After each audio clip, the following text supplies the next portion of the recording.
are live, Robin. It's another good Friday. Bink. I just had to say it. I don't know. So iced coffee, we are not sponsored by these guys. However, if they would like to, anybody would like to, is in contact with them, I like to enjoy these on the undercard. And I've been known to have a couple cold beers during the main card. Mallory Woods. Yes, sir. No, sorry, there. That's There Mallory Woods. My name is Robin Black. This is our third? Yes, sir. Third breakdown watch party. It was started on a whim. Of course, we must pay homage to the great Joe Rogan, who is a friend of mine. I like to brag, but he is a friend of mine. This is a raspberry. And of course, Joe started something called the Fight Companion, but I'm stuck here in Toronto. Mallory is in, where are you again? I'm close to Washington, D.C., so we can think Washington, D.C. There you go. And the fights are at the Mohegan Sun. We will stream the undercard fights starting in, 14 minutes? Just about 14 minutes. How are you? Akashdeep. Hey, Robin, what up? What's up, Akashdeep? People can, if you type anything wherever you're watching, whether that be Facebook or YouTube or Periscope, where else are we? That's it. That's it for now. We're not ready to take over the world just yet, but still, that's enough. We'll see those comments. If they're good enough, we'll put them up. If they're troll comments, I'll laugh at them and keep right on going. No, we'll put those up too. We got to at least have a few. Robin Black's hair is stupid, or that guy just talks nonsense. We got to have a bit of that. So tonight's our guests. Excuse me.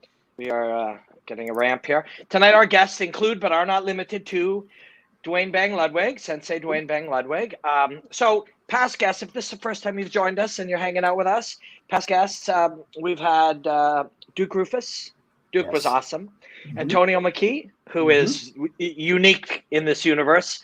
He is the father and coach of AJ McKee, but also a brilliant martial artist in his own right. AJ also joined us.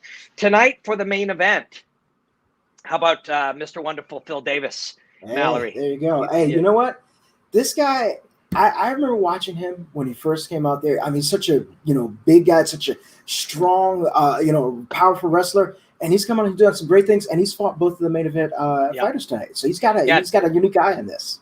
So one judge had him winning both of those fights. He's never been finished, never been even close.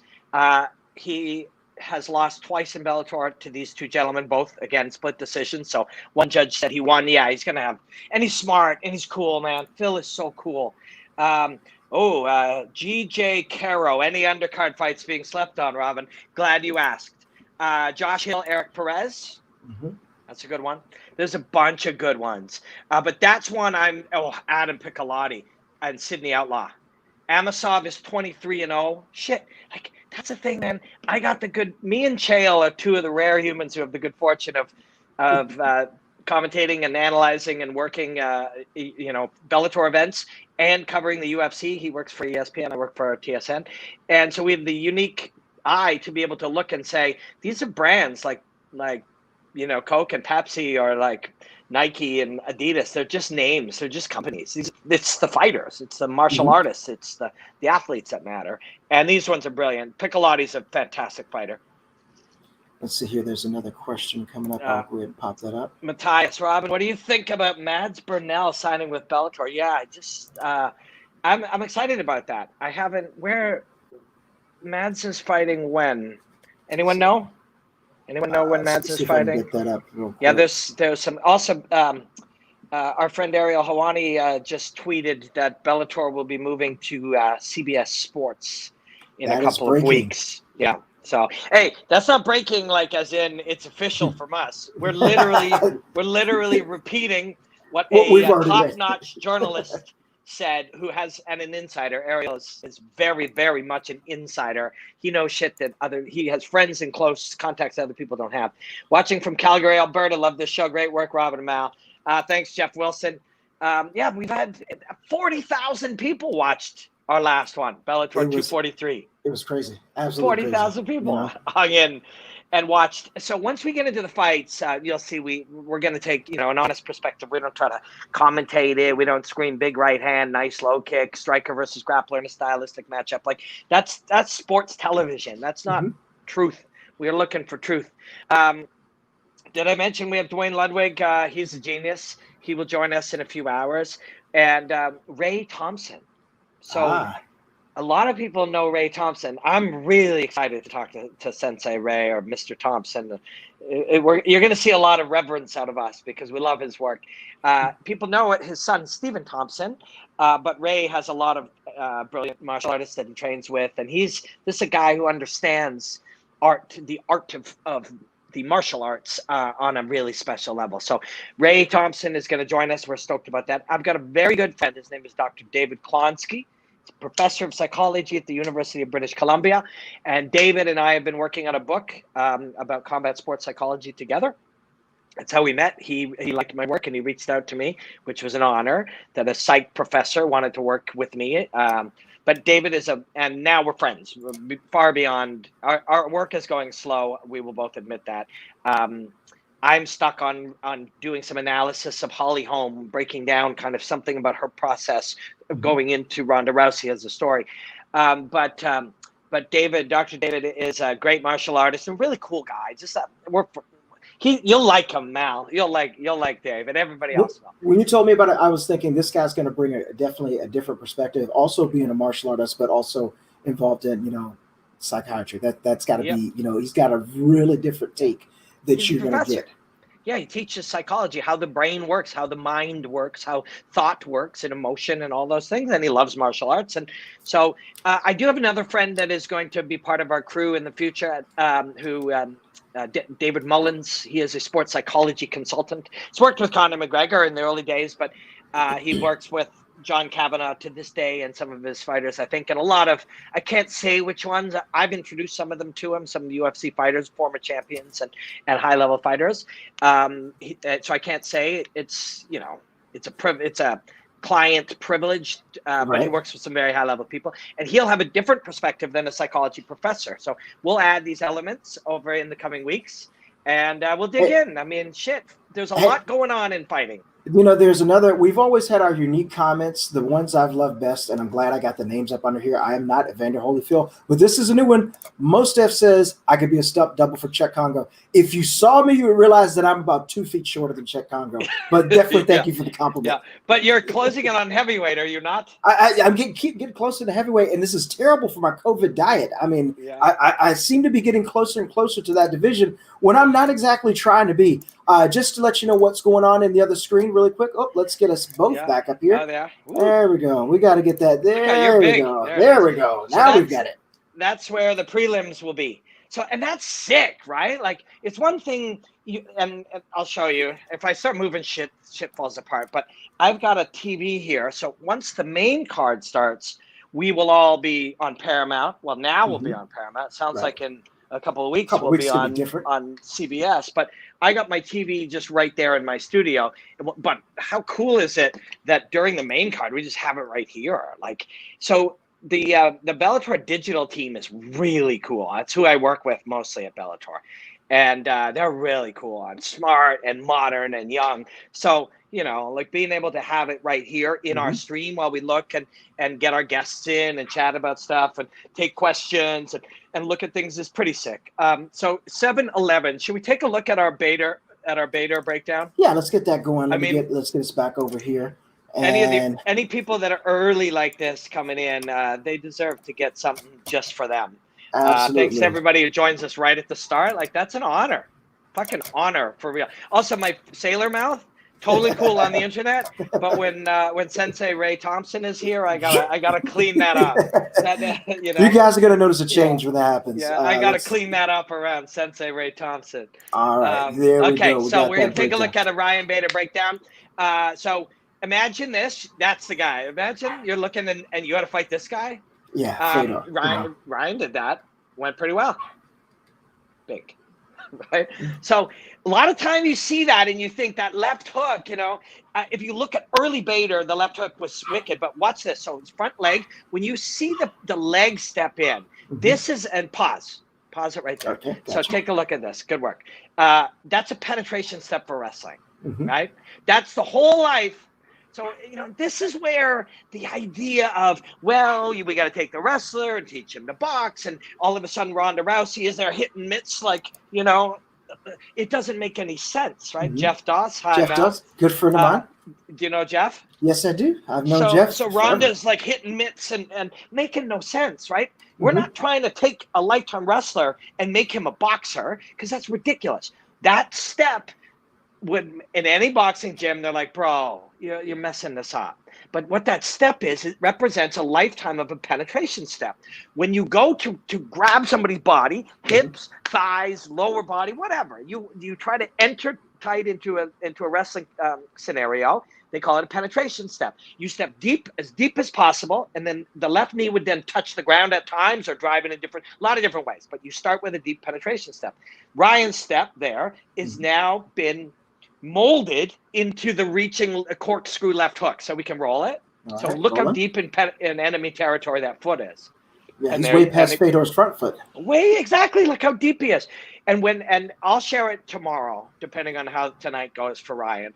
Oh, why does that work? Well, because Ryan's such a dominant wrestler. So we're going to see a cool little sequence here. You can roll this one. You've seen this, Khabib. We saw it do it a lot, but it started much earlier. He's going to take that hand and reach through, grab the hand here, and then take control of the wrist. So watch. Reaches in and controls the wrist. That's an old school wrist ride. And if you go on YouTube, and you can freeze it there. If you go on YouTube and you just put in Robin Black wrist ride Khabib or anything like that, you'll see a breakdown I did in like 2015. And I looked at some of the history of it. And there's old Tito Ortiz and all these earlier stages of this. And of course, the wrist ride has been a part of wrestling, the art of wrestling for, 100 years, right? So this is not new when we see Khabib do it. But what happens when you see these guys is they remind each other. They're all doing shit in the gym all the time. A lot of the times the same stuff. And then they sit there and they're watching. They go, oh, man, Khabib's. And you can roll it here. Yeah. And so a guy like Ryan, we saw Musasi do it. We crowd the hips with our rib cage or our own pelvis, and then we punch, right? And we got control, leverage on that wrist, controlling him from around. The body wraps, and they wrap his body and just start pummeling him. Now, and this wrist also made control, but it gives him the leverage to drop these punches. Yes, for sure. So now watch his legs, right? So because you can't have them on top of you, the second you see the hips drop like that, you have to take action. Now, Linton here decides to throw the knee, and that's cool. But watch, Ryan literally will just continue driving, and it's a whole body accelerating forward versus a knee, and that's it. And he's on top. And he's we move. And he's in, and now you start to set that up. So now we move in. Sorry, I just got something on my screen. Now we move instead to Fedor. And did I do that? No. Did I pause that, or did you? No, that was just a natural pause. It's just a natural pause. No, I pressed something here. Okay, maybe you're right. So that's a biomechanical body shape that he's created by connecting the penetration step of a lifetime of wrestling with. There it is again. Watch the foot. Go all deep behind enemy lines, and then bing. That's a penetration step of a wrestler blended together with the striking of a mixed martial artist, and there it is. And so it isn't, to this day, when we sit and when I put a suit on and I sit on we got to see this again, because if I was Ryan, I'd watch. This would just be on a loop at my house. just constantly going on. Yeah, just constantly going on. If I wear a suit and I sit at the desk commentating a fight, and they'll often say, talk about the wrestling, talk about the striking. Well, what about the striking? It's not like that anymore. It's old language that we still use, but that's not really how fighters are thinking about it. Certainly not young fighters. It's all a stew. So we go in, we're already on it. Sorry, I've got some text. No problem. And just to catch up with a few questions, the Toka Bellator prelims are on YouTube. We're streaming it right here, so you can watch with us. We'd love to keep you around. The toker, literally, it's on right here. So clearly, you're toking a lot, because you can see it's literally right here. Sativa, again, I get where you guys are coming from. I love how you shed some light on the science behind martial arts. Pulls me in like a magnet. Wonderful work. That's so kind. Sometimes it's science. Sometimes it's art. Sometimes it's thought. Sometimes it's tradition, sometimes it's history, sometimes it's innovation, sometimes it's in the body, sometimes it's in the mind, sometimes it's in the emotion. All of that is everything, and they're always blended. That's the issue and this is flashbacks we're seeing of these two young men's work in the past. That's why sometimes when someone's saying, talk about the striking, it's like, it isn't compartmentalized like that. How I strike is blended to how I grapple, but also to how I think and to how healthy I am and to what's happened in the earlier rounds. So it is all a blend. It is not, and sport, which is why a long form podcast like this allows so much more dimensional thought. Because Absolutely. in sport, literally, Mal, someone's in your ear right now saying, talk about Lucas's last fight. And you'd say, oh, you know, I had a brilliant knockout, landed the right hook. It was a big right hand and it was over, right? And so without a producer in our ear, you and I can explore. And then later our guests, the Toker. I know where you're coming from. So does Sensei Ludwig. We had Duke Rufus the other day, and Duke is a big endorser of cannabis, which is legal in Canada and many of the places where you guys are watching, but illegal in others. You cannot consume that plant in other places in the world. So be careful. Be careful. To each his own. To each his own. But still, you don't want to get yourself in trouble for something like that. Lucas Brennan, both wins by first round submission. So again, now some producers now in your ear saying, okay, talk about his submission skills. But he's a kid. And kids think about fighting differently than Fedor did, or even than Ryan does. You know, the way that they blend the game is very different for the young fighters. So we're underway already. I can't believe it. Yeah, it's already time. You know, we got Lucas Brennan's undefeated at 2-0. Will Smith, we got a 3-1 record. This looks like it's going to be a pretty good. I like it. And Luke's nickname, is, of course, Skywalker. You got to go with that. You know, hey, of course. That's pretty made. That's the least he could do for us. Indeed. So, you know, and again, the narrative would typically be, well, Lucas wants to get this to the ground, but it can't be that simple, right? No. It cannot be that simple. Will Smith. I mean, if I'm Will, there's nicknames I gotta at least consider, right? Fresh Prince, I gotta consider it. Let's see here. It's Ill Will Smith. Yeah, okay, I like it. Yeah. I thought I remembered that. I was like, I've heard his name before. So, but like you were mentioning, you know, younger fighters, your heart's got to be racing right now, and just the fact alone that you're in a competition in which you want to disable your opponent, somehow you've got to go back to those lessons that you've learned in either traditional martial arts or doing training to calm yourself down. Work the plan, trust the plan, trust your coaches. Although truthfully, you mostly won't. And that's a big thing. Like, you know, and I don't care what Sensei Dwayne later and Sensei Ray, Duke, when we have Faraz in a couple of weeks, Faraz said he'd love to come on and hang. When you ask these guys, they're like, we know our young fighters won't do that. They, you know, it's one thing to say, I have to stay calm. It's another thing to actually have the capacity to stay calm. And that takes a long time. Young fighters are wound up. You know, their heart rate is too high. They're, their cortisol levels, like there are chemicals happening in their body that is making this difficult to do. You and I, and there, he finds the time, but look. He's defending well. Will's defending pretty well. Once you get into that thigh, now there's a different game. I wish we could pause this here, but this is live stuff. So a little hard to do that. Yeah, we don't control this, and that's good. We don't want to try to control everything. But there's a different game here, you know. Again, it's another aspect of what we can explore. So what he did was he got his hip underneath and he made a little ledge, and then he turned the upper body and forced them down. A lot of times guys will put their leg behind and then turn them the other direction. You start working that game off each other. But so, you know, the narrative writes itself if we're doing commentary here. We've got a kid with 2 submissions who got the got the takedown and has a crossbody position crowding the guy. His right thigh is crowding the left thigh, and he likes that. See, and now he may try to dope mount him, which is a little game where you know, it's embarrassing when that happens, when a brown belt does that to you, and you know, you've been training hard. Instead he just knife edges his knee through and then takes half guard. Now, a lot of guys sometimes prefer to be in half guard instead of, you know, you're almost chasing them out, you know, always chasing side control. Half guard is fine. I think Tito loved half guard. Couture loved half guard. Yeah.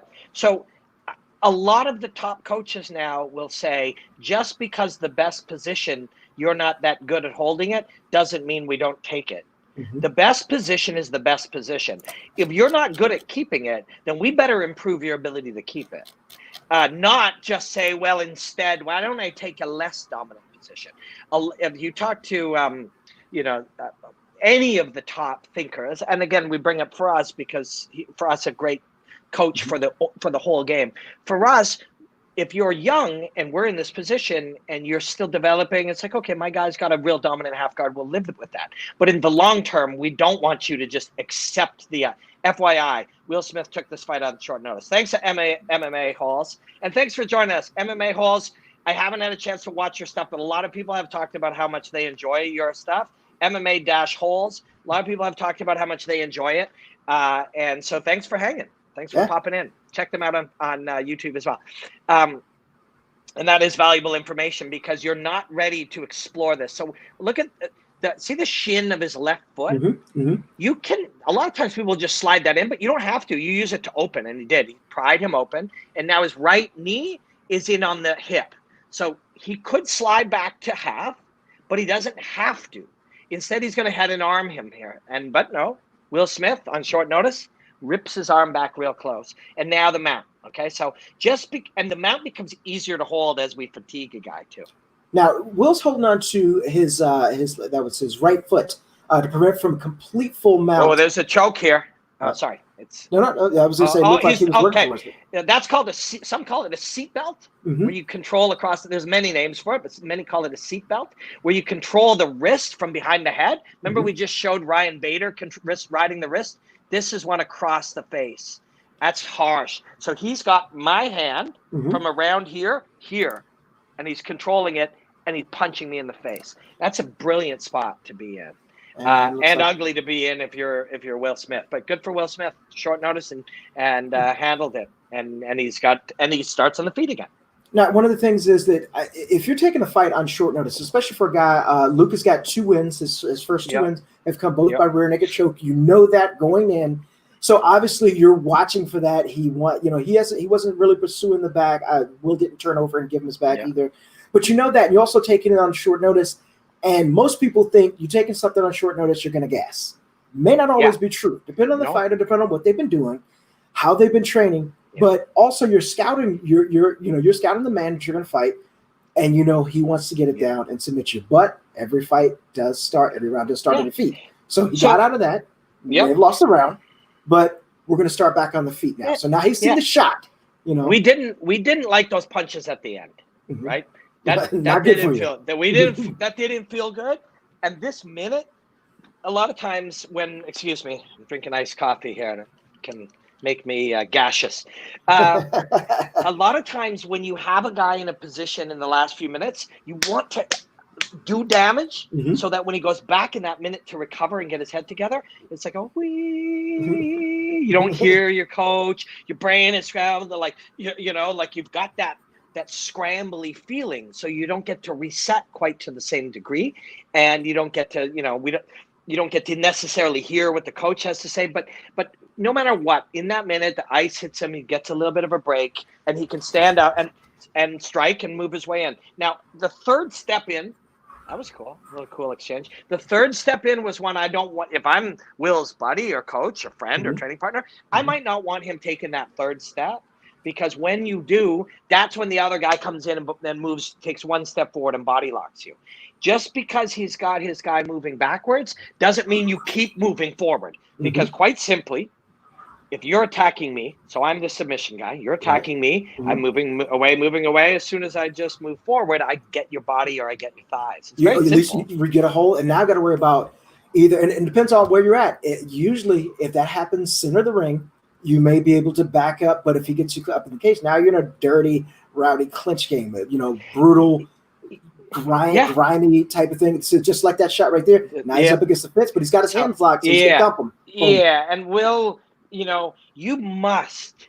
That's all a martial art of its own, and I don't just mean wrestling. I mean grappling in a scenario where somebody is holding or trapping you in martial arts with a vertical playing surface at your back. That's its own style of martial arts, And just like we were showing with the Bader, when Bader lands his punch, it's because you try to get one step out. There's a sequence of 6 or 7 things that are going to happen before you get on the bottom like this. And if you fall behind 1 or 2 steps, or imagine it almost like a video game, 2 or 3 frames. 2 or 3 frames late and you're down. You're down. Right. That's it. But when the guy gets in, if instead you're either across the face or controlling the head or getting under him, you're cool. But if you're a couple of frames behind and he's got you there, it's going to be a difficult situation. So now, look, he had so much success with that. Watch, he's trying to feed now the left hand to his left hand. But your resistance, so Will's resistance is, so you're trying to squash me, you're controlling all this, and I'm trying to fight it all. And while I am, somebody is mounting this way. So it's multiple it's multiple battlefields. So it's kind of like the little brother, when you would stop hitting yourself. You're bringing that hand in there. It's all part of this game that's going on. There's so much stuff, that's absolutely happening. What's up to my buddy Chris Walker? I'll take a quick look. These guys, Chris and Jeff, they run a great podcast over the Martial Arts Inner Network. Those guys, if you're in a sport, karate. Oh, look, we're in it again. Sorry to interrupt. We're in that seatbelt again. Man, just like you said, he pursued that. Yep. Going back to that thought, they run a great podcast. You can look them up. Google Martial Arts Inner Network. Perfect stuff there for those Martial guys. Arts what? Martial Arts Inner Network. Inner Network. Cool. This is a bad spot. The ref can stop it at some point here because he's not getting out of it. And wherever he goes, Mustaf talks about his hips. He does the micro of the hip movement isn't happening, but the macro is. That's why he's not able to get mount. He's just rotating. He's moving his whole body, and that really gets you tired. That's great for Burger King, says Billy, because it's right underneath. It's true. Right on the logo. It's true. That's why people advertise on the mat. You see it right there. That overhead camera. Now he's got him almost flattened out. Still kind of. Yeah. He's also not choosing, and he's going to feed that other hand now. There it is again. Ref may just stop this at some point. This is a really bad spot. You feel helpless. Right. You are helpless. You're flailing. You can't see the punches. Yeah, and there's a merciful stop right there. Yeah. That's a good call. Yeah, it is. It doesn't matter. Like, it's your fifth pro fight ever. So the first fight of the night. And these aren't the specific elements they take into, but as a human, even as a ref trained to think like a robot, Chris is calling it the gift wrap. And yes, some people call it that as well. There's a lot of different names that people will use, but essentially, so right here is where I'm talking about. It's a few frames behind. There's things you must be doing at that point. Sativa, always wear a seatbelt to remember. The comments are rolling in right now. So once somebody's got me here, and look at, so it's not just the grip, the grip wrap, the seatbelt, any of those million different names people use. It's also the right shin. See how the shin is on the leg. So he's neither mounted nor taking the back. So a lot of times what happens is you start hitting there and a guy either rolls back and you mount him or rolls the other way and you take his back. He left him in that no man's land. It now really sucks. It's painful and it's weird and your head is being and I don't care how many times you've been hit. When you're in God, this kid looks like he's 12. Yeah, I was going to say, I need this guy, man. Seriously. Do you want this guy smashing this 12-year-old kid, beating the shit out of you? I was saying, then you're standing over and look at him like, can he even drink legally, And if you don't watch a lot of my work, and if you don't and you're here, then I'm super grateful that you're here. You may not know this, but I will never mock a martial artist, a fighter. I'm certainly not trying to mock him. I revere these athletes. I've done it myself. It's traumatic and horrifying and difficult and painful. And I'm certainly never mocking him. If anything, it's a compliment. You look like a little kid and you kick the shit out of people. Absolutely. So oh shit, we're gonna try it again with Chael. So the last friends that are here, the last two events. We were texting Chael and saying, here's the link, jump on our stream. Chael loves to talk. So everybody, all our Periscope users, hey, go ahead and tag Chael. We're going to get him on, because there's not a more expressive analyst out there than Chael Sonnen. He commands the room with his and is awesome. I mean, it's just like he's just you're just enthralled by it. I mean, it's like watching a live wrestling promo that just goes and keeps on going. Absolutely brilliant martial artist, great in promoting himself. I love him on the desk, and I love, and Dustin says Uncle Chael is always great, So where is the StreamYard? Okay, is that today? Okay, this is it, right? Okay, yes, I'm sending it to Chael, but I'm gonna wait. Oh, look, they're showing the same. I mean, it's the greatest video ever, right? If you're Ryan Bader, like Ryan Bader's gonna do a lot of great things in his life still, but that shot of him, early in a fight, winning the heavyweight title and a Grand Prix, so you get 2 belts that night. Already had one. He's got fucking Bellator belts all over his place. Also, by the way, just noticing right now, I'd like to welcome to the stream. Joining us right now is the man himself, Raymond Real Deal Daniels, and I believe, first of all, how you doing there, brother? I'm great, brother. Good to see you guys. Sorry, I've been MIA lately. I've been. I think there's a reason for that. Yeah. I've been MIA, been in the garage with Coach Cal over at Training Lab, and he's been working me. Just got some good news about a fight coming up on the 11th of September. Over in Connecticut, so I'm really excited, looking forward to it. So I had to get rid of that COVID belly. That's what I'm calling it. But feeling good, feeling great, and just looking forward to being able to go out and to do my craft again and perform in front of everybody. It's good to see you too, Robin. How you been, brother? Yeah, you too, man. We missed you the other week.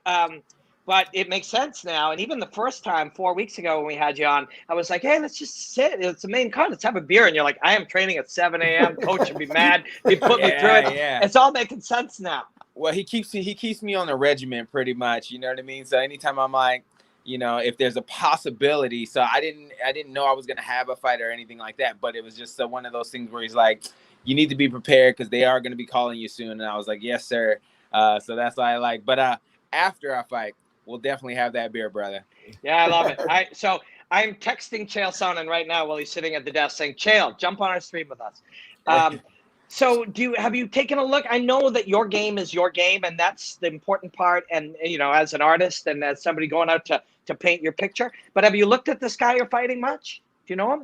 Yeah. I've gotten a chance to check out a couple things. Like I just again received the fight notification that it was official and who I was fighting and stuff like that. So I'm always working on consistently, building my craft and perfecting my art and just growing in the grappling and in the wrestling. But I had a chance to check him out. I think he's an undefeated kickboxer himself. He's got, I believe, 9 fights in MMA, so he's got a little more MMA experience as well than I do. Yeah. So I'm excited, and I think he's a southpaw as well. I'm like, oh man, people haven't really got a chance to really see my southpaw arsenal, so to speak, because a lot of the guys I fight are orthodox. So so I'm really excited, and it's always interesting to see somebody if they come from, say, a kickboxing or a stand-up background, if they're actually going to stand up and fight with me. So I'm really excited to see if that's the case, because then I get to actually light off all types of fireworks.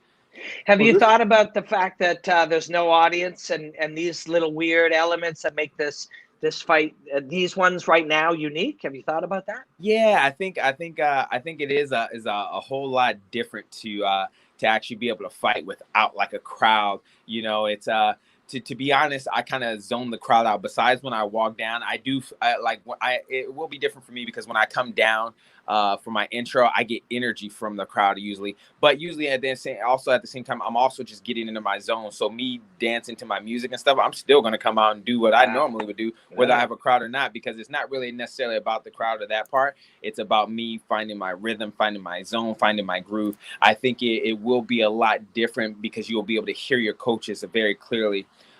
That's how I kind of pick my coaches is even though when there were crowds, huge crowds, I could hear my coaches very clearly. I could hear Mark Munoz. I could hear Tyler Wamos. I could hear Joe Murphy. So they're my coaches, and I could always hear them even through the crowd. So it'll be great to hear them in 5G, so to speak. You know what I mean? Yeah, absolutely. And don't you have? There's a limit to coaches now with COVID. You only get 2, I think, for your corner. Really? I think. I see 3 right here. I see 3 right here, but I remember seeing or reading somewhere that they were only allowing 2. They may have bumped it to 3. Yeah, it could be 3 now. But it's certainly possible. And the hard part of that is you have to pick and choose who people can make the walk with you, but who's going to be in that corner.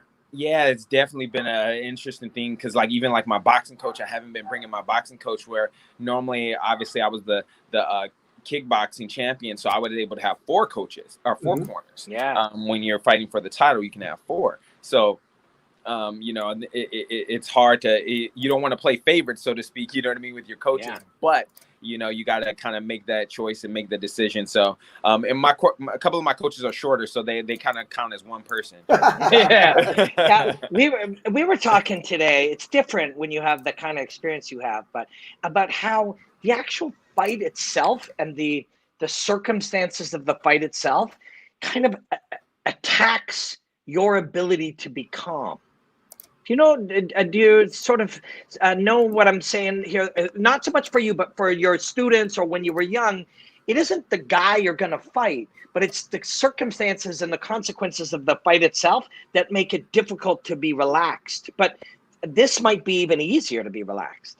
Yeah, definitely, because you don't feel that you're going to have and I understand what you're saying completely. Like, you don't feel that you're going to have like that, like, even though you still have all the eyes, in fact, you probably have more eyes because people are looking for sports and stuff. So now you have even more eyes probably than before. You just don't have them in person, but you had that oh my gosh, all these eyes are on me right here, right now in this moment, because they're all in their arena, you know, so you don't have that sense of worry, that fear, you know, of lack of performance. That's what the fear is for most people. It's like, you ever have that dream where you're trying to run away from something, you're trying to get away, but you can't get away from it. You're like, oh my gosh, it's catching me. But, you know, so fighters have that. It's like you go out there and you're fighting, but you're not able to use your arms and you're not able to use your legs. So you're kind of like fighting in a, you know, in a vest, and you're trapped. But no, I think it'll be more calming, more relaxing. And I try and always, you know, get out of my own way when it comes to that, and trying to be able to see and visualize. So it'll be definitely some different practicing for me to be able to try and visualize no crowd, visualize no energy coming from anywhere, just from within myself, so to speak, and my coaches. Let's we're taking a peek in on this fight. Thanks everybody who's hanging with us. We got Ray Daniels right here fighting in 3 weeks. It's 3 weeks from tonight. Yeah, about 3 weeks out. Yes, sir. So where are you at sharpness and focus, and how are you training right now? Man, I actually feel amazing. I'm maybe a couple pounds away from my fight weight already. So I'm feeling really good. I had some solid sparring sessions today. So I'm actually feeling stronger than I've ever felt. Since I got introduced I was talking to Coach Cal today over at a training lab, and for me, you know, I just turned 40 this year. So it's I'll do all these extra medical tests and all this stuff, but I feel stronger than I did when I was in my 20s or in my 30s right now. I feel faster. I feel more aware. And the way he has me lean out for my fight, I feel like all the performance I've given since my last 2 performances, because I've only been with 2 fights with him, I've only been fighting almost as like a shell of myself, so to speak. You know, so now everybody's actually getting to see my true form, the true athleticism that I'm capable of doing. So that's the thing. That's the thing. Like, your artistry will grow, but your athleticism, you're right. The joke that people make is dad strength. Old man strength, right? Old man strength. But physically, we do become stronger. It's to a certain age, and probably late 40s is that age. And even then, just physical strength would be, because it's a result of repetition. And if you've been repeatedly trying to become stronger since you were 7 years old, the longer you do that, the stronger you can become. Oh yeah, definitely. And that's what I figured. Today's actually my son's birthday, so I was like, I'm gonna redefine the whole dad bod. All right, go make us look bad, right? Come on, man. I think I'm like, that's the new dad bod? I thought it was totally different. Hey, shout out, happy birthday to Ray J. You know, and thank you for his service. He's a great young man. Yes, sir. Yes, sir.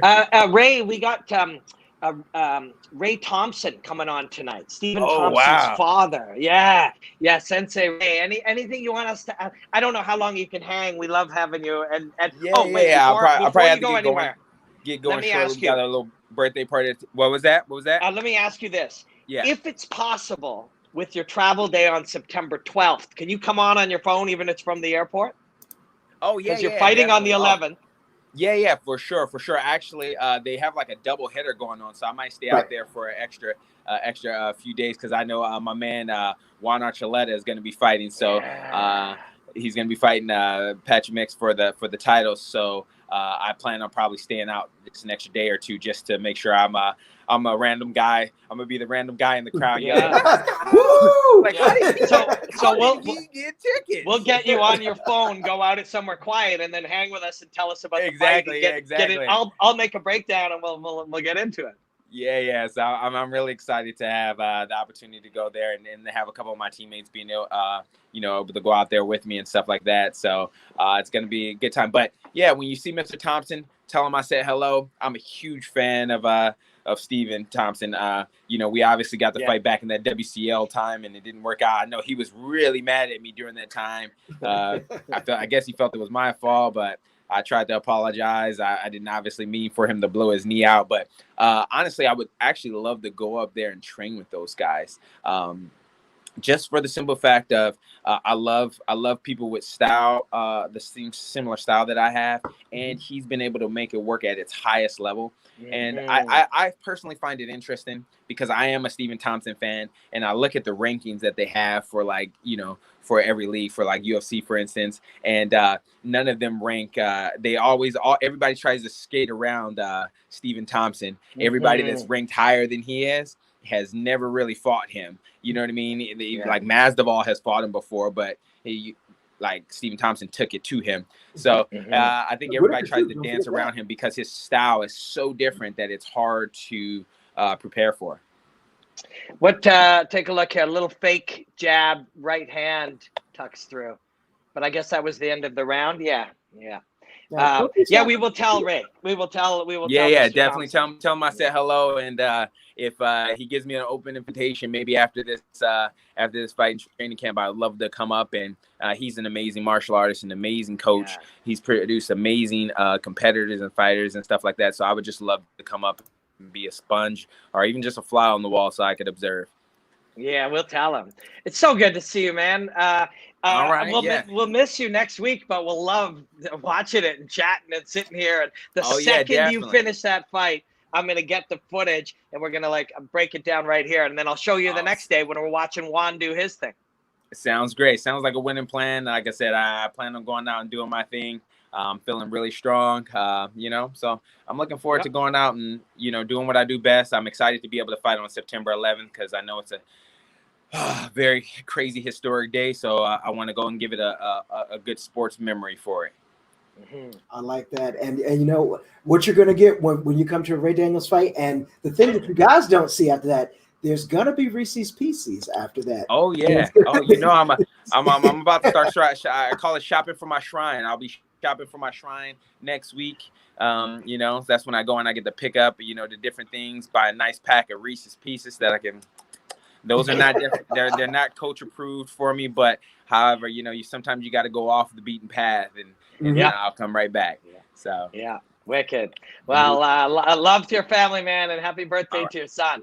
Thank you very much. I appreciate you guys. Thank you guys for having me on. And then, like I said, I look forward to after I going out and performing and linking up with you guys, even before or after Juan's fight and stuff like that. I'll link up that day with you guys. Awesome. So, sound good? Thank you, See you soon, man. All right. Thank you guys. All right. There he is, Ray Daniels. And a fight announcement, September 11th. He's going to be fighting Peter. And Peter, I'm going to apologize right now because I'm going to butcher your name. Peter Stankonik. I think I pronounced that right. He is currently a record of 5-4.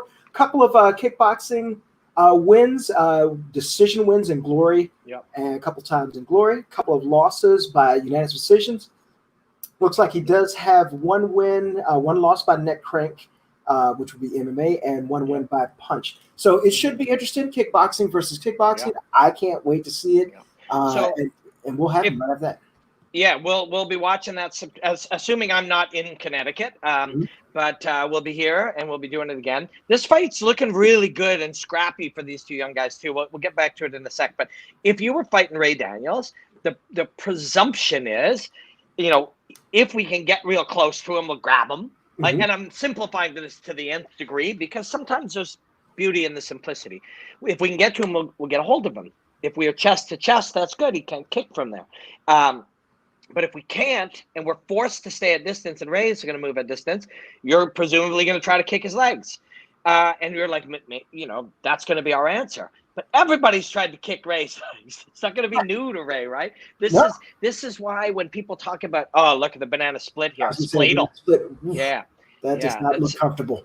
Yeah, maybe a split. Yeah, it is. I believe a spladle. So I'll share. If it is a spladle, I'll share it later. Eric, coach, Captain America's coach of Henry Cejudo and the Pitbull Brothers, and he taught me. He did this on me as a spladle, which is a combination banana split cradle. But and he called it the spladle. The cradle, I won't call it that because we don't have the right arm. See, we have the right leg here. Oh, he's looking for the arm now. And we have the left leg and left arm. That's why he's able. So it probably, coach would probably call it a spladle as well because of the cradling of that arm as well. But he's out now. That was cool. But before going back there, since you've actually been in that position right there, what's hurting the most? I know it depends on you. I know my hips are ridiculously unflexible. So that's the first thing I saw, pressure on the hips. Yeah. But it looks like it goes for the back and everything else. What are you feeling? There's a spine crank too in there. The spine crank has got, muscles. When you tear muscles and flesh, they can be flexible. I can do this. Maybe I can't today, but much of my life I've been able to do the splits growing up doing taekwondo and stuff. So if you pull me into the splits, you'll be like, oh shit, I keep pulling this. That doesn't seem to hurt them because muscles have the ability to extend. Bones don't. Right? They do not. Bones are bones. If you compress vertebrae, you damage things in between them. And if you pull it apart, you damage it. And if you bend the bones in the incorrect way. So when you can get a spine crank, that's going to always be better than pulling and tearing and attempting to rip muscle. Because again, muscles, it has a variety of flexibilities based on its life. What have you done? You try to you take a ballet dancer and you try to rip his muscles. It's going to be a contortionist. You can't, right? But spines are spines are spines. Right. They're not going away. And also, think about it. Where you come in at. Do you have an injury that's in the making? Maybe some of that muscle was starting to tear. Yeah. And that's a good way of finding that out. If you get in a submission like that, that's pretty brutal. Chael's like, I'm on set. I said, I know I'm still only sort of kidding. Sorta kidding. We have, so I got Chael Sonnen on here, fam. Anybody who's like, what's Robin doing? We have the Bellator undercard on our stream. We really only need you for 1 minute. Only need you via phone from desk. So this is all Chael Sonnen, via phone from desk to say hi. Everybody in the chat, what do you think? The over or under are getting Mr. Chael P. Sonnen on here for that. Place your bets in the chat. We'll see. What could it be if he just pops in for a second between rounds? We'll see. For those asking what channel it is right now, we have the undercard that is streaming live from YouTube. We're showing it right now. And at 10 o'clock, it goes to Paramount Network for the main card. If also you can, I think if you're out of the United States, you can get it on the DAZN app. Now I got Sensei Ray Thompson. So people don't know Upstate Karate, one of the innovative karateka senseis out there in planet Earth. Stephen Thompson is his son, so he's coach of Stephen Thompson. Sensei Ray is a brilliant martial artist, and we're super stoked to have him. Click link. Chill. That's what it's a negative 400. Add name in. So yes, Sensei Ray Thompson, Mr. Thompson will be joining us in a minute or two. If you know anybody who is in love with Stephen Thompson, Ray Thompson karate, or just loves martial arts chat, please send him a text or a message with this link and tell him to join. Coach Thompson, is going to be wonderful to have him here. I've been casually watching this, and I'd say this right now is pretty much anyone's fight right now from my casual doing the conversation. It's pretty much a lot of people saying it in the chat that it's a stalemate. So we'll see. This is the third round. This is what the judges see last in case you don't get a submission or not. It's a cool fight too. I've been feeling it because of its variety, right? And that's again, when we talk about these younger fighters, they aren't hybrids of old structured fighting styles. Look at the flow. We're striking. We've got the thigh. We take to the ground. We get back to our feet. We're trying to rip and tear on something. We're trapping. We're striking. We're kicking. We're moving. We're bouncing. We're changing our rhythm. This is how the high-end younger fighters are fighting. Here's lots of pressure forward here by Gonzalez, right? Pressuring forward, a little more of a bully kind of approach, and then a lighter bounce from Tokov. Now, what do you say when you hear this a lot? And I know we talked about repetitive terms in sort of broadcast and everything, but a lot of times people say these are both younger fighters. They're going to be better for this, for going through a fight like this. What exactly is? Give us a look into the philosophy. What exactly is meant by that? Even if you come out on the losing side of this fight. Yeah. So, oh man, great question. That'll be a nice one, a conversation we bring in with Dr. David Klonsky later. Dr. David is a professor of psychology and a martial artist. We'll discuss it with him. But experience is something that we can talk about anything. We can talk about what it feels like to go into outer space, or what it feels like to kiss a girl, what it feels like to fight, what it feels like to swim. But those things, we don't know what they are, no matter how many times we watch somebody do it. Middle Easy, my guys. Coach Ray Thompson makes only elite martial artists and extremely handsome sons. Hey, very true. Very true. If you would double check the link you sent to Ray, I did see him pop up on Facebook, and he just commented. Make sure we sent the correct link, and I can send it back to you if you have it. If StreamYard, it's StreamYard, right? Okay, StreamYard, yeah. Okay, because I see. Looks like that is Ray Thompson that pops up. Let me double check. Okay, well, Ray will come in any second. So we'll see. I'm going to send it to you. Everybody, thanks for hanging with us. We do all kinds of, bouncing back and forth. It's real life. It's not a pretend television broadcast. I sent it to you, Mal, on that's what we WhatsApp. That's the right one, right? Okay. I sent it to Sensei Ray Thompson. He'll be joining, I'm sure, soon. So experience is real, right? And you cannot explain to somebody what it feels like to swim. You can't explain. There it is, right there. Introducing to the stream is the man himself, Sensei Ray Thompson. Mr. Thompson, welcome to the stream. Thank you so much. Are you at the academy or at your dojo? I'm in my office at my dojo. Yes, sir. Very nice. Can you see the fights here, sir? I can. Nice.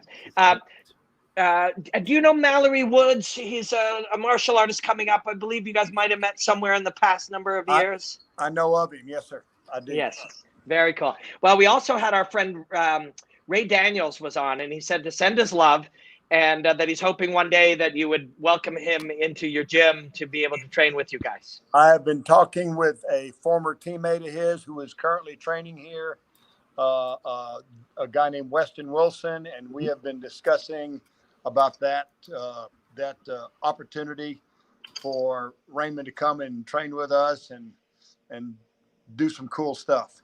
Cool. Very, very cool. So this fight's wrapping up. It's been a great fight between young guys.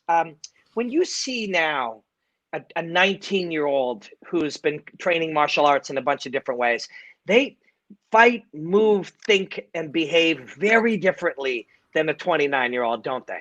Yes, sir. They most certainly do. They move with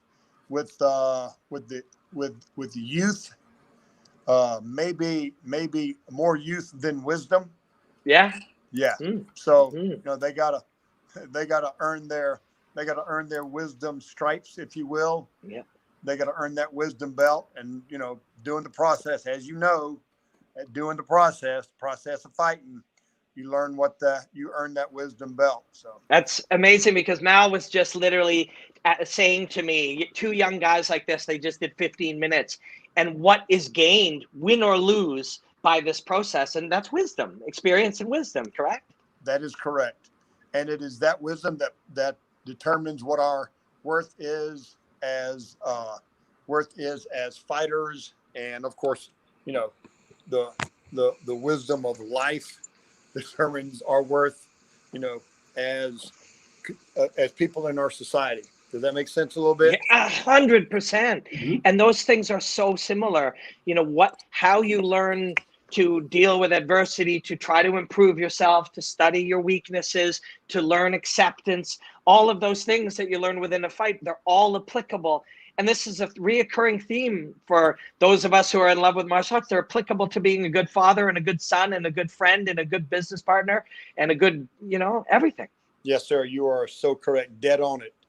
Let me say this right quick. I am honored that you asked me to be on here. I want to thank you so much. I see you. I love following you. I love your explanations. Your humor. I know you're serious, but you have your explanations to these different fights, and it cracks me up. I love it. Thank you. It adds a whole nother level of something to commentary. Well, that means a lot to me. I admire your work and your son's work in professional fighting, and it really means a lot to me. And you bring up an interesting point, and I think it applies when you're teaching, whether you're teaching a kid or a pro fighter, and when I'm sharing my stuff. We need new language, a new analogy, and new concepts to be able to get new information to people. We need to find new ways, or if we think with the same words, we'll think in the same ways. We need to find different perspectives if we're really going to keep growing as martial artists and good humans and people. That's exact. You are so dead on it. We don't want to stay. We don't want to stay in that same rut, do we? No. No progress. We call that learning. Something learning, right? Yeah. So that's good. We need that. Yeah, well, that becomes part of the challenge, and I know I feel silly saying this to you because this is your life. This is your life too. But these things that we learn from learning martial arts, we can apply that to our business, and we can apply that to language, and we can apply that to improving our Instagram page and being, I try to be a better husband and a better friend and all these things. And all of that is learned from white belt to black belt to white belt and through the whole cycle. Yes, sir. You are correct. You are correct. Mallory, I'm correct a lot today from Sensei Ray. I'm honored. This is a good thing, and there would be. Hey, man, when you're good, you're good. One of the things I wanted to bring up, Mr. Thompson, is that you yes, have. Sir. I'm usually involved in a lot of more sport martial arts, and you've got two young fighters that have been training upstate karate, the Spence brothers, Trent and Blake Spence. I've been tell you what, them boys are rock and rollers from the get-go, but we doing some different things. Excuse me, man. I'm getting ready to plug in my phone just in case. No problem. My battery's pretty good. It's pretty good. Yeah, them Spence boys. Yeah, they're learning a whole nother level of the fight game, and they've been rock and rollers for a while. So they're hard-working kids, man. Let me tell you. Is it weird? Is it weird when you see these kids and things that took you 20 years to learn are taking them 8 months to learn? You know why? You know why that is? Because their coaches are way better than our coaches. That's right. That's right. That's true. I'm doing a little bit of that right there. Yeah, but what took you 20 years to learn took them 200 years to learn. Yeah. Your coaches, Yeah, that's right. It's true. No, you're right. They didn't have, my coaches didn't have the exposure. When I started my training back in the 70s, early 70s. My coaches didn't have the exposure we have today. You know what I'm saying? Yeah. Like, I would have to travel 2 hours one direction just to go find a place to train. Like today, you can go up the street and get several different genres of fighting. You know what I'm saying? Yeah.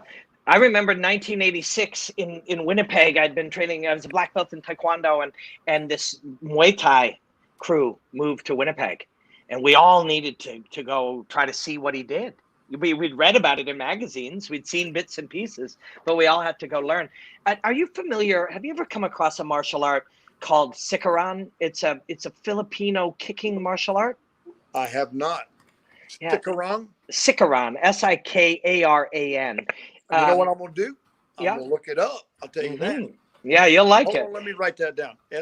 S-I-K. S-I-K. A-R-A-N.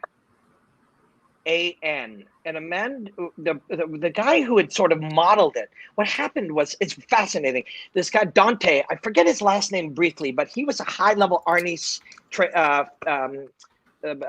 teacher from the Philippines who moved to Winnipeg, and they had done different types of hand-to-hand combat, and this karate, taekwondo, and sort of open style of fighting was happening in Winnipeg at the time, and he adapted a Filipino style around all of these martial arts in the 80s and called it Sikaran. It's still taught a lot in Winnipeg, and it's like a little branch from the Philippines that ends up in central Canada. It's really interesting. You'll really like it. So its base is in Canada. It's a Filipino martial art. I know the roots. The roots. Yes. The roots are from the Philippines, but its biggest branch is a man named Dante. I don't know if he's still teaching, but his students will definitely be teaching. And there's a lot of it happening in Winnipeg, and it's growing, and that branch grows and evolves in central Canada. Oh, so Dante didn't start it; he just brought it to. That's right. Oh, okay, yes. I got you. Yes, that's right. Brought it from the Philippines as sort of a subsection of Arnis. As a weaponless Arnis style of fighting. Yeah. Oh, wow.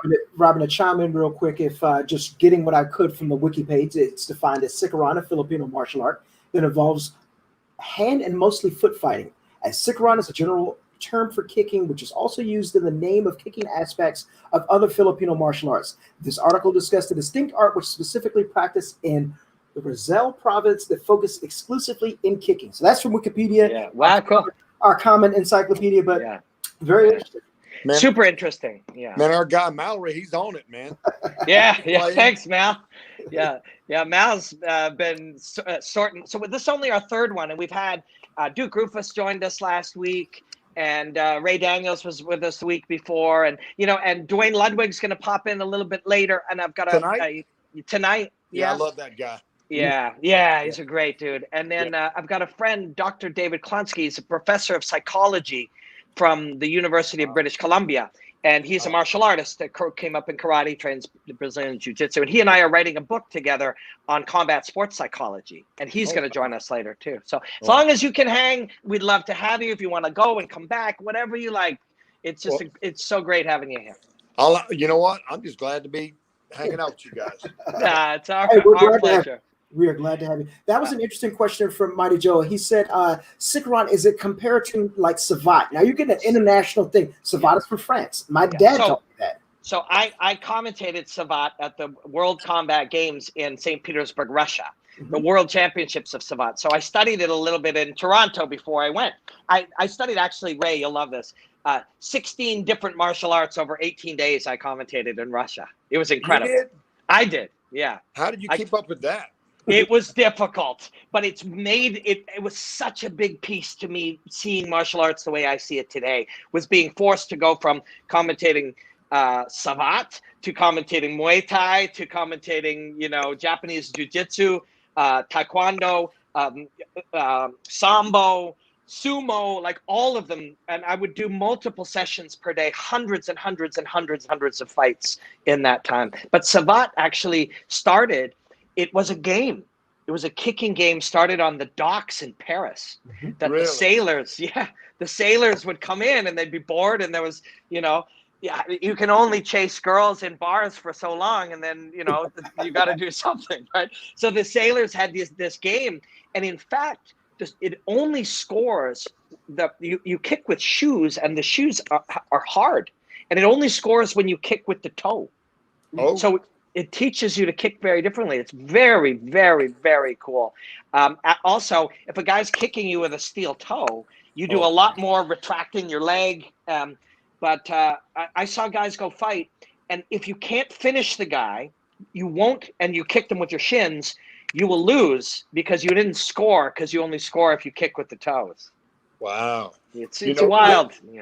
I've seen little video clips of Savate fights, and I see them use the toe, and I had no idea as to what their thinking was, and I was thinking like, wait a minute, you need to hit with the shin.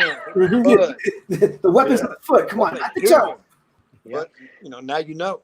Yeah, but if you put metal on the end of that toe, it's a whole different ballgame. Oh yeah, And you know what? Those guys on the docks, they would do stuff like that, I'm sure. And that became a game. So Savate wasn't really a martial art. Like a lot of things, like when Steven and the different fighters, these two gentlemen fighting in the cage right now, when the MMA isn't a martial art, it's a collection of rules and guidelines and things you're not allowed to do. That's it. Yeah. That's right. And Savate was the same. We made a bunch of rules for what we were supposed to do and couldn't do, and how we scored and how the competition worked. And Dustin, I want to hear Robin commentate Letway. That's another one, Ray. I went to Myanmar and I commentated Letway ringside. It's 1,000-year-old bare knuckle Burmese martial art with headbutts.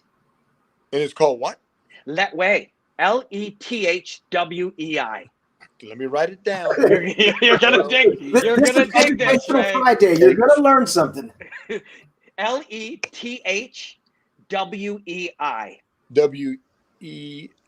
Wei.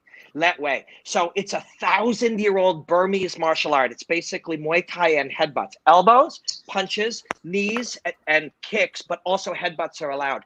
And they say that it's pre-Muay Thai, and that the king of Thailand at the time saw it, fell in love with it, and said, "We're going to do that, but none of that headbutting."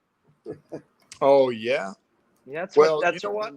You gotta love a country that punching and kicking each other in the face is their national sport. Mm-hmm. Yeah. And I do not love that. You wouldn't believe the Burmese people. They're so, and it is their national sport for 1,000 years. Middle Easy says, Coach Ray gonna love Letway. And it's true, you are. I'll send you a link, Mr. Thompson. I'll send you a link from the one I commentated. It was on Fight Pass. Oh, and cool. There's a guy named Dave Leduc, and he's called the King of Letway. He's actually a Canadian, weirdly enough. And he went over and he started fighting in Thailand in a sport in a competition called prison fights, where the prisoners would fight a pro fighter, and if they win, they get released. No way. Yeah. This is interesting. Yeah. So I'm sure they were choosy as to who they let fight. Yeah. I would hope so. Well, they'll fight the best. Mm-hmm. They have to defeat the best. But can you imagine how hard you'd fight when you're fighting for your freedom? Oh no! You have that pro fighter. Yeah. So Dave fought in prison fights, and then somebody came to him and said, I know this one thing crazier than this. It's in Myanmar. It's a Burmese martial art with headbutts, and he said, "Sign me up." And he went over and he fought their champion and defeated him. I commentated him fighting a guy named Seth Baczynski. Do you remember Seth? Oh yeah, I do. Yeah, he's the one to knock out Kimbo Slice. No, that's. Was that Seth Seth Petrozelli. Close. Yeah. Yes. Yeah. Petrozelli. You're right. You're right. All right. Yeah. Okay. Yeah. Seth Baczynski. Let's take a look here. So I want to ask. Okay. There's a flying knee to a punch. Ray, there's a million things. There's a million little things that people always say, especially in kind of quick commentary, traditional commentary. We'll say, "Oh, we need to put our foot on the outside. Always do this. Never do that." These always and nevers aren't really real at high level, are they? No. You know what? These guys at the top, they defy the rules. They change the rules. They rewrite the rules. They make the rules. I've seen guys do stupid stuff and just put people to sleep. For example, Wonder Boy Pettis. Yeah. Pettis wasn't supposed to do that. That wasn't supposed to work. No. But it worked great. Yeah. You got to pat him on the back. For sure. You know what I'm saying? Yeah. And it was just perfect timing. It did. There it was. Yeah. So these guys up there, they rewrite the rules. And, for sure. To put these guys in boxes, okay, you got to do this and this and this. Boy, oh boy, that's I can't imagine how boring our sport would be. Mm-hmm. If these guys stayed in these little boxes. You know what I'm saying? Yeah. They get out there and they find this art and they blend with that art and they do this and they do that. And then they take that and they work on a little bit and make some adjustments and boom, you got something going on. Yeah. And then break some big golden rule and then, ignore some other thing that you're supposed to never do or always do. It's true. Something as simple as always keep your hands up. It's just not true. And it's just an absolute lie. That's right. There's science behind hands down. Mm-hmm. Yeah. There's science behind There's science behind hands down. There's science behind a wide, deep stance. Mm-hmm. Yeah. There's science behind unusual distances. Yep. You know what I'm saying? Totally. It's just a matter of discovering that science. Yeah. And then developing the athlete to exact that science. Mm-hmm. You know, like for example, low hands. Who was a great athlete? Who was a great boxer with low hands? Muhammad Ali. Boom, number one. Mm-hmm. Low hands. You know why his hands? You know why the benefit of low hands? If I drop my hand, you're going to throw a punch at me. So if I want you to throw a punch at me, I'll drop my hand. Yeah. And get this. If you want better head movement, hands low allows you to move your head, and your hands will counterbalance. Good point. There's exceptions to that. In that, for example, Mike Tyson is one of those guys that's exceptional with hands up because he's developed the system to make hands up work real good. Ali developed the system to make low hands work good. Yeah, does it make sense? Brilliant. 100%. When I bring my hands up, I make one long connected, kinetic chain through my spine, connecting all the way from my neck to my hips. And I must move it all together. And Mike Tyson changed his biology, his physiology, and his physical attributes in such a way that worked for him. That's exactly also, he was short. It made sense to his body type. Yeah. Yeah. Muhammad Ali used, you're right, that counterbalance. As I move somewhere, if I'm falling down, I'll put my arm out. So I can now play with my balance. And do you like Michael Venom Page? Do you enjoy his? Do you know him? I don't know him personally. No, WB's Wonder Boy's spoken to him. I've never had the chance to meet him. He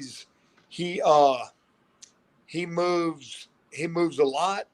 I think as he wises up, he's going to become a more efficient fighter.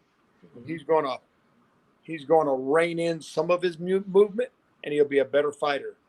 I like the movement, but sometimes he gets a little bit too much. Well, you know what? Yeah. Let me say, in my little box, I think he gets a little bit too much, but there again, he makes it work. You know what I'm saying?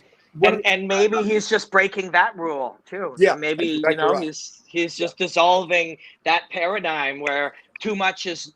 If we all sit around and say never do this, and somebody goes, actually, I'm going to do that. Right. It'll work for a bit. I was gonna go on to that point. You think about it with Muhammad Ali, especially the heavyweights.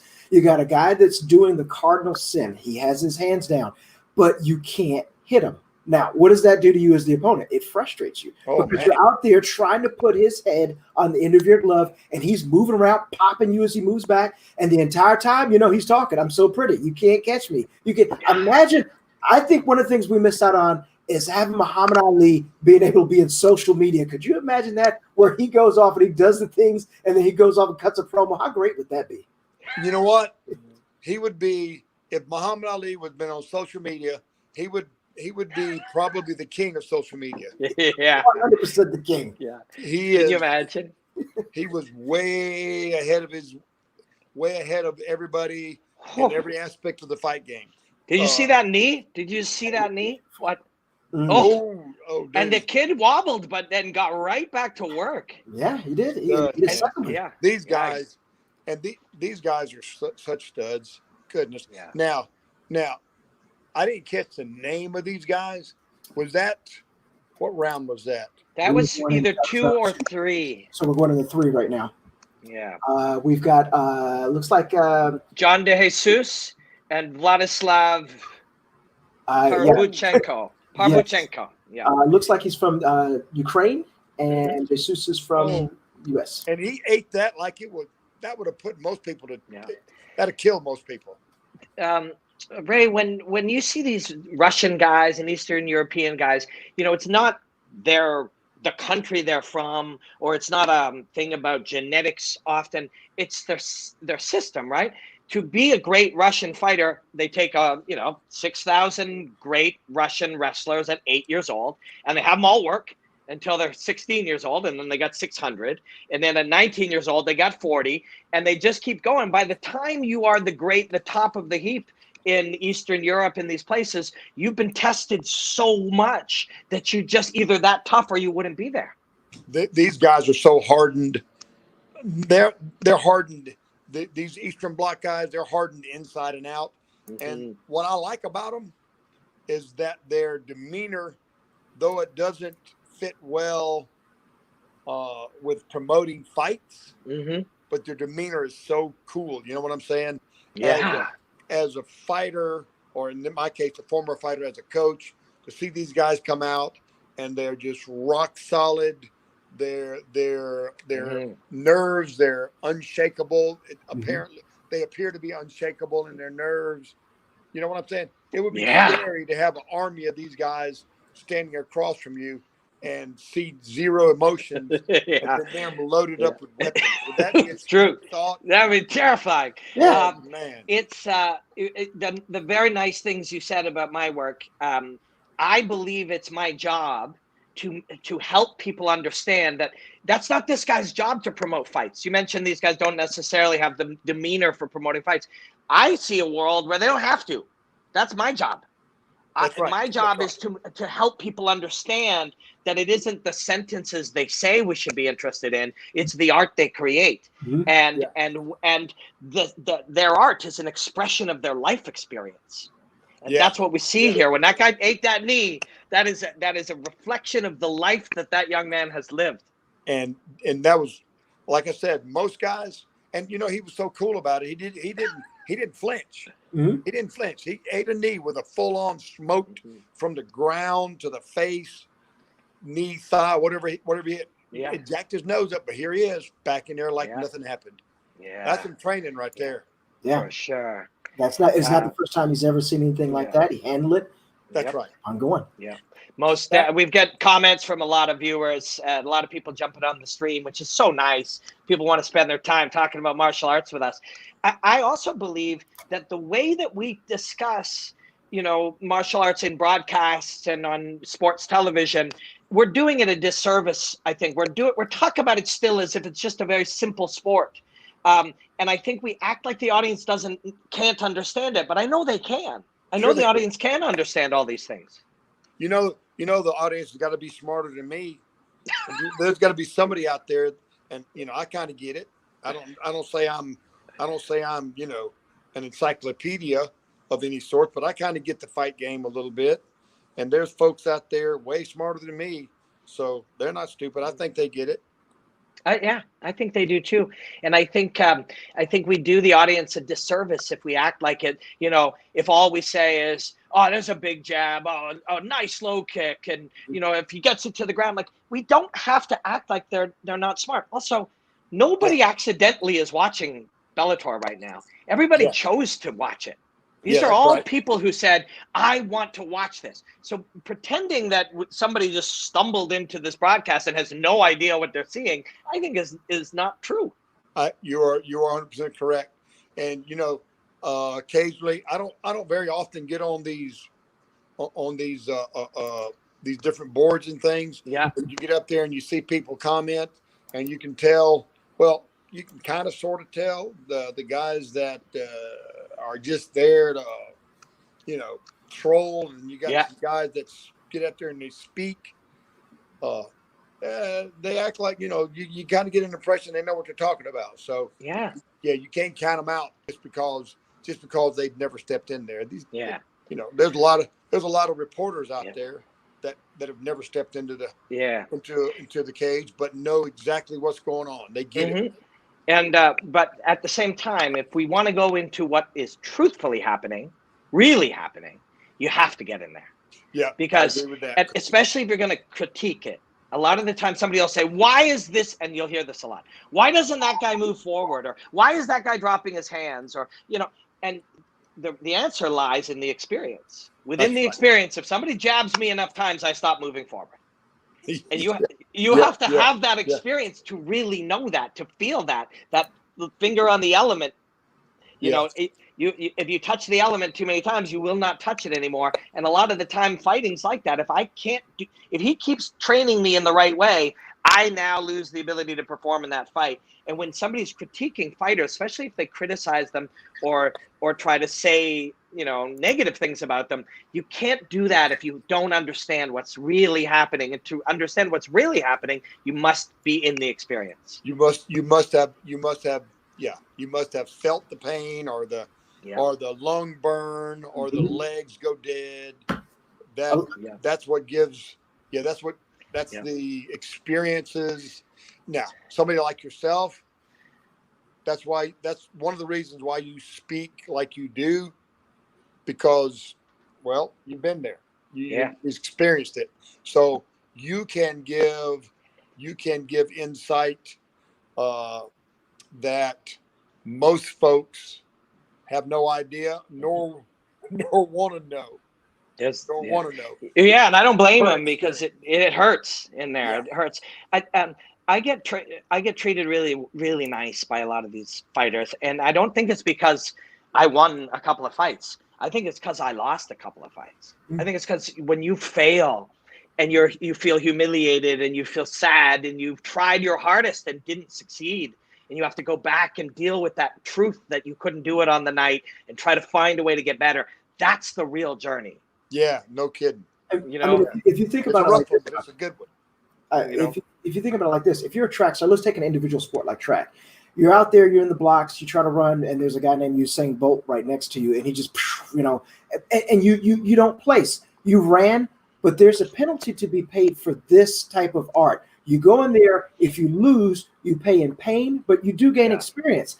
And when you go in there, you make a mess of your face, and you're back at the dojo as soon as, or you're back in the gym as soon as you can. I want to learn why that happened. People respect that, and they say, this guy, he's there. There's something. Remember, as we were talking earlier today, when someone's punching you and someone's kicking you, your brain is telling you, you don't want to be here. Get out of here. Get out of here. But when you stay in the pocket and say, no, I am going to deny this, and I'm going to continue to fight, that's something that you really have to start from. I mean, it comes so from deep inside to say, I'm going to be here and I'm going to weather this and I'm going to make it work for me. That's a different type of person. Yeah, it is. I'm sure we've all been in the dojo, and you got a whole group of folks out there, you know, sparring and testing each other and then testing. And then you got this one guy who gets out there and he gets a body shot and he just kind of just takes it. And then the next thing you know, he steps off to the side and he says, you know, I've had enough.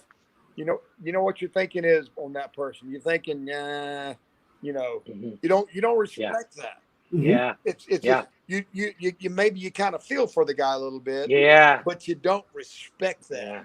It's true. You get that guy now. You get that guy in there. He gets that liver shot and he goes down and he sucks it up and he gets up and he just you know, after he gets about again and he steps back out there, knowing that he just experienced that. You know what I'm saying? And he steps back out there, knowing that it can happen again, but he does it anyway. You got to respect that, even though he went down. Yeah. All the best things in life are on the other side of fear. That is true. And I know, Mr. Thompson, you would definitely be able to relate with this. You get your younger students to come in. And when I was teaching, I would tell them, and, you know, you're right there. The parents are sitting right there. And I would say, listen, there's nothing I can teach you while you're learning whatever martial art to prevent you from getting hit. But I can teach you how to deal with it after you do experience that. You know, it hurts. Yes, it's bad. You doubt starts to creep in. You know, fear and doubt are old buddies. You know, they get in your mind and they fester. But, you know, when you teach a young man or a young lady, hey, look, this happened. Okay, this is how we're going to prevent that. You've tasted it, and now let's prevent it for next time. And you build that confidence. You see that growth. And like you said, Robin's perfect. It's on the other side of fear. To be able to get there, you've walked through that valley, and now you're ready to go. Yep. You got it. Yep. You're 100% right. You got to experience that fear. Yeah. And that's learning, right? That's learning. We learn how to kick and we learn how to punch, but we got to learn the psych ops part of our sport. And like you said, get on the other side of that. That's huge because name some examples of that. Man, there's so many different examples of guys getting out there, getting wrecked, battling through it. For example, when I don't know if you guys saw the last Mike Perry fight. Yes. Oh my goodness, that he was a mess. Yeah. Or was it? Maybe it was the fight before. I can't remember. Yeah. He was messed. You know what? Nose flat. Yeah. Didn't even look like a nose, but what'd he do? Just back out there. Yeah. Yep. And then sometimes there's the failure. It's over. You lost, or you were knocked out, or you were, something happened. And then you come back later. And I remember, do you remember Rich Franklin? Remember Rich? Yeah. So Rich Franklin got annihilated by Anderson Silva. Oh, what a mess. Yeah. It was real bad. And he'd never had that experience. And I remember him coming back and fighting. I think it was Jason McDonald he fought. And when he fought and when he won, the look on his face that I was able to come back and fight and win, or in this case he did win, but come back and do it. The look of relief that he had conquered something, because a lot of people, when you take that beating like that and you've never experienced that, they never come back. That's right.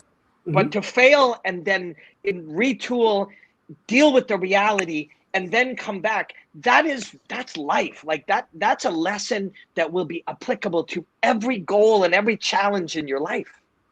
Yeah, it's something that you have to defeat from yourself, because that is a victory. You didn't win on the cards, but that is a victory saying, hey, I didn't let that stop. Yeah. I came back. And think about it. If you have had the experience of getting in a car accident, the next couple times you're driving or riding around, your head's on a swivel, worried, because that's your last experience. That's your last thought. Your brain is saying, this is not a safe place. Let's not do this anymore. And you have to push all that down. And you have to somehow, you almost feel like there should be some Rocky music playing, because you got to bring yourself back up. You got to have that battle internally. And that's the first battle before even setting foot inside cage, mat, wherever you're doing your combat sports. Yeah. All this being said, I'm so excited about being a part of this. Hey, you know what I'm saying? Love having you out there. It's fighting, man. How can we're a bunch of cavemen. We're a bunch of educated. Well, I won't say educated. Partially educated. Slightly. Yeah. We're a bunch of trained cavemen out here, punching each other in the face, trying to break each other. And I would stand to believe the majority of these guys would do it, even if there was no pay. Yep. Yeah. The best guys. Mm-hmm. Well, actually, probably most of them, 99% of them, did it. Yeah. For no pay. Mm-hmm. To get out there and fight, and just it's that warrior class, man. It's just that it's that, just being a part of it. Yeah. And then to be a part of it, and then to be, as you age, to be a part of the learning of it and the teaching of it, and then the exploring of it, and the upgrading of it, and the sharing of things so that somebody else will learn. Like, it's all part of the same living organism. Mm-hmm. Mm-hmm. Yep, it is. That's exactly right. It's that world, part of that world. Yeah. Mm-hmm. There's so many aspects. You got the athlete who got there competing. You got the support group, his teammates that helped him get there. Yep. You have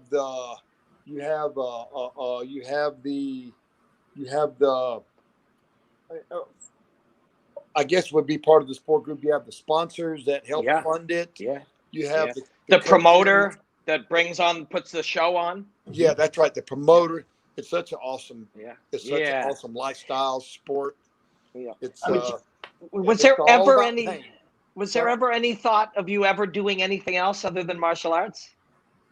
Yeah, it was. Yeah, I actually went to school. I was a tradesman. I went to school, went to technical college, and I studied heating and air conditioning, HVAC. That was going to be I went to school for that. Okay. Mm-hmm. And I was actually, this is back in I was back in 83. Now, I've been teaching martial arts. I got my black belt in '77. I was teaching prior to that as a brown belt in karate. I had a little small karate school back in the early '70s, where I was teaching maybe 25. Way back when. Yeah. But back when you charged $25 a month. $20 a month for lessons. I don't know if any of you guys know about all that. Way back. Oh yeah. Oh, definitely. Yeah. Okay. I don't know if you guys been around that, the game that long. But anyway, nonetheless, yeah. So, back then, oh my goodness, what a right yes, what a right hand. Walked them straight into it. Still watching. Man. It's like, wow. Yeah, we're watching it. This dude's still trying to get up. Look at this. I know, it's incredible. For people watching with us, this is how we hang out with our friends and watch. You are watching. You're seeing it all, you're feeling it all, but you're also having conversations in and around it. So we'll get a chance. I'm just going to put this in here. We'll get a chance to see how we walked him into this right hand. Let's take a look at it. Oh, man. So they'll show it a few times. I think it was open stances. I think it was as well. Yeah, it is. So retreating. Now he goes to orthodox. He turns. Here it is. Damn. So actually, he stepped through. He stepped through from from southpaw to orthodox, and the young man who walked the man into it by getting him to chase, and the long-haired guy, as he's throwing, he steps. Look, steps, and he's stepping through, and so Duke Rufus calls that. It's an old Cuban term, the anchor punch. When we stomp our back foot, we stomp. So Duke calls it the anchor punch, and it comes from Cuban boxing. I think that concept. We stomp the back foot at the point where we walk the guy in. We'll see it again, but we'll take a look at the guy really plants that back foot. Talk to us about that, Coach. When a guy is chasing us and we're light on our feet, how do we plant ourselves to plant and impale him? Well, which you talking to me? Yes. Well, it's a matter of foot placement, and one of the things I teach all my athletes, all my fighters, and I don't know that you see it a whole lot, is taking that rear foot, anchoring it in such a way to where the heel doesn't touch the mat. Ball of the foot buried in the mat, and what that does is that activates everything from your toes to your traps in that punch. So when that young man stepped back with that right foot, he planted with the ball of that foot, and then when it allows that hip and shoulder to rotate, and make that right hand really dig. And if he allows the heel to drop, it kind of takes the calf out of the picture. So the calf's no longer actually aiding in delivery. The calf, with the heel down, the calf is actually hindering delivery. You know, because you're not using it. You're not using it. It's just hanging on. So if we take a look, I don't know how I'm going to do this here. If we were to push off of something, we would extend, we would stomp, and even to throw that punch or to throw a pitch, our ball will be down and we will extend as we go from the ball of the foot. We're just temporarily stomping it there rather than stepping and coming up onto our ball. We never put our heel down to begin with. I teach my guys not to let it touch. Okay, very cool. The rear heel, and it keeps the calf. It requires that calf's in good shape. I get new guys come in, and I get them on the ball of that foot, and they're over there, they're limping around a little bit. And I said, stay with it, man. That calf will get in shape. And I use the analogy, what part of you do you not want to be in shape when you're in a fight? You know what I'm saying? Yeah. So I let all my guys, make them get that heel up because it makes them faster. It makes them faster off the line. It allows them to pivot. It allows them to turn the hip and shoulder. And if they get that hip and shoulder into that punch, It's going to be faster, longer, and way more steam on it. When I was being taught that concept from one of my coaches, Coach Evan Boris, he came up a lot under Henry Hoof, but he's trained all over in Thailand and all over. His cue for that was stomp. So stomp, and it was stomp on the ball, but it was to stomp. So we're retreating, and we stomp. Yeah. So that was kind of his cue to get it into our head, to think of it not as a place, but the stomp is just take it down, drive it down so that the nervous system is lit when we fire from the ball. Everything happens. It's called focus. Everything happens. Boom. At that moment. Everything's, you focus on everything to where it all happens in an instant as opposed to over a chain. Put it down, rotate the hip, rotate the shoulder, and hit him with the punch. You like lightning. Lost the opportunity. Yeah. Like a bolt of lightning. Mr. Thompson, a great question that just came in. I'll read it for you. So let's see here. This is from Wesley. And Wesley, I'm going to butcher your name. It's what I do. I went to public school. Joel, sir. Thank you. Speaking of mental game, how about Woodley's last two fights, gentlemen? Ray, if Tyron was your athlete, what would you say to him? And for all three of you, is there a time when a fighter loses the dog inside? So we'll break the first question down for you first, Coach Thompson. If Tyron was your athlete, what would you say to him? And then this question for all three of us: is there a time when a fighter loses that dog, that not killer instinct, but that that willing to fight inside? So, sure, Coach, I'll let you take it first. Sure, it is. Sure, there's I mean, it's a physical thing. There are guys that we're made up of a whole bunch of stuff. Testosterone being one of them. You understand what I'm saying? Yes. So. You got guys that let me think. There's so many guys out there. Forrest Griffin. Talk about a dog. You know what I'm saying? Yeah. Okay. So as he gets older, you know what I'm saying? Testosterone levels diminish. The dog kind of fades a little bit. So we're all going to go through it. I was never a great fighter, but I had a pretty hard head and I wasn't scared.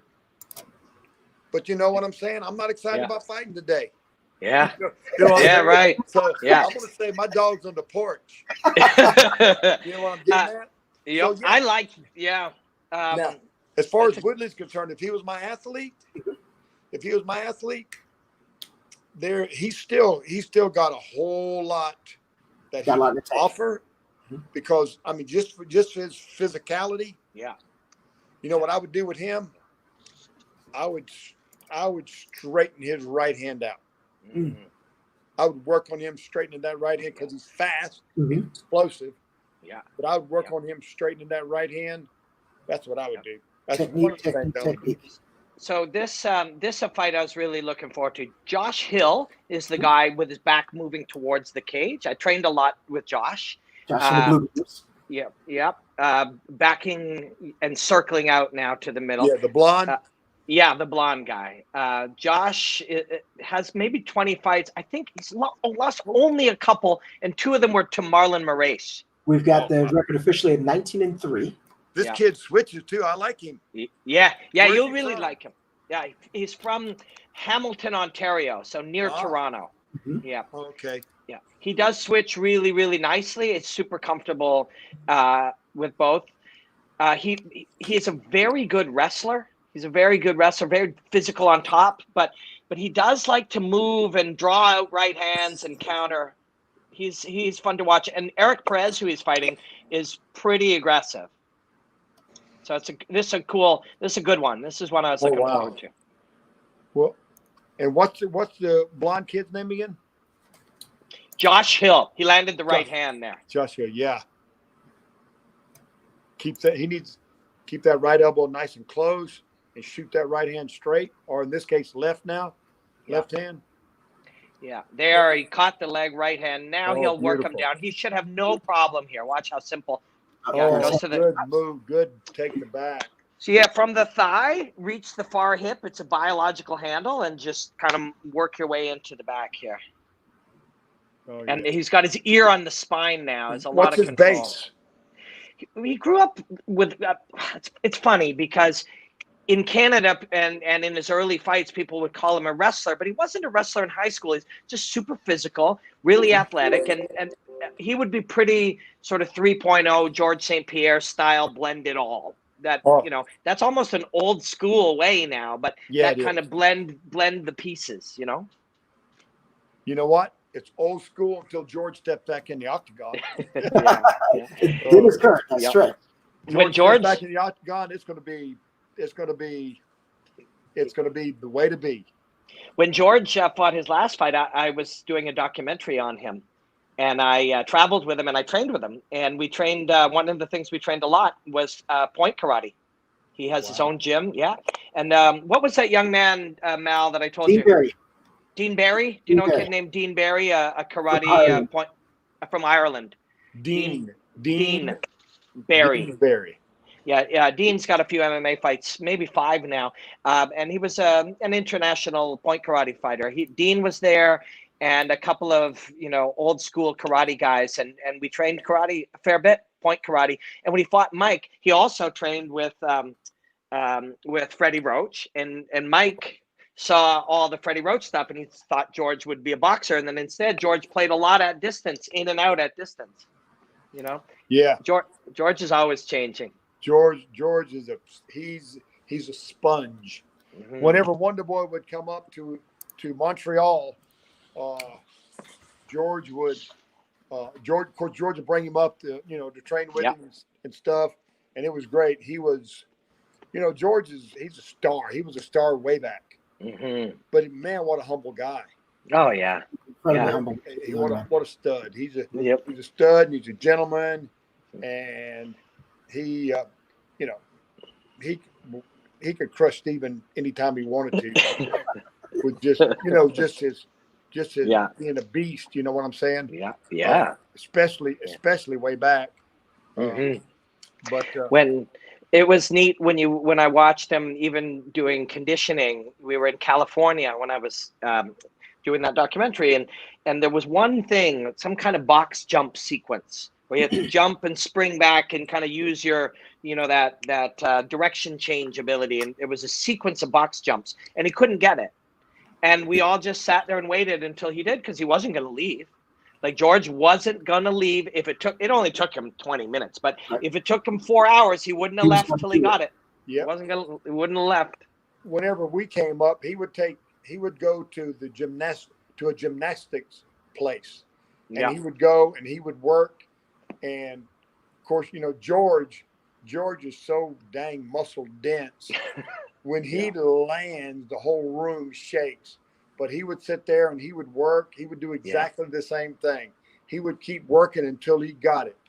Mm-hmm. He's such a driven guy. Yeah. So this round was a good round. I think Josh probably landed more than Eric did. But Ray, if you got either one of these guys, we want the next round to be better, because we want to have learned things in this round that we can now use to have a better performance in the next round. Yeah. Yep. Now, what I would have my guy do, and neither one of these guys are doing enough of it, they need to pick their jab up. They need to pick it up. Mm-hmm. Basic. It's that simple. They need to get that jab and get it working. Mm-hmm. You know what I'm saying? Yeah. The jab is the best technique in all fight sports, in my opinion. We were talking earlier about rules and things that people say, especially when we say them quickly in a broadcast or whatever. But when we're Southpaw versus Orthodox, we still love the jab, right? We like the inside line, take that jab rather than always step outside the front leg. There are times we get on the inside line with the jab. Yep, that's right. And if you got guys in open stance, and you say you got an open stance situation where you got just he almost switched to it, but say one guy's left side, one guy's right side forward. Yep. You step inside with that front leg as you fire that jab with that front leg. Just kind of hook it inside as you step in, and do a little knee pop. Move your opponent's. You use that jab to set up to step inside, and step inside, ball foot, boom, leg pop their front leg out from underneath. It's not going to cause a lot of damage, but it could definitely disrupt your opponent's balance and their game plan, and set up our rear weapons. That's right. That's exactly right. Yep. So Josh, you'll see him sometimes. He'll use these kind of little footwork sequences. I don't see just what, like say we'll run a set play where I'll go step, step, step out, move, shot. Like TJ Dillashaw does that a lot. Juan Archuleta, who's fighting for the Bellator bantamweight title on September 12th against Patrick Mix. Juan does that a lot, but just step. Do you see that? Stepped in with that rear uppercut. Oof. Yeah, man. But I don't see that working as well. When we get Dwayne in here, maybe we'll be able to chat a little about that, where we work these set footwork plays to set that up. That feels like it's a bit out of style right now. What do you think? I think instinctive fighting, what I call instinctive fighting, getting out there and just kind of doing your thing. You teach them skills. You train them how to move their feet and how to move their shoulders and how to move their hips. Excuse me. You give them, you work them, and instead of, okay, when he does this, do that.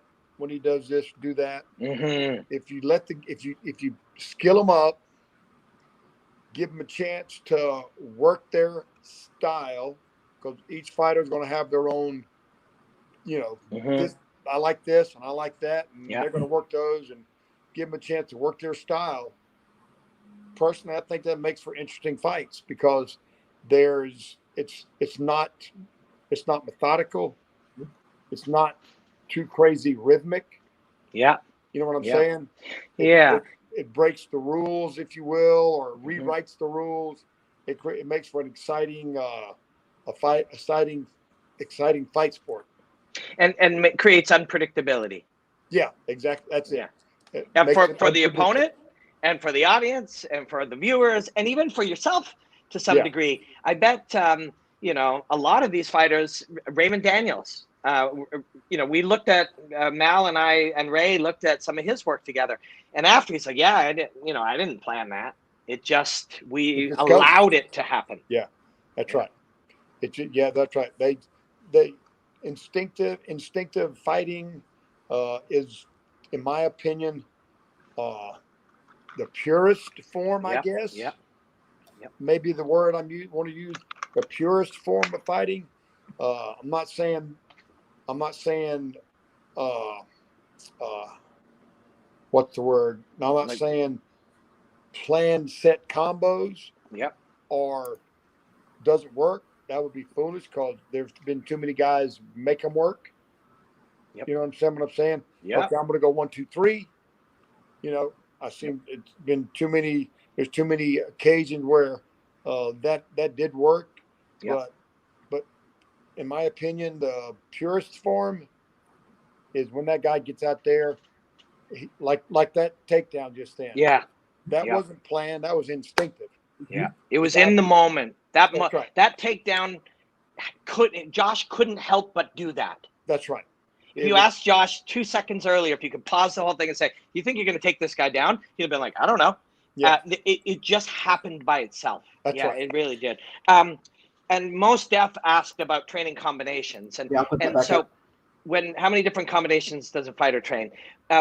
When I do my job, which is talking, I will purposefully gain as many different perspectives as humanly possible. And then when I commentate, I'll just allow the things to come out. I'll have thousands of different ways I could look at it. And then in the moment, allow the right one to come out. I learned that from studying jazz and even freestyle rap. That's how they do that. They learn as many. I'm not surprised. They learn as many different combinations of notes and progressions, or combinations of lines and poems, and then they go in and they have none of them planned, and they just allow it to come out. And that's what we're talking about for a martial artist. Right. Yep. Yeah. Exactly. It's so beautiful, man. When you think of that, when you make that connection like that to that, it really is something very incredible. They are going out prepared with all these things, and then they just allow it to happen. So, Mal, read that one for Coach Ray too.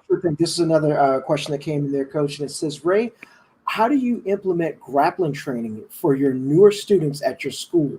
Do you believe in having a distinct specialty or a specific grappling art as I presume you do for striking? So I think what he's kind of getting at is, do you bring a specific BJJ guy in, or do you bring a judo guy, or is anything specific to introduce these guys to grappling? Well, actually, we have a jiu-jitsu program here at our school.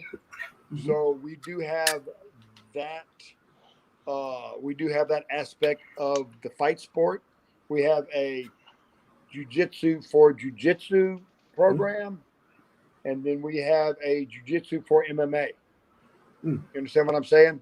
Yep. And I mean, whether you want to believe it or not, I mean, there is a difference. Yeah. Oh, yeah. Yeah, there's a difference. So we do have. Am I the jiu-jitsu coach? No. Yeah. Do you like to train? Do you go occasionally and play around with it? Yeah, sure I do. Yeah. But here's my, we got our jiu-jitsu program is actually a bunch of great guys. Mm-hmm. All right. So I was cursed with this big giant melon, called a head, right? So one of the things that I experience a fair amount is when I get out there, is these big guys want to grab my big melon and try to pull it off. So I do limit myself as to who I train with. I typically train with the smaller guys or the girls because they don't try to rip my head off. Yeah. It's just being smart. That might be. Yep. I've been through that. I've been through the caveman jiu-jitsu era where you get out there and you get out there and you just you grab and pull and choke and squeeze. Did you ever roll with George St. Pierre? Did you ever roll with George? Say what? Did you ever roll with George St. Pierre? No, and I didn't want to roll with George. That guy, and of course he's gentle, right? He's a master, but he will control your chin and your head like nobody's business, George. Right. Because he, that's the simplest way to control you. It's like wherever your head goes, your body's going to go with it, right? He understands that concept well. Oh yeah. Robin, but he's. Yeah, I'm sorry, but I was going to say, I from getting the opportunity to actually do some sparring with GSP, I get up there and he's doing sports karate, so I'm feeling comfortable. And in my mind, I'm thinking that's George St. Pierre across the ring, okay? And we're doing things, and my friends say, "Hey, if you want to take him down, please go ahead." And the thought of that is just like, okay, I would be in a complete world that I had never been on before. Ragdolling would probably not even describe it, but the guy's just too much of a class act. Mastery is a whole different thing, but once you master something, you can be kind again, right? Mm-hmm. Like, a master, you were a multiple degree black belt in Taekwondo, and when you play Taekwondo with somebody, you can be gentle with them. George is like that too, but he'll also dominate you just enough and then give you just enough light to get, like a great jiu-jitsu guy, to get yourself in worse trouble. He'll just give you just enough space to find your way into a spot where it'll be worse for you. But that's the art of grappling. That's what it is. That's the art of fighting, man. That's the art of fighting. Yeah. It sounds like a good idea, and then you realize, no, it wasn't. It was. I played right into his hands. So Josh is having a great fight here because he did everything he wanted to do, and now I think he's going to get this choke. I think he has it. He's palm to palm. He is on it, man. He's. Whoa! He's okay. No, he's reaching for the He's pushing. But he's going to get out. But so Josh, I think comfortable. I'll tell you he did well with his striking, and then he got that takedown late in 2, and now he's really dominating him positionally. But see, Josh ain't give up on it yet. Nope. Yeah, he did. Yeah, he did. Okay. Here we go. Seatbelt grip. Yep. Okay, he ain't. No, he'll try to get this all the way to the end, but Eric will fight and resist it, and he won't give it up. That's a great fight. Bellator has an unbelievable bantamweight division. Just a phenomenal, as good as any. Their top 5 or 6 guys can beat any bantamweight on planet Earth. They got their 205 division looking good too. Yeah. Josh is smoking, boy. Yeah, he's good, man. He's really good. But yeah, 205 is sick too. Oh yeah. So obviously the main card is still an hour away. Oh, now armbar. Look at this guy. Yeah. Well, he's doing the right thing. You can go belly down here. It's not easy, but if you can find the daylight to go belly down, you can extend that arm. Yeah, you can. Pop that head out. Yep. And just rotate your whole body around. But, I mean, better to be there going for it. Josh would obviously, Josh is in his 30s now, and he has been around. This will be his 20th win, I think. Wow. That is so, correct. He's been around. If he wins, I'm biased. He's my friend, and I trained with him. But we were talking distracted, but it felt like he was winning those 3 rounds. Right. From just watching. I got him winning, but who am I? Yeah, and who's sitting in those judges' chairs? More important. Yeah, that's right. Well, you need to call us and find out what the results should be, though. Yeah. I think they need to give us a call. They do. They do. While we're waiting for them to render the decision, Coach Ray, I'd love to ask you this question. Let's say, for example, we're specifically talking about your son, and a fight aside, no matter who the opponent is, and let's say you've got 6 to 8 weeks to prepare. What is the preparation process? Obviously, you're somewhat familiar with the man that's going to be standing on the other side of the cage. Are you breaking down film? Are you saying, okay, here's our strategy? How does that play out over time to get ready? Honestly, we look at very little film. Okay. For Stephen and I together look at very little film. He likes to well, he says he'll look at film at home by himself. Because he wants to look at it, and he wants to think it through. This is kind of what he said to me, because I tried to get him to look at film with me, but we were never really one to sit down together and look at film. Interesting. Because he said he likes to look at it himself and think about it and play it over and this and that and this and that, and he wants to kind of cipher it out in his own brain. So, but typically, he stays even when he's our guy won. And he's how old? Josh, got to be 33, 34 now. Oh, okay. Yeah, so 33. no, maybe 30, 33. Yeah. 33, yes. He's a stud. How tall is he? 5'6". Yep, got him in at 5'6". Yeah. Oh, really? 66 inch reach. Yeah. I guess I'm the stats guy. I just keep it all. Yep. Okay. I got you. Yeah. Good card. Okay. So, but anyway, back to training camp. 6 weeks out. We try to do 8 weeks, but he stays in fight preparatory fight camp shape. You know what I'm saying? So when we jump into a camp, it takes him no time to be, 5 round ready. And every training camp we do, we train for 5 rounds. And the reason we do that, I really try to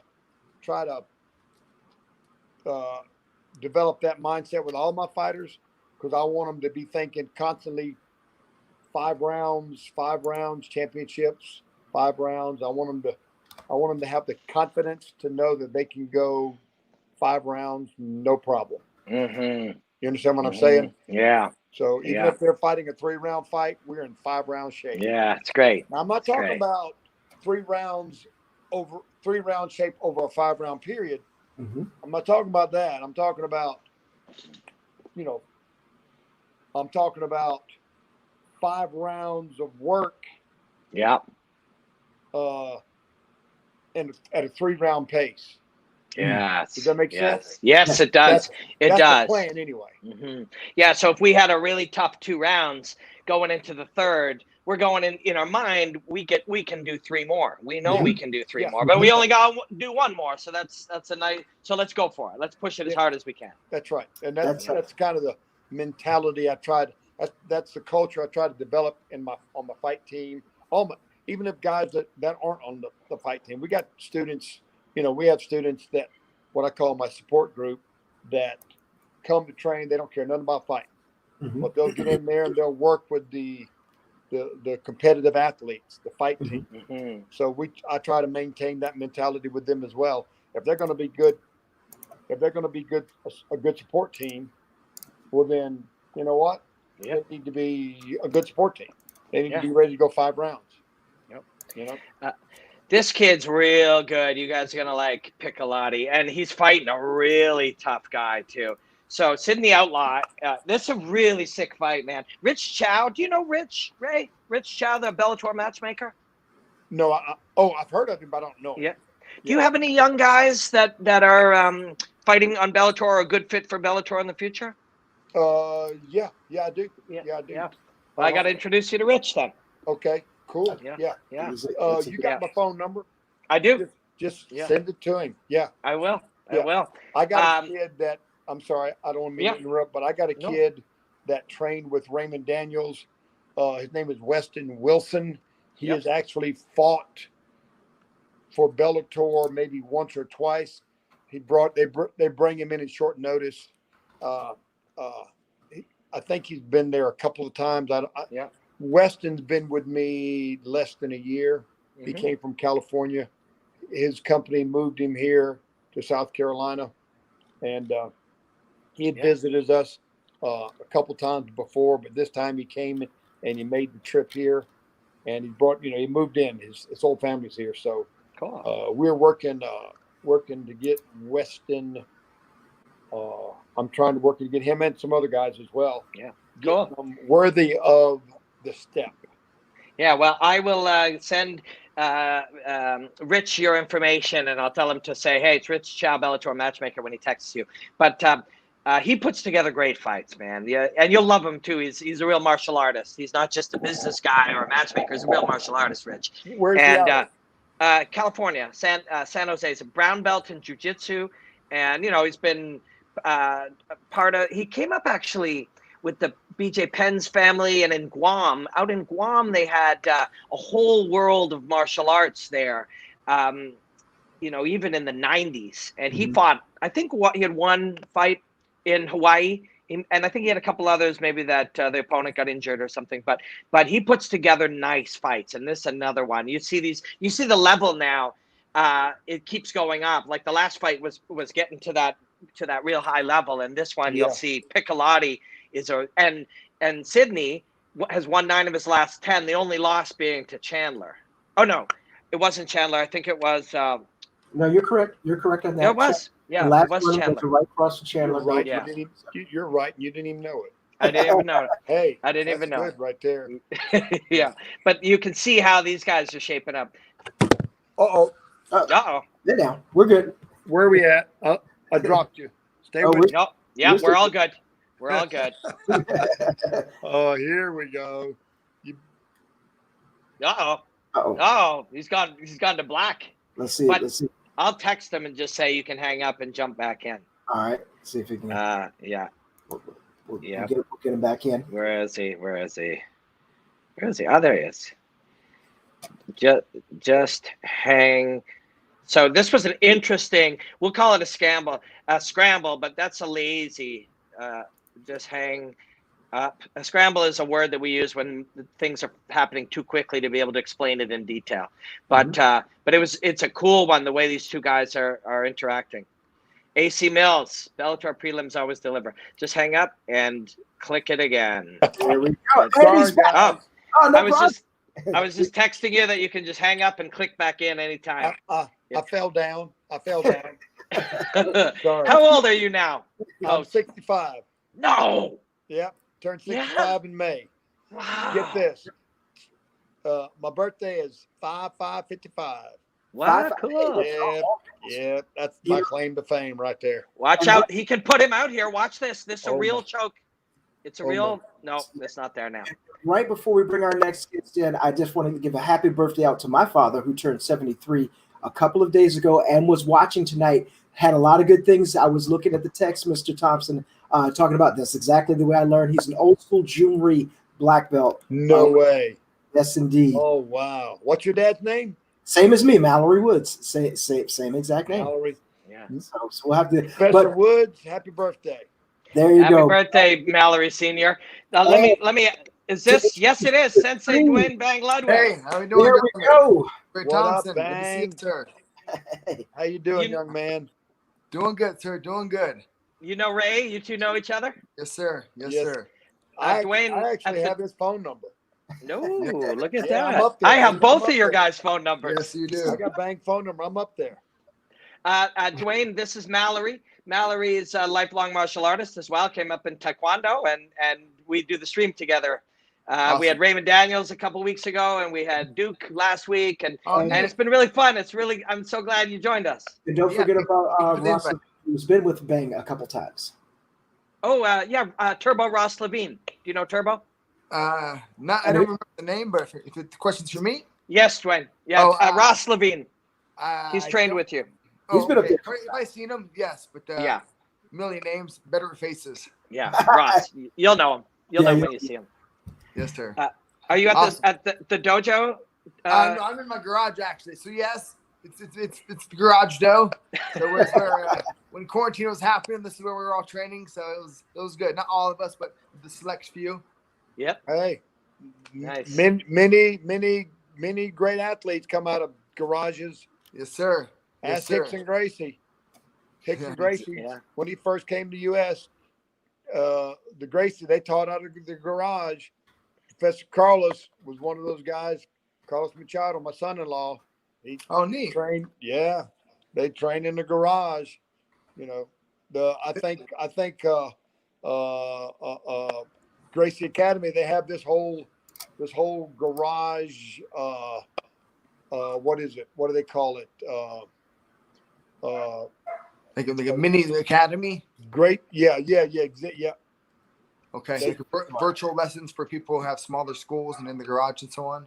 Yeah, they have their Gracie Academy where they have guys all over the place teaching out of the garage. And from what I understand, I don't know if they still do it or not, but they'll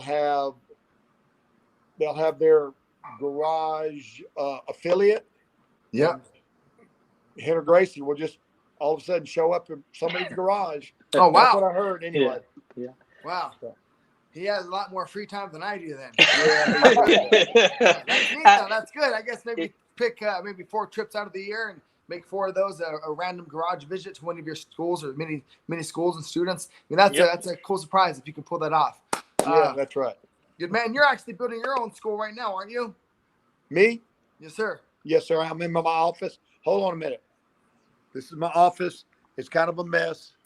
But I'll give you a little bit of that's my whatever size that is. That's pretty good size over there. Yeah. And this is here. This is Now you built this. Is this the one you're building? yes. It's Wow. built. It's built. Nice. Yeah. It's, Nice. thank you. We Good moved job. in. We started doing business in September. This is my little cabinet, which is what you were seeing a while ago. Nice. Back to my, And there it is again. yeah. Looking good. So anyway, we're in my office, and let me plug you guys back in before Okay. I get. Sensei Dwayne, Yes, sir. were you ever at Sean Tompkins' garage gym? No, not his garage gym, but I did do a seminar for him. I think back in 2006, and his school was he had an official school inside of the building. It wasn't an actual garage, but yes, and Just no. before that one, it was a sliding door that opened up and it had tires and little matted area and a little neat. ring. Yeah, it was That's really nice. cool. That's pure. That's honest. That's genuine. The Yeah. new age term is organic. Right. Yeah. Right. Yeah. Oh yeah. Yeah. It's Yeah.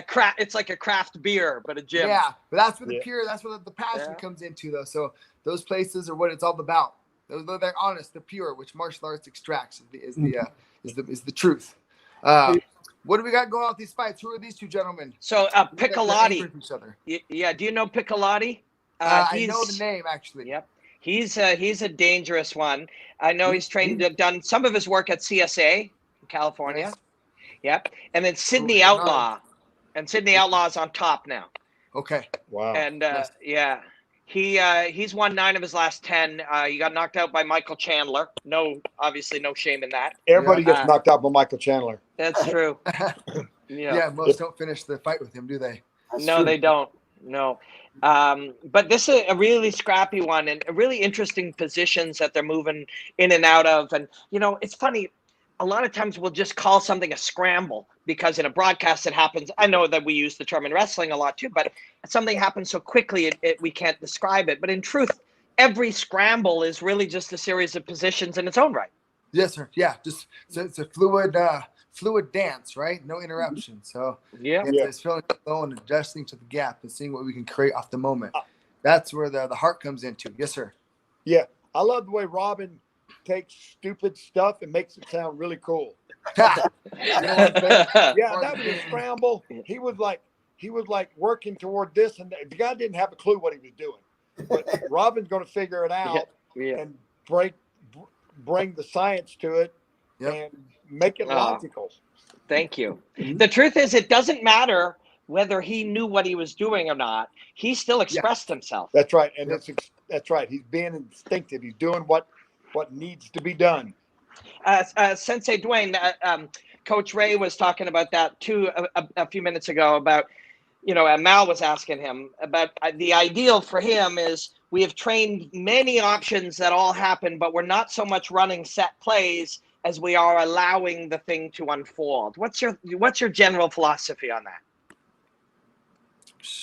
There's nothing that I can say that Bruce Lee hasn't already said. I just reiterate everything that he said, and it's kind of it's fun to start realizing what he was actually talking about. But you have to be, the Taoism is, feeling the flow, but obviously it's the martial arts. So art, the expression of the human soul, and making sure that you can flow with combat. And there's some things that you can actually predict and create, but then you can't get too stuck on that to also allow the moment to happen. And since it's mixed martial arts, making sure that you're fluid in all stances and not being too stuck in one scenario, so you have the opportunities to take advantage of those situations that may come into play. So feeling the flow, but if you don't know how to actually strike and wrestle and grapple, then you're going to be one step behind. So obviously, how do you get better at those scenarios and the scrambles?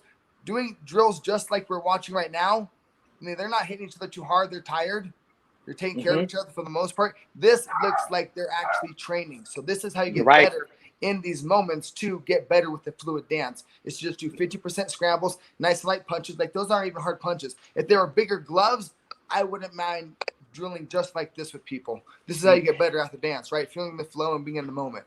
So there's a thousand concepts that you said there, which is amazing. You're talking all our language right now, but I want to just pick one or two of these. Yes. One thing that you just said was fluid with stance, and that's something both you and Sensei Ray can speak to here. Is there 3 stances, or is there no stances, or is there thousands of stances? Like, what are we talking about here with, or is there not even such a thing and it's merely balance? Like, what's the grand scope of stance? Okay. It's all the stances. All of them. Now, what are they? Well, you determine. You, Coach Bang, you determine, and Coach Mallory and Ruff, you determine what they are, and then you have your guys drill them, and then your guys take that and then they fashion it to themselves, to their attributes, to their talents, to their abilities, and then they guess what? Jiu-jitsu is the perfect example. Sorry, let me interrupt you just for a second, Coach Ray. The very bottom is my friend Dr. David Klonsky. David is a lifelong martial artist, karate and jiu-jitsu, but he's also a professor of psychology at the University of British Columbia. He's a good friend. We're writing a book together. This is Dwayne, Sensei Dwayne, Sensei Ray Thompson. At the top is my friend Mallory Woods. Dr. David, how are you, man? Doing well, and can't imagine interrupting the discussion that all of you eminent folks have going on. I can stay alone, but I can also sit and listen. Yeah, well, I just wanted to introduce you and catch you up. We're talking about stance. Is there stance, or is it all just balance? Is there many stances, hundreds of stances, 3 stances, no stances? Ray was talking about that, and Dwayne, please jump in. Oh, there's no real answer to a lot of those questions. Just like life, we can say that there's 100 stances. We can say there's 1 stance or no stance. I just want to make sure that they are in an athletic position so that they can attack or defend or do what they need to do per the situation at hand. So when I'm coaching my athletes and my students and so on, I give them options on what they can do and how they can be successful rather than telling them what they can't do. So just making sure that we're leaving options open. And again, it's just same thing like Bruce Lee always said, you know, he feared the man that practiced 10,000 kicks one time, or we don't want to kick 10,000 times versus the man practiced 10,000 kicks one time, because there's that beauty in that moment of mastery that's never obtained, but the journey itself is the goal. So following that flow so you can actually make that happen, not get too stuck in what not to do, but what you can do, so you have more of a positive outlook as well. We actually have a question for Bang if you want me to go ahead and read it on out. Sure. Let's see. All right. This comes in for our man Wesley again, and he says specifically, who would you like TJ to fight in his comeback? And one would think that the years away from taking blows is a good thing. Do you think the time served him well for being off mentally and physically?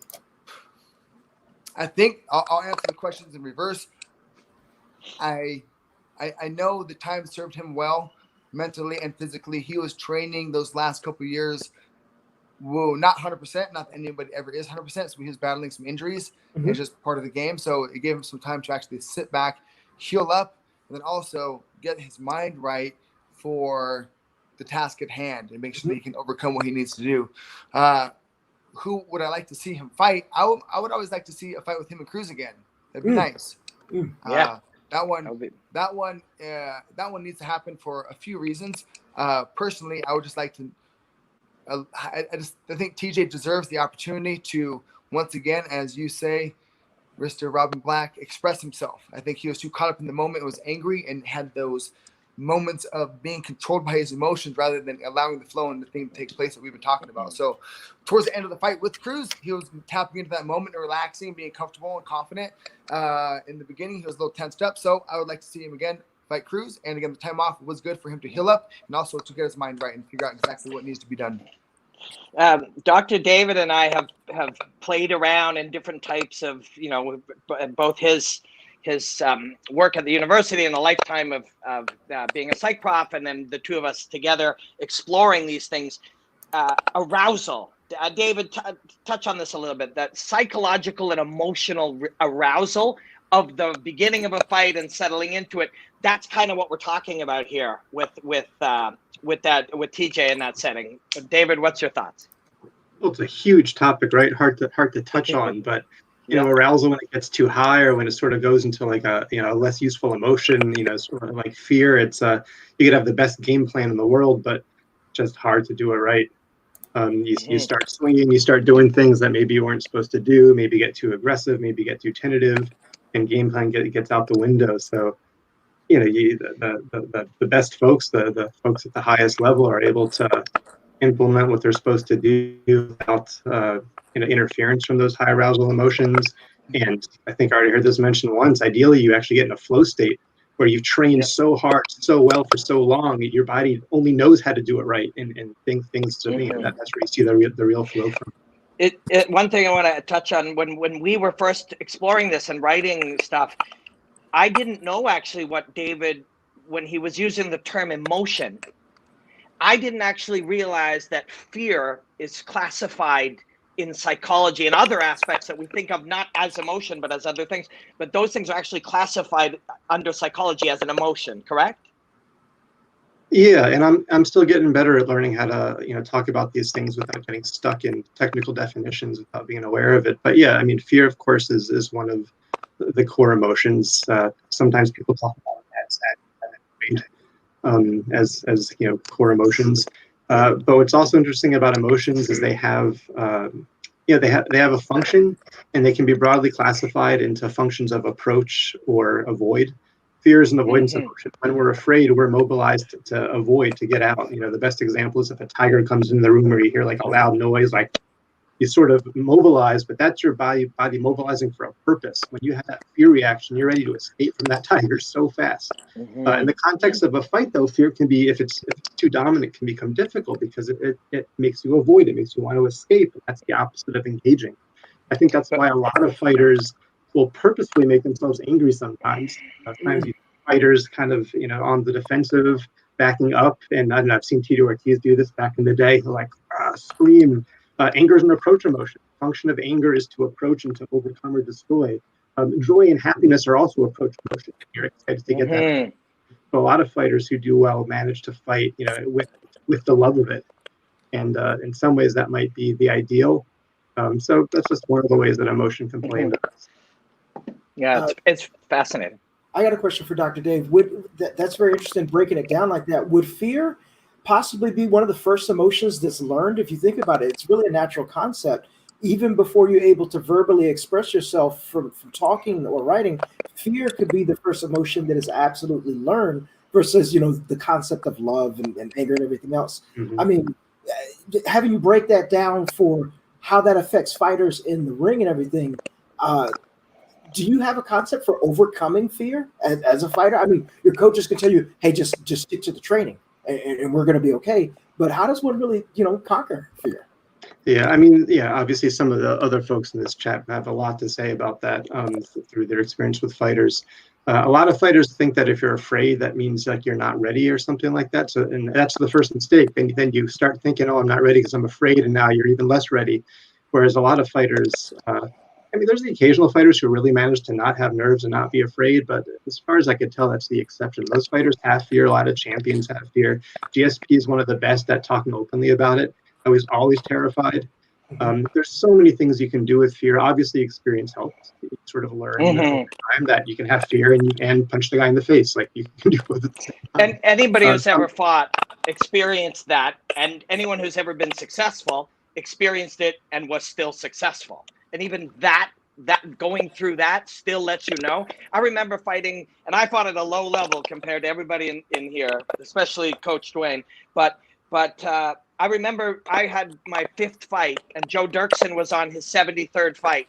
And I said, Joe, I can't feel my hands. They feel weird. Like, I don't feel like something's wrong. I feel weak. And Joe looks at me and he goes, it's my 73rd fight. I have the exact same feeling right now. Wow. And that made me feel really good. Like, it made me understand, wait, this is a normal part of the process. And just that helps. It's bad enough to be scared or anxious or feel something, but to also panic because you're scared of feeling scared, that's when we're in deep shit. Coach Thompson, you got something to tell me about. Go ahead. Yes, I've been training fighters for many years, from the 70s all the way up to today. I've trained in the lowest levels of martial arts competition to the highest levels. I've trained point karate fighters. I've tried full contact karate fighters. I've trained kickboxers, mixed martial artists. Not once have I ever had a fighter that wasn't scared. Not once. They might have lied to you. Yeah. You know what? They didn't even do that. They had no problem to let me know how scared they were. There was many times Steven, even as amateur, back in his kickboxing days, many times he had to throw up before he stepped out there and fought. There was times when he had his gloves on and he was on the verge of puking and couldn't quite do it.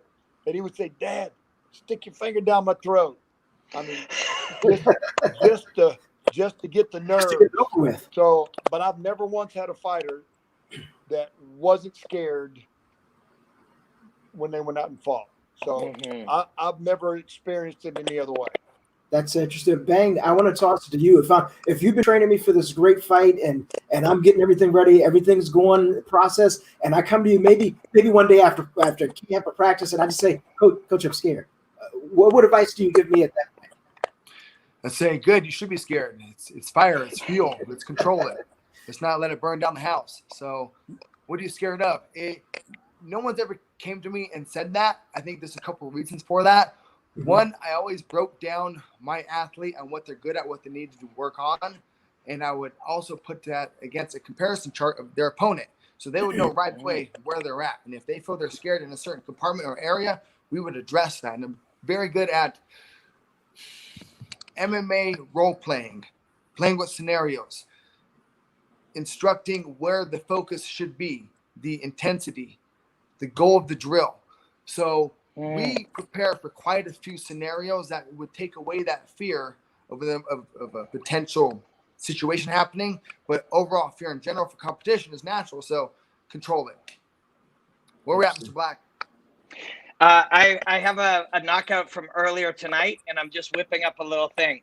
It was earlier tonight. A young man walked, and Sensei Ray was here during it, walked the guy in, and then opened stances and landed his right hand. And we were, Ray called, Duke calls it the anchor punch, which I know comes from a Cuban term. When you're retreating, and you stomp and you throw. Ray was pointing out that his fighters will step with the ball of the foot only to plant and explode. Can you give us any insight into that? Retreating, drawing something out, planting that back foot to strike?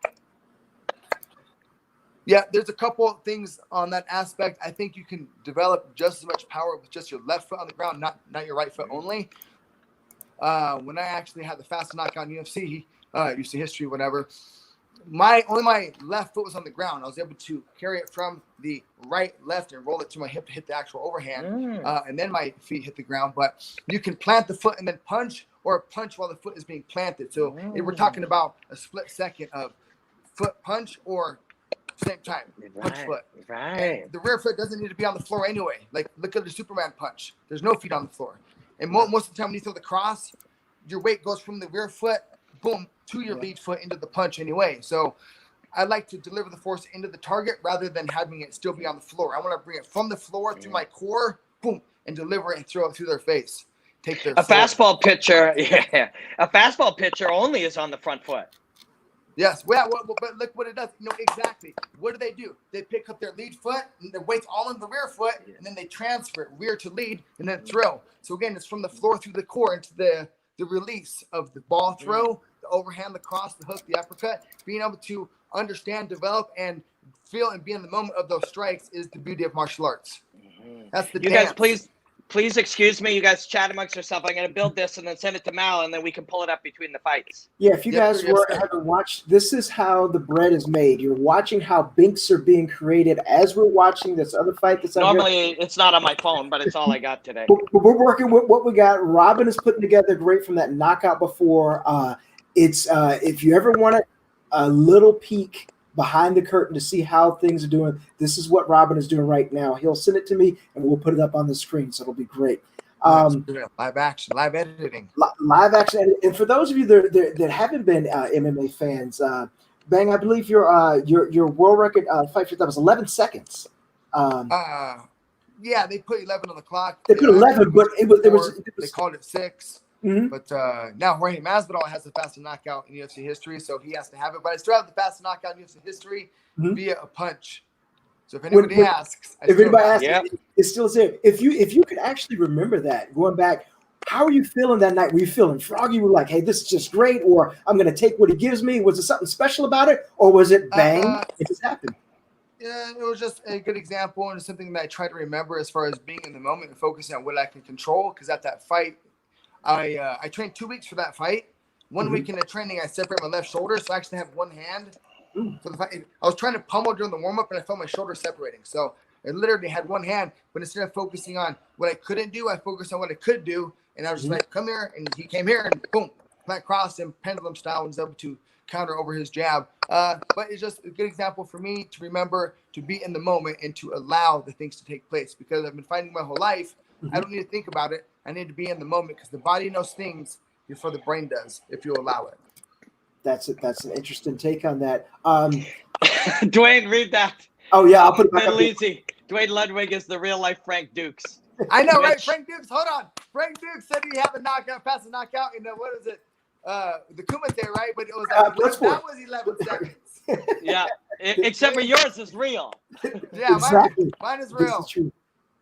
Man. So please forgive how But super real rudimentary quick, this is. when Yeah, go. I could beat up Frank Dukes when I was 15. You heard it here first, folks. We got a lot of people coming in and out of the stream. Mallory Woods at the top, Sensei Ray Thompson, Sensei Dwayne Ludwig, and my friend Dr. David Klonsky, professor of psychology and a lifelong martial artist. And I am just building this thing, which I am going to send to Mallory. It's super rudimentary. Normally I build it on something else, but this is all I have right now. Mr. Thompson, could I ask you a question as far as training Sure. your athletes and having them build the reactions and being in the moment? Do you do any specific sparring drills, or what do you do to allow the athlete to find his flow and be in the moment? Yeah, we do. Yeah, we drill. We don't drill long combinations. We drill 2, maybe 3 techniques in a series. And we just drill boom, boom, boom. It might be a kick, punch, kick. It might be a kick, kick, punch. It might be a kick, kick, kick. It could be you know what I'm saying? We just drill basic techniques. We keep it simple. Occasionally we'll get fancy and work in some spin techniques. But for the I don't have a whole lot of fighters that really get into a lot of spinning, though I love it. I love the spin techniques. I remember we were talking about earlier about, Robin, about getting off the subject real quick, but I'll get right back on your question about some of the things that back in the day that you would, we will never do that. We will never do a side kick. Oh, spin kick. Don't be front kicks don't work. Yeah. Those things don't work. Well, you see what's going on, right? Yeah. But getting back into it, we do work combinations, but we work 3 techniques, probably at the most, maybe 4 on a special occasion. But for the most part, we'll work 2 or 3 technique combos, and then we work footwork. 2 or 3 combos, and then we work. How much focus do you put on telling them to go faster or harder or slower or lighter to develop, I guess, the timing of the drill? Would you focus more on the technical aspect of the techniques, or the timing and the distance of the technique, of the execution of the technique? For me, it's always start with technique. Yes, sir. Proper technique. I'm kind of a stickler that way. I try not to let my guys get away with small mistakes. I make them drill as technically correct as possible, because I know come fight time, they're going to do some sort of a rendition of that. They won't be exactly perfectly technical. If I let them get away with lax technique in training, they're going to be doing something less of that. Can I interject a question, please? Coach Ray? You said earlier, Coach, that when you came up, you trained as a craftsman, or what was the word you used? A tradesman. And do you see the way you train your martial artists and the way you categorize your teaching in that tradesman mindset? Probably, but also in high school I spent 4 years in military school, so I have sort of a little bit of a military-ish demeanor to my training, to my coaching. You know what I'm saying? Yes. Drill. I went to military school early 70s to mid 70s. 71, 2, 3, 4. Graduated high school in 74. So we take a military training, we combine a tradesman, a craftsman, a blue collar mindset, and that's a part of how you teach martial arts now, I think. I guess so. I never thought about that, but I guess that's right. And I appreciate you pointing that out, because I never really brought it to that mindset. But I think, I guess it is. When I was in military school, I was a part of a very specific team. It was a drill team, and for high schoolers, we were a very high level drill team, and everything was precision. When you're marching and you're stepping and you're working, it's boom, boom, boom, boom. Everything's precise. It's got to be done exactly the right way. And I kind of, to a degree, brought that into my martial arts. When my students practice kata, when they work drills, I drill them to be as precise as possible. I want them to do all of the movements involved. Like, for example, say you're throwing a left hook. Just say you're throwing a 2-3, right? Or a right left. So when they're throwing their right, I'm making sure they're pivoting on their right foot. Yeah. As opposed to leaving the right foot flat, which kills a lot of value. It kills a lot of potential in that right hand. I make sure that they're pivoting on the ball of their right foot. And then as they rip their left hook, I make sure they're pivoting on their front foot. But it's really interesting because you drill like a drill sergeant, yet when it comes time to fight, you ask them to be an artist and express themselves and innovate and allow it to happen. So your teaching is regimented, but then you ask them to express themselves freely. And it works. That combination works really well for you and your students. They're going to be their fastest and most accurate.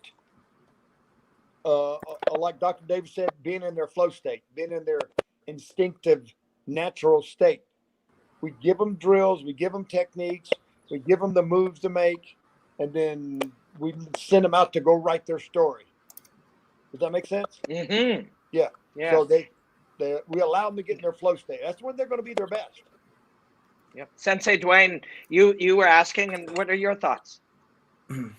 That's a very interesting, topic on my mind quite a bit, is because I want to take the top scenarios that happen in mixed martial arts and the study from Fightnomics by Reed Kuhn, who put out the book in 2013. He studied 2,000 MMA fights and was able to determine that there are basically two main punches that are thrown. It's the jab, and then the next one was a haymaker, so overhand hook. Uppercut, next one is what? Overhand right. Overhand, just chucking the rear hand, the overhand, the rear hand. So they were able to determine the two top strikes, the three main takedowns. There's in mixed martial arts, there's three main takedowns: double leg, single leg, and then from the body lock, the outside trip. Those are the top three takedowns. Once they're on the ground, there's 5 main submission, with the rear naked choke being the number 1 submission. So if you take that data, now you have what you should see as a recipe of the things that you should be drilling. And you have to drill, or at least drilling against, or at least drilling to face. I wouldn't, because if it's against, then you're going to be secondary, because you're waiting for the technique to be executed. So I would prefer, my own personal opinion, for them to take action, understand how to execute it. If you learn how to execute it, then you have a better understanding of how to defend it as well. So you'll be actually doing 2 in 1 by learning how to properly execute the technique. But now with that study, you have the techniques, if you're going to fight mixed martial arts, of what you should actually be training. Now, what combination of flow in between do you need to blend those and make it your own style? Is again your ingredients for success. No, but don't we have once they're coordinated though? But that data is from 2013. The world is changing as well. Yes, and they don't talk about the oblique kick, but still in general, I would like to see the study still redone. I bet you it's not far off. Yeah. The rear naked choke, still the number 1 submission. Boom. Triangle, armbar. Yeah. There's 5 submissions. So those are what you need to know, basic minimum, and then drilling it till you feel it. But that's if you're talking about a coordinated athlete. So if they're not coordinated yet, then you need to meet them at their level, build them up, take them through some warm-up drills so that they know how to operate their body. Now they know how to move, in what direction, what technique, what kata, what form do they need to move to execute the technique. So, and then the spider webs of getting there and building there and combining them. Who you're dealing with. Yeah. Well, meet them at their level, build them up. Boom. Based off everything you said, these are things that you need to know. Say again. Say that again. I missed that. One more time, sorry. He just missed the last thought. Just that Well, the last thought as far as you have the ingredients that you need to know for the basics of mixed martial arts. There's your beginner's curriculum. Once somebody is already coordinated and has a basic understanding of their body, then you can start implementing and dropping in to little drops of knowledge of the actual techniques that need to be executed. Right. Offense and then defense. Yeah. Like we stated earlier, you got to teach them the moves. You got to teach them the techniques. You got to drill the techniques, proper method, proper skills, proper form. They got to develop that. And then they take that, the skills that you develop in them, and then they take it and they go right. Yes. And there's one thing. I didn't create this. I'm reiterating things. The most important thing that I feel in martial arts, or I guess really life, or especially athletics, is timing. I would much rather have the feel and the flow of the timing to execute my cross, boom, where it land. I want it to land versus being clean, tight, precise, and missing. So I think the number one thing is timing, and then I would go second, technique.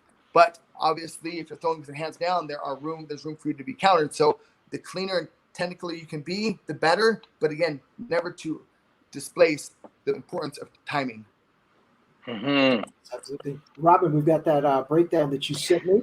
Which please forgive me for its rudimentary form. It was strictly made on the.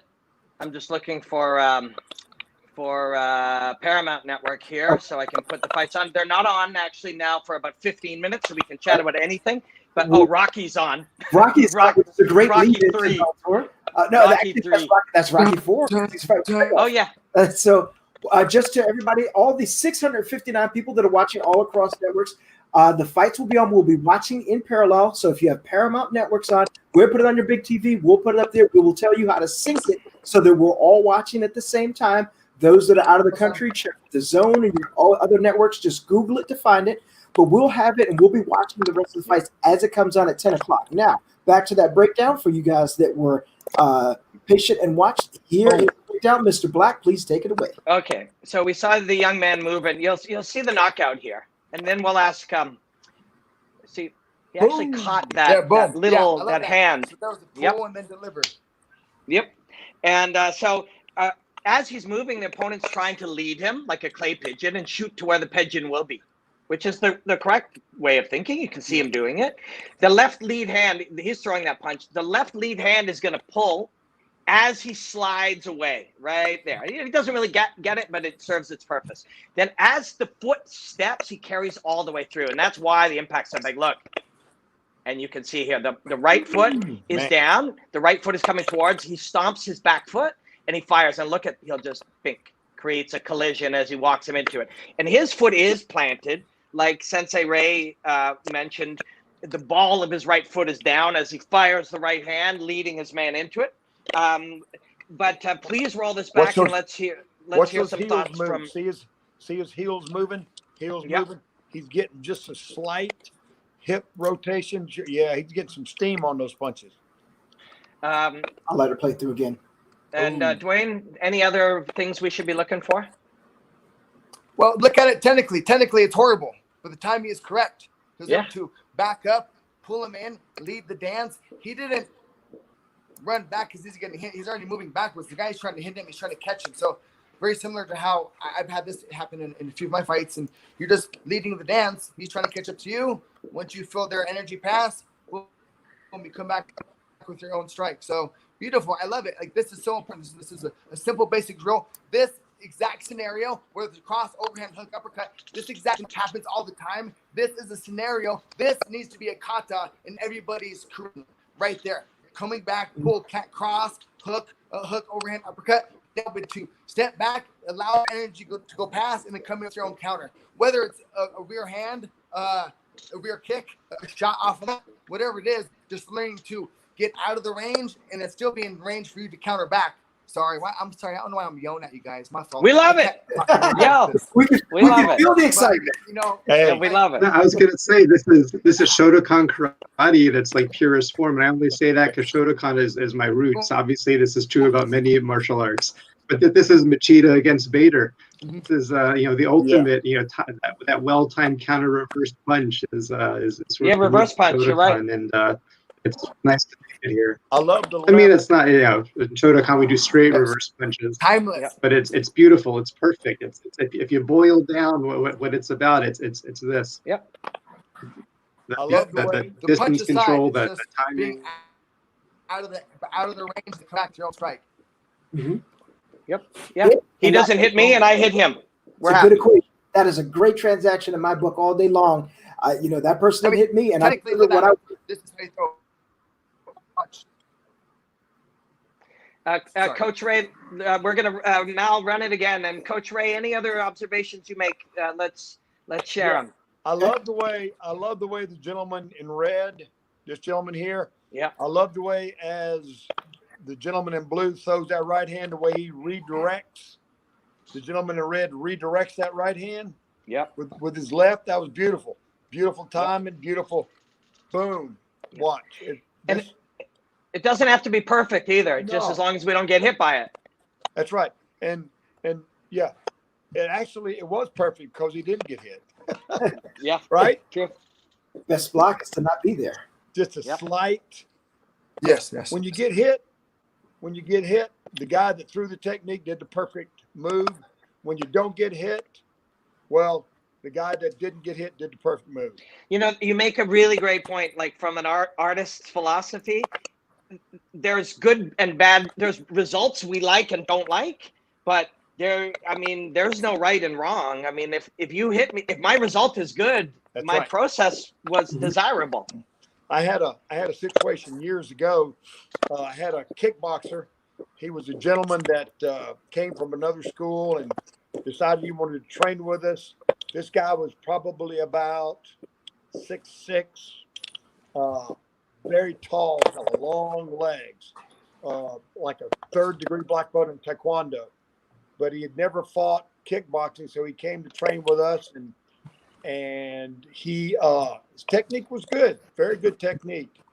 It was his first kickboxing match, and he had to fight this kid that was probably a head and a half shorter, and the kid in the opposing corner you can tell he was scared to death.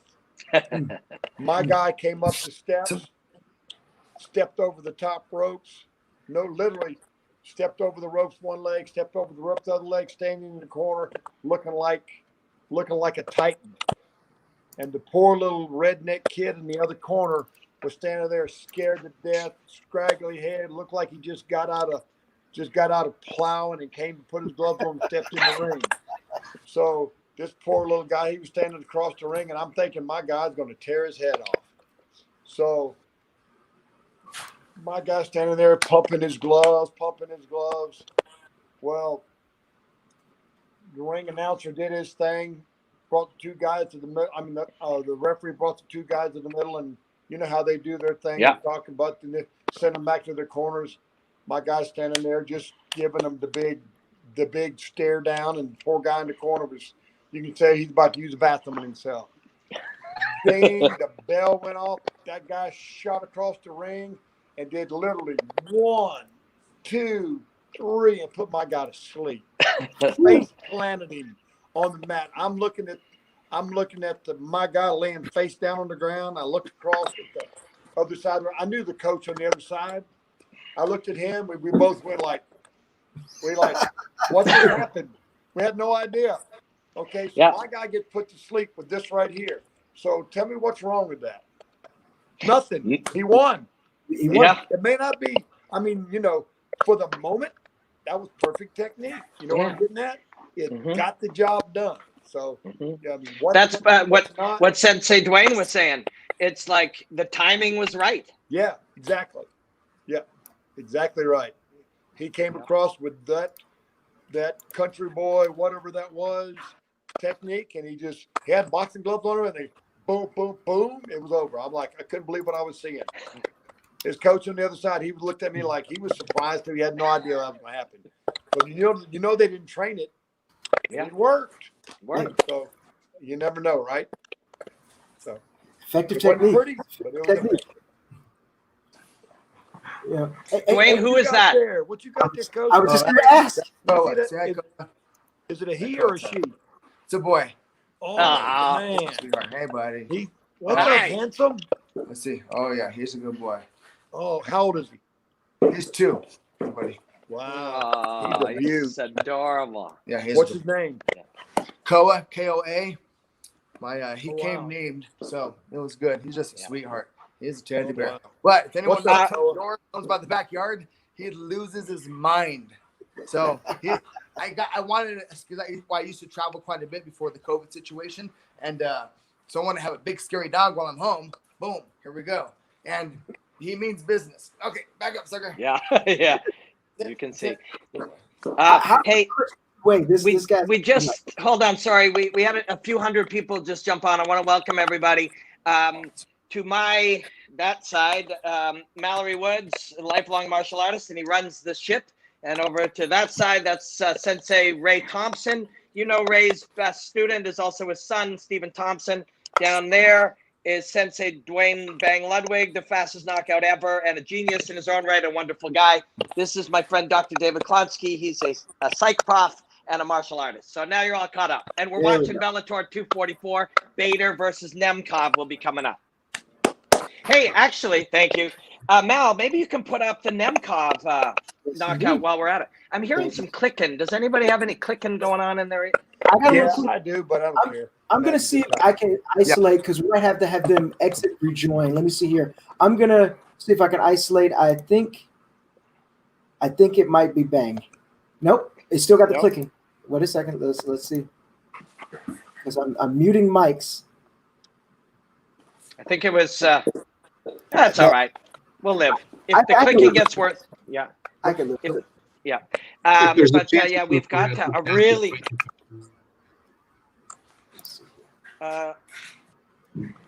we've got a really cool finish by Nemkov. People know Ryan Bader really well. People may be less familiar with Nemkov, so we can take a look at that. And is it Dr. David who's clicking? No, he's been muted. He muted himself ahead of time, so he's ahead of the game. Okay. He's the most educated man in the room. You know, he's on top of things. Okay, so let's take a look at this. Vadim Nemkov. I'm going to ask you to freeze if you Mal, then we can ask these guys. Look at this punch. So we'll let that roll. So that is a sick timed right hand. But I'm going to ask you to freeze on a few arrows, and then I'm going to ask the coaches. Can you back it up? No, we'll go forward. You'll see more. So okay. So ultimately, it's going to be a right hand. This is one of those myths that we all hear. If you roll, Mal, I'll tell you when to freeze. Okay. So you'll hear, well, you got to move away from the power hand. But of course, that's ridiculous. You can freeze right now. If we only I'd love to talk about this. Go ahead. Yes, Dwayne, that would be great. So we hear people say, "Oh, you must move away from the power hand." But of course, that's ridiculous, right? We can't only move in one direction, or we'll just keep circling around the whole cage. Yeah. You know.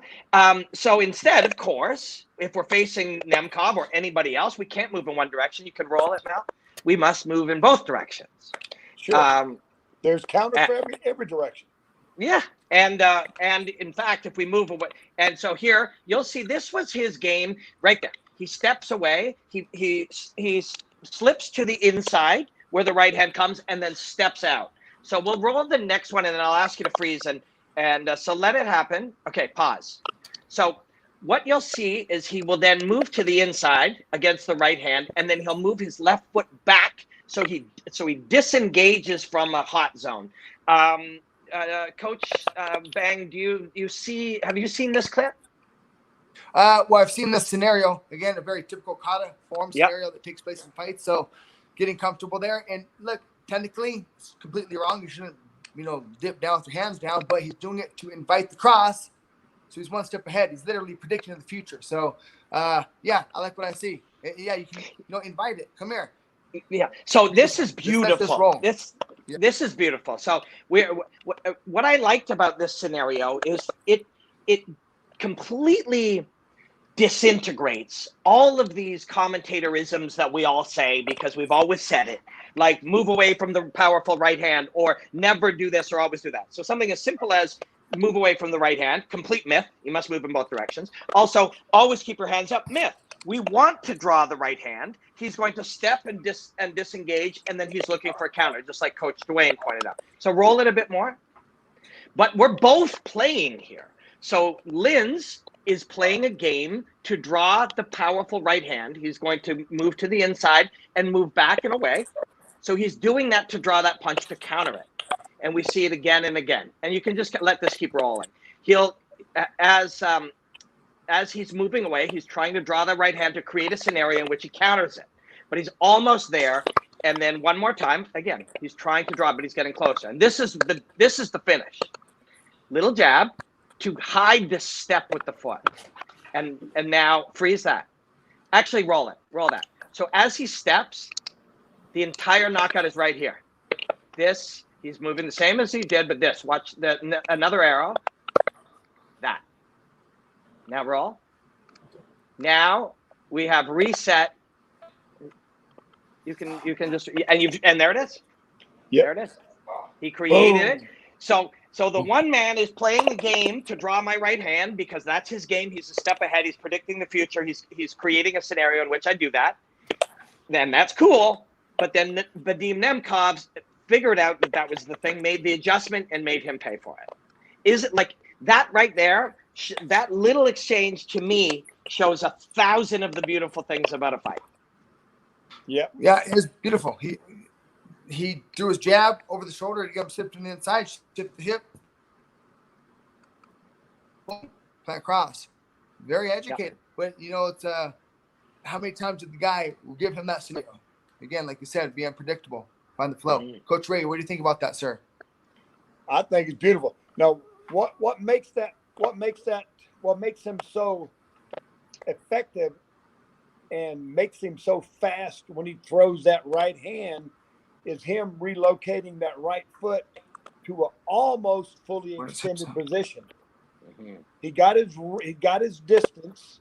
He worked his distance. He got the right distance, and then we all know that you're going to be fastest and strongest the last few inches of extension, whether it be hand or foot or leg. You know what I'm saying? Mm-hmm. So you got that leg underneath you. When he relocates that right leg slightly backwards, it puts that leg in its most explosive position, almost extended. And it allows him to get that right hand out there to that also almost extended position when he makes contact. Yeah, he almost pulled it there. Yeah, totally. We put him in balance in a biomechanically efficient position to be able to express that punch exactly where he wanted in a position. Now, and I know Coach Dwayne has many different ways that he can create that elastic explosion in different ways. So this is the final one that Coach Ray was talking about here. When he moves this way, his right foot. And now, and you'll see it as soon as he replates it. Just pause when he places it, Mal. And let him, right there. Right there, yeah. You see it? You see it right there? That allows him to extend that leg. It puts him in the range of position so that he can extend really quick. So what is that position? Hip. That looks like a wrestling sprinting, shot, doesn't it? It looks like a sprint. Sprint, wrestling shot, cross. Yeah. So just being able to do that, and then you can express that energy into a punch, kick, knee, shot, whatever you want. But being able to do that first is the important aspect. That's so beautifully put. What happens after this only happens because we got this. That's right. Because you got that. That's exactly right. Yeah. It's such a sick punch, that one. But when you think about it, my job, if I could get to do it for 20 more years, will be to keep asking why, how, what's really happening, why, how. And so my question starts to be, all of that adjustment that he made, somehow his brain started making those calculations. It's almost like, and Mal and I were talking about this today. You throw a football really far and a guy runs to catch it. The brain has to anticipate where it's going. All of these algorithmic choices are happening. Dwayne? No. You feel it. If I throw something at you, you're going to think about it. You feel it. You're in the moment. I agree. But that feeling, But that feeling is an expression of.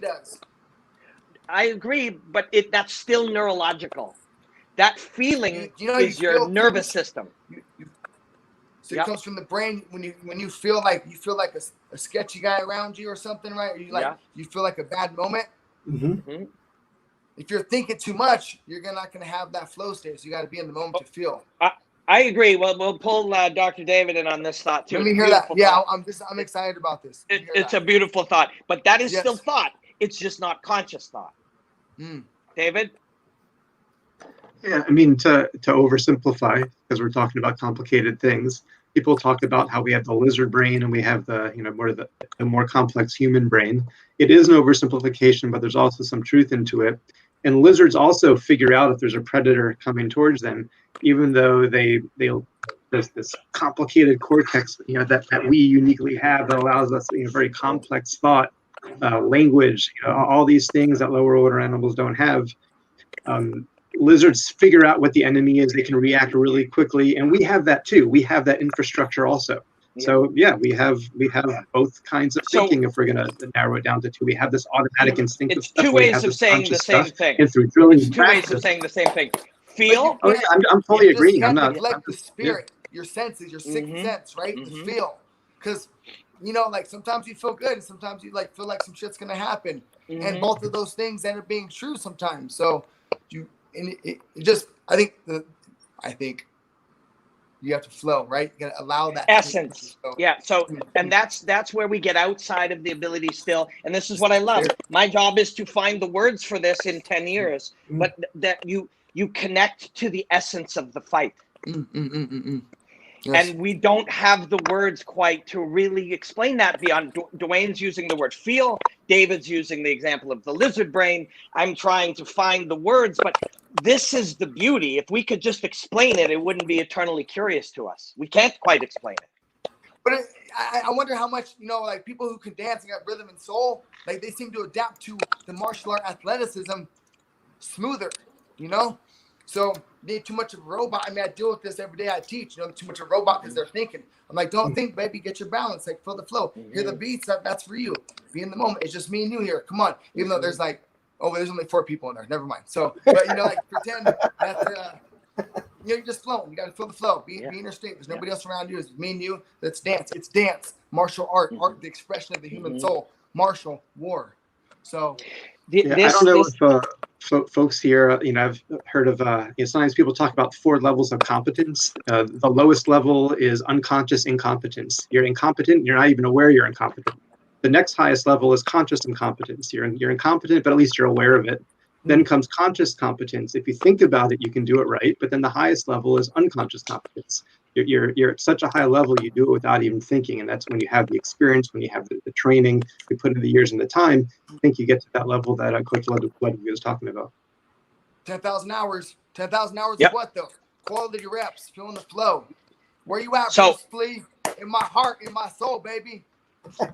I have a question for you guys, and that is absolutely positively, there is another level or many other levels at 15,000 and 20,000. 10,000 isn't the end. 10,000 is some plateau. What is beyond that? Well, that it's never ending, right? Nothing's ever mastered. I keep talking. Coach Ray, you got way more experience than me. Sir, please, let me hear some knowledge. I need to be quiet. Yes, you do. Sorry. No, man, no. I'm loving it. You know what? Everything you're saying is right. It's just that we're physical beings. We're physical animals. So we have strengths and we have weaknesses, in our most basic physical selves. So you got to drill those so that you can enhance the physicality of your athlete. You know what I'm saying? You've got to drill the technique. So we not only if we want to be able to perform the technique correctly, we want to have the afro width or the machine to perform these techniques quickly, with the right amount of with the right amount of distance and range. And then once you drill those, once you drill the techniques, and you get very basic, and I'm not talking about basic and technique wise. I'm talking about basic in that you drill whatever techniques you decide to drill, whether it be a grappling technique, kick, or a punch, or a spin, or a submission. You drill it, and then you wind your fighter up, and you send them out to fight, and then they just start doing things. They fight. They're going to be their fastest. I believe they're going to be their fastest and their most effective when they are in their flow, or what I call their instinctive state. Maybe instinctive is not the proper word, but we're all dancing around. State. We're dancing around and it's hard to explain, but that's what we want to do over time. That's why we got Doc on here. Doc's going to explain it for us. Yep, he's going to help with that. You're going to help with something else, and you're going to help with something else. But together, there's a lot of stuff we still don't understand. David has spent his lifetime studying psychology, but he'll tell you that in 20 years, it'll be very different understanding than it is today, just as karate will and just as language will. But something as simple as the desire to explain feel, if we just look up the simplest things, human senses, we think there's 6. Dr. David, are you there? Here. How many human senses are there? How many human senses are there? Well, I'll say 5, but I understand what you're getting at. But I mean, balance, proprioception, these things are considered senses as well, are they not? Yeah, I mean, it's people come at this from different angles. Sometimes people try to break it down into different intelligences. I got a kid yelling in the background. Don't know if that's coming through. We're talking about musical intelligence and athletic intelligence in terms of, in addition to typical cognitive intelligence. People use different terms for this, but these are different skills, different attributes, different talents. They all matter, and it is fun to try to list and classify them all, but it's impossible. And relevant to the conversation we're having, I think everyone experiences this in any field. The more you become an expert in it, one of the things that grows is your appreciation for how much we don't know. Yeah. So, you spend your 20 or 30 years in some field, and you appreciate better than almost everyone else how much there is to not know. David and I are writing a book together about combat sports psychology, and it's been going in bursts. But I was talking to him about my stress about the aspects that we don't understand and the flaws in what we were trying to do. And David made a really, really great point that has helped me in life. And that is, David will recap it for us, but all models are wrong. All models are wrong, but some models are useful. Right? Your models are wrong. Dwayne, in 20 years, you'll look at the model you have now, and the new model will reflect what you didn't know. So it is therefore eternally wrong. But some models are useful. But that's the beauty of it, because we're looking for the next model. That's right. We have that privilege to be Coach Dwayne, you, me, Robin, Mally, Coach, Dr. David. We have that privilege of looking forward to the next model. That's great. I love that model. Yeah. What we're doing right now, 3 years from now, will be improved or wrong, or it has to. Put on the shelf. It has to, or else we're done. Yeah, that's right. Yeah, that's right. We're going to discover new tools to extract one's potential. So that's the main goal, is to reach full potential so that we can let the soul express itself. So we're just finding new steps to get there. That's all it is. Mm-hmm. Constant state of evolution. That's right. By the way, the fights are on. Yes, indeed. Hook us up, Mally. We can't stream the fights. So Ray, I need you to turn on that TV you got there and go to Paramount. Oh Lord. Dwayne, do you have access to the fights? Here, let me look and see. I don't know. Actually, I got another 5 minutes, and let me see if I can put this on. I'll back. Okay. I always get a cold beer during the main card, but I'll wait till you guys are back. Is this a pay-per-view card? Nope, it's just Bellator 244. It's live and free on Paramount right now. Right, whatever would be your Paramount Network channel. Or DAZN if you have DAZN. Oh Lord, wouldn't you know it? Oh no, it's doing something. I don't know what it's doing. we're almost there, Ray. Hang tight. Okay, we'll tell you what's happening. Salter looks. It was a really good first round. Very, very, very good first round.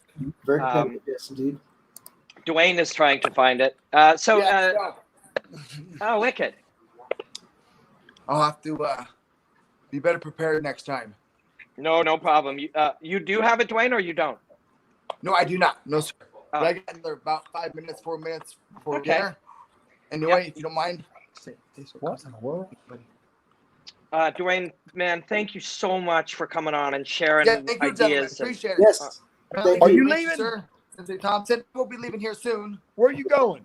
He's got to eat. Dinner before I get Ain't got work. no time for no food, son. We talking fight. I need to eat. I Kind of got a so much coach weight in are my you? life. I need to eat, sir. All right. When you coming to South Carolina? Good question. I boy would actually with love you? to come and visit your dojo. I'd What- love to see what's it. the- So I wouldn't mind setting that up.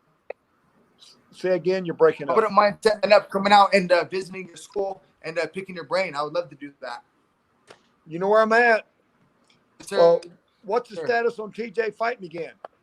I'm not. heard. his suspension should be up in January of next year, and he is getting into training camp now. Now Oh, that he's good. healthy, so looking at a comeback in January, February, or early next year, sir. Okay. Hey. I'm looking Dwayne, forward to it. have you trained with Juan Archuleta? Not recently, since the whole COVID Yeah. situation. So no, but we are staying in touch through TJ1 as well, and he's awesome. That guy, he's already a champion. It just hasn't happened yet. That's February 12th. Man, that's going to be a killer fight. Young guy that he's fighting, the kid Mix that he's fighting, subs guys in right away, but he's never really, hasn't absorbed a single punch yet in active competition, in Bellator level competition. Coming up, he did. So I guess Juan will test that. Yes. Oh. Yeah. He'll be eating a punch for sure, and that changes things, right? So Yeah. Everyone has a plan until they get punched. Yeah, exactly, right. And then Well- I'm having to get punched. But when is Juan's fight? It got pushed back to February. Did you say? September 12th. September Okay. 12th. So Yeah, September 11th. Yep. September 11th is and September 12th are Bellator. September 11th actually is Phil Davis is fighting Lyoto Machida, and tonight in the main event, Phil nice. Davis is going to join us. Oh, neat. Yeah. Phil Davis is awesome. Little Machida, I love the Machida family. Yeah, it'll be great. Yeah. Well, Dwayne, Awesome. it is an honor for Hey, you to come thank and you, share appreciate it. with us. Thank you so much. Honor to meet you. Mr. Thompson, thank Pleasure, you, sir. Really man. appreciate it. Yes, sir. Pleasure. Thank you, Look gentlemen. forward to seeing you. Yes, sir. Thank you. Likewise. Thank you, sir. Yes, sir. The really active legend himself, Dwayne "Bang" Ludwig. What a great time to have him on. So much, there's been a lot of talk alongside so much knowledge in the room. A lot of people are getting things, just from picking up, and just the philosophy and the difference and watching things. So it's been great. The comments have been wonderful. And for those of you that are still in the room or wondering where you can find this, the fights are on Paramount Network. So go to your local cable provider, find Paramount on your TV. If you're out of the country, DAZN Network, and also check your local listings or just Google it. Easy. Yeah. Easy peasy. John Salter's on top, I believe. I can't see with the faces, but man, that dude can grapple. Ray, you don't have the fights, eh? No, I don't. What a drag. Okay, it would not be on Bellator.com, would it? No, it would not. But that's a good line of thinking. But we'll ask you general martial arts questions while we're watching this. Please excuse me. I'm going to get an adult beverage. I always have one during the main card. I do have a general martial arts question if it's a good time for it. Yes, please, Dr. David, ask Ray. Yes, sir. Coach Thompson, what a privilege to have you here. So what I'm curious about, kind of you. What I'm curious about is the use of pads to train striking in MMA, and I ask about that because nowadays I'm 44, old and broken, mainly trained jiu-jitsu. But back in the day, I was active in Shotokan, had a big point fighting career for a while, and briefly transitioned to MMA and got destroyed. But so I learned a lot about what was not so useful about Shotokan. I'm unprepared for leg kicks, looking for single strikes, not combinations, double unprepared for takedowns. But what was really helpful was the distance management and timing. That translated really well to MMA sparring. Now, I then had someone who was trying to train me on pads, which I was not used to hitting pads, as weird as that sounds. We didn't do that at that point. And what it felt to me was when they're holding the pads, they're dictating to me when to throw what I'm throwing because they're calling out the combinations, and they're holding the pads at a distance where they're giving me the distance. And so it felt to me that hitting pads just took away the training of distance and timing, and almost trained you to assume the target will be at the right place at the right time. And I was just curious to hear your take on that. Okay, it wasn't the hitting the pads that was the problem. It was the person holding the pads. In that they probably, I'm assuming now, they probably tried to have you fight from a boxer's range. Because most of the folks that do pads do it from a boxing range mentality. And they have you, they either have you wade in and throw from right there. Anytime I work pads with any of my fighters, I have them just about, if I have them do a 2-punch combination, I never allow them to step in and throw that 2-punch combo. I make them cover, for the most part, a karate style of distance as they move in and deliver those strikes. And Coach Ray, you move your feet while they're striking, right? You don't. I do. David probably had somebody standing somewhat still during that element, but you're moving constantly. I'm moving, and my fighter's moving. I make them. If they're going to throw a 1-2, I'm going to have them move in, close a greater gap, 1-2, and back out. I never just let them wade in and throw and stay there. I just don't do it. Is there an element to work that karate range? Right. Is there an element Mal? Yes, sir. Mal, do you have the Valerie knockout that we used a couple weeks ago? Yes, I do. Let me prep. Hold on to that. Okay, sorry to interrupt, guys. Mal's going to bring this up when we get a break, but go ahead. Sure. Is there an element, like when you call the 1-2, are they basically expected to throw it, right away or on beat, although with the appropriate distance? Or is there an element where within within a second or two, they also pick the right timing when the angle and the distance feel right to them? Okay, so if I'm holding mitt, say my mitt, I'm here, and when I go boom, they gotta close that gap, throw that 1-2, and then back out. And it's gone if they don't get it. That's that. Got it. So you're simulating the opening, and then they gotta close that distance. That's right. I don't give them a count. I just we're working the 1-2, so we're moving around. Boom, they got to get it, and I don't leave it there all day. Yeah, I'll tell you something. I'll throw something at you. I was shocked, and I've hit mitts, when I was fighting every day and for decades. And I was training with one of Professor Cordero's coaches, Gima. Do you know Professor Cordero, Ray? Out of California? Yep. Yep. I don't know him personally. I know of him. Yep. So I went to train with him, and Kelvin Gastelum is a friend, and I was in California for Bellator, and I texted Kelvin. I'm like, I want to train. He said, Gima's your guy. Gima's one of Professor Cordero's guys. And he would hold up, jab, cross, but he would play different. And I'll tell you how confusing. This is when you realize you've been overly trained to hit mitts. He would say jab, cross, and the same hand, and it would throw you because you're used to hitting these two pads. And that's just not realistic. We're training you to hit pads, we're supposed to train you to hit people, not mitts. And just by asking me to hit the same mitt with two different hands was actually very surprisingly, I had to rewire. And that's when I understood we can very improperly train a fighter by overusing pads or overusing, a pattern on pads. Pads are relatively new concept. I mean, pads are not for the most part, they're not many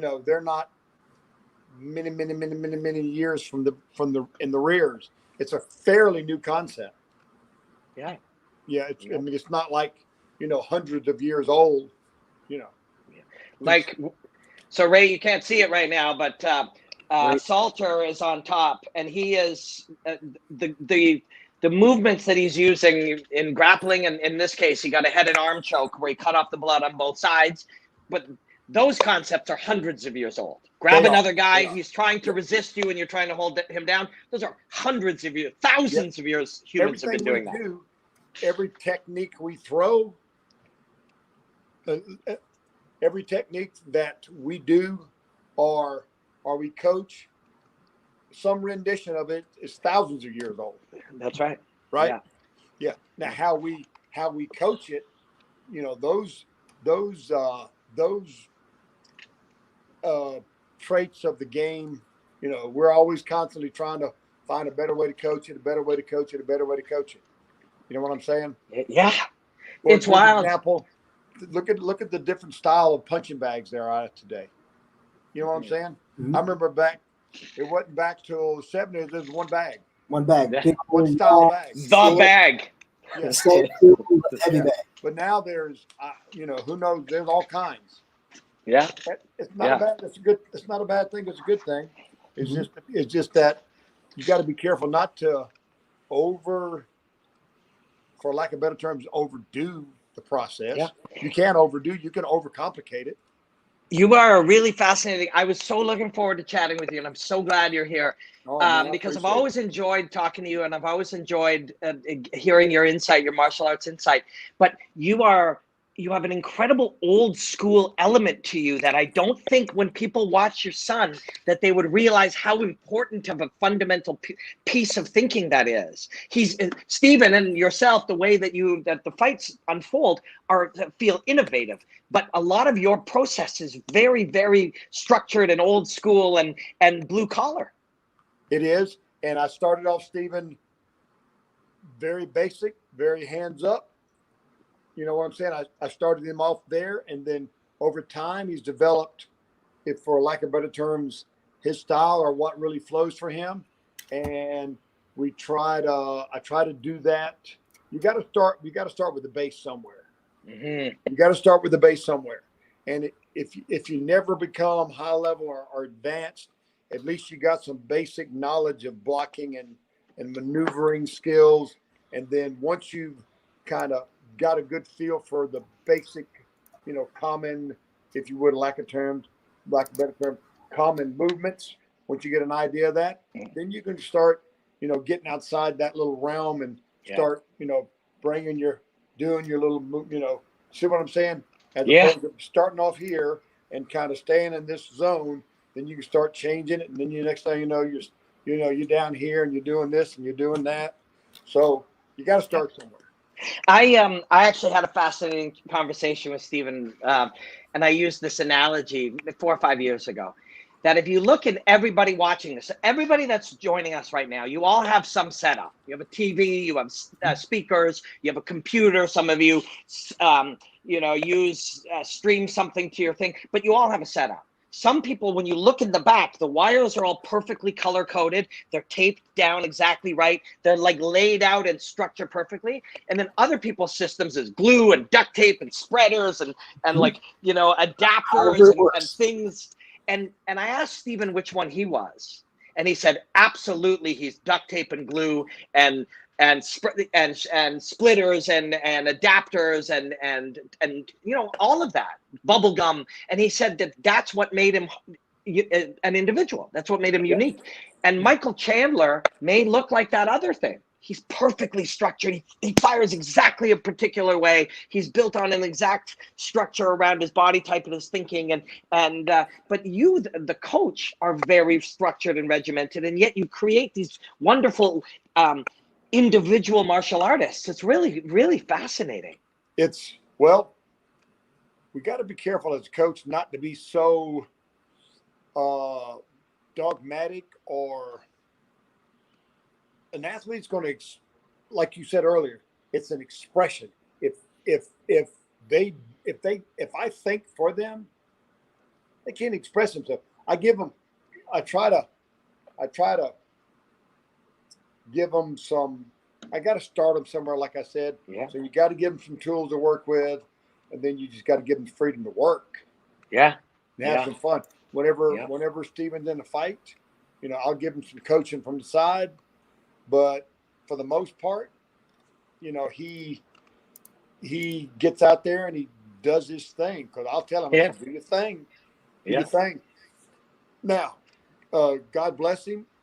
He's made me look real good a few times by actually listening and doing some things that I've said. You know what I'm saying? Fundamentals. So that makes me look good and does my heart good to know that he's still listening. Yeah. You know what I'm saying? Because I'm his coach, but I'm still his dad. So sometimes it's difficult to, for kids to know that he's not a kid. He's still my son. Right. Yeah. Listen to dad and do what, they want to do their own thing. So, but occasionally he will listen to what I got to offer come Cade's side and exact that and makes me look pretty good as a coach. Speaking of family, so on the TV right now is Ryan Bader, and Bader's probably the best 205er in the world right now. John Jones is now a heavyweight. He says, right? So this is probably the best 205er in the world, and he could be better because, as we all know, you progress as an artist, and John may not have progressed as much as he has since they met each other years ago. But I'm not sure what in the world John Jones is doing. Yeah, no, and that's right. None of us are sure, and I don't know if he's sure. He may well be. But speaking of family, Bader, his wife Daisy offered to pop on tonight, and now I don't want to bother her, so and she's doing some things for the broadcast, but I really want, and she's so smart and she's so cool, and they're such a great pair, and their family's awesome, but we're now at a point where it's close enough that I don't want to disturb her, but she was like, yeah, I'll come on and talk to you about how I feel. But the families feel wound up and nervous and scared and anxious. And coaches feel a particular way, but you're both of those things. Right. Yeah. You got both hats on. Yeah. It's gotta be weird, man. Hold on one second. I'm doing a, hold on a minute. Oh, hold on a minute, boys. I think I might figure this thing. Oh, let me see what I got here. There's a tattoo commercial on in Canada, anyways. There's a T-Mobile. What is that going on? Let me see what I got here. Wait a minute. Mr. Thompson, what am I doing? Let's take some questions if we got some. We got a lot of viewers. Let me take a second and thank people for joining us. We literally just a few shows ago were like, hey, let's just hang out and watch fights together. And people have really dug it. And like all these brilliant martial artists have wanted to join us and chat, and we've shared really cool concepts. It's just been really wicked. And so the fact that hundreds of people are hanging out with us is really mind-blowing. It is really interesting to see and everything. And one thing I wanted to definitely shout out to, I was sitting here, I'm looking at the chat because you guys can't see this, but on this side, I'm looking at the chat and I'm like, man, there's a lot of Russian going on. And I didn't think about it. There are a lot of Russian fighters or Ukrainian fighters on the card tonight. So shout out to all you guys that have posted things that I can't read. Spasiba. But God bless you, because there's a lot of chat back and forth between as they're watching their fighters get ready to go on that, and they're still hanging out with us. So thank you guys. We definitely appreciate that. Yeah, and hey, man, I've been to Russia a lot of times now. I've been to Moscow, I've been to St. Petersburg, and I went to this place called Kazan. And Kazan literally is the sporting capital. They have arenas and stadiums and places just for tennis and gymnastics all over the city. The city exists for competition. It's a beautiful, beautiful place. I've had wonderful trips to Russia and learned a lot about martial arts by being over there. Really have. Ray, have you ever been? Where have you been in Europe and Asia and stuff with your travels? I've never been to Russia. I've been to, of course, Liverpool. I've been to Ireland. I've been to Ireland several times. A couple times, I know at least. I've been to, like I said, England. Been to the Philippines. I've been to, Yeah, that's about it. Isn't it crazy though? Doing martial arts has taken you all these places. Yeah. I've been to Hungary. I've been. Stephen fought over there at the Rocco World Championship back in. Yeah. Shout out to Rocco. 05, I think. Mm-hmm. Yeah. So, but I've not done a whole lot of world traveling. But I was talking. Wonder Boy's got some fans from Russia that they got this Wonder Boy Russian fan thing. So they'll send me a Instagram message, and we'll chat back and forth. Yeah, cool. Very cool. My goal is to go to St. Petersburg someday, and beautiful. So beautiful. But how wonderful it is. Like, we are very lucky people, all of us, and we can't forget that, and we can't ever not be grateful. The fact that we get to do things we love, and it takes us different places where we can learn about different people and be exposed to all these different ideas, it all just makes your life better. Absolutely. Yeah, no kidding. Yeah, we are blessed. Dr. David, you're quiet over there. What's going on? Hanging out, having a good time.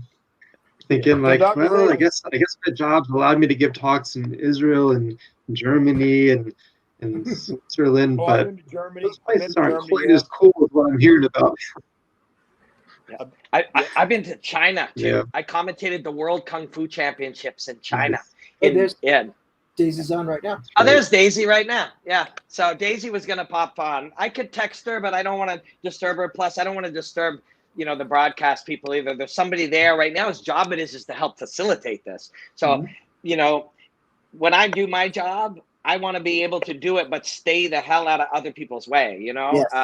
We all are that way, right? I mean, that's something we should all sort of strive for. But yeah, I mean, Daisy's obviously beautiful. She's very smart. And her and Ryan are adorable, and their family. I mean, Ryan's living the two of them and their family are living a very good life. But right this minute, you see them. All of that now, and this is something David can chat about because it's something he's studied for a long time. All of that life now is directly, to some degree, affected by what happens in the next couple hours. It's heavy. Oh yeah, no kidding. Yeah. So it's something, Dave, especially at the younger levels, the fighters got to figure out and often make terribly dumb choices about how to handle those hours up to the fight until they get that experience. They get that good coaching. They learn to listen to their father and coach and do things the right way. Yeah. One of the very first things that Ray said tonight when we were talking about young fighters, he was talking about their enthusiasm and their youthful passion, and then how later comes wisdom. And wisdom is such a good word. Like it's so encapsulating. It's a word we've used for many, many dozens and maybe hundreds of generations to kind of sum that up, that wisdom that you gain from these experiences. Yeah. You have fighters that are young,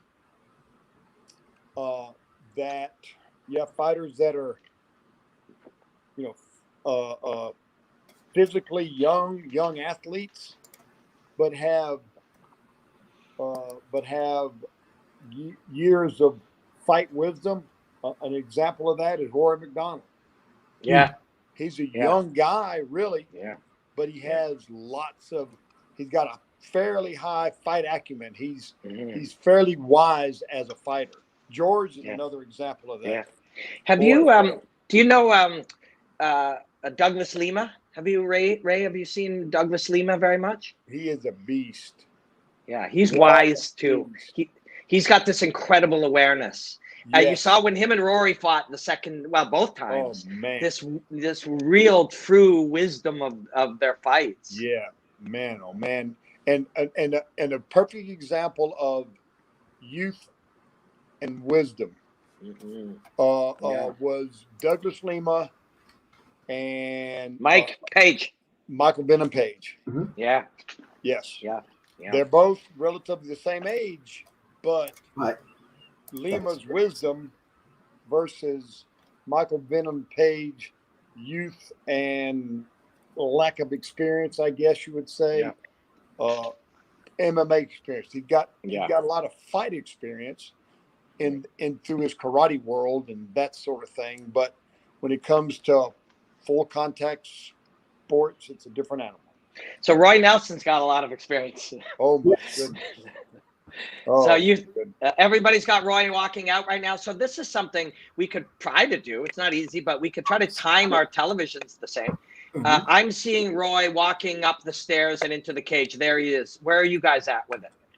He's already gone. They've already gone to commercial. I think the best way to time that is when they first start the round, so we have a clock Okay. to have on the screen. Okay. 'Cause, So in Canada, we see a split screen of the two of them. Moldavsky is a very, very, very good fighter. Speaking of Russians, we had hundreds of Russians on our stream earlier tonight. I guess somebody shared our stream in Russia, which is very thoughtful. Moldavsky is, if you look at some of his footage, he's a heavyweight, and there's a few different shots, and in the dose, which Jay Glazer and I do a show every week or every couple of weeks setting it up. I mentioned that he drops guys with jabs, and then they found the one shot, and he's just puts down the front leg and throws a jab, and heavyweights are falling down like he's a powerful guy. that's a lot of power for smaller technique. Yeah. To me, that's just thinking all technique right there. Yep. The technique is right. The power will find a way. Yep. The mechanics. But yeah, fight's up soon. If anybody watching this, feel free to share it. I don't know, take the link wherever you're watching it and share it with your friends. Phil Davis will join us. David, did you know this? Wonderful. Phil Davis is going to join us in the main event. Phil Davis, Ray. Yeah, Phil Davis will join us. Ray, Phil fought both Ryan Bader and Vadim Nemkov, split decisions in both. And he's fighting September 11th against Lyoto Machida. Have you trained with Lyoto, Ray? Have you ever trained with Lyoto? Stephen sure has. Yeah. Yep. He trained when Stephen, before he first got in UFC, he my son-in-law, Carlos Machado, there are 5 Machado brothers. Yeah. Hegan is out in LA. So Hegan knows the guys at Black House, where Lyoto and Anderson train. I'm not sure if they still train there or not, but they trained there. So Hegan brought us. We went out to California. Hegan took us to Black House. We were looking to possibly connect. Black House was looking to possibly manage Stephen. So we went out to train. Stephen had the chance to train with Anderson. You're talking about an amazing experience. So cool. Anderson Silva was the best. When Stephen would, of course, Anderson Silva, right? He was such a cool guy. He would, during the course of their sparring session, Anderson would transition from kickboxing. You can see the distinct transitions. He would go straight up kickboxing, old school American rules kickboxing, right into Western style boxing, into Muay Thai style. You can see him make these transitions over the course of several minutes during his and Stephen's sparring session. And it was amazing to watch and see such an athlete blend and separate all these different styles right in a round. You know what I'm saying? Yeah, it was great. Yeah, like a video game where you just choose what style. That's exactly what I was thinking. That's the way Anderson was amazing like that. You could see the distinctions, and then all of a sudden you see him here just blend it all together, just thread it. You so cool. It was an amazing thing to see. I mean, he was such a sweet fella. After working out, after doing his training, we and all the guys that came in to help Anderson get ready for whatever fight he was getting ready for.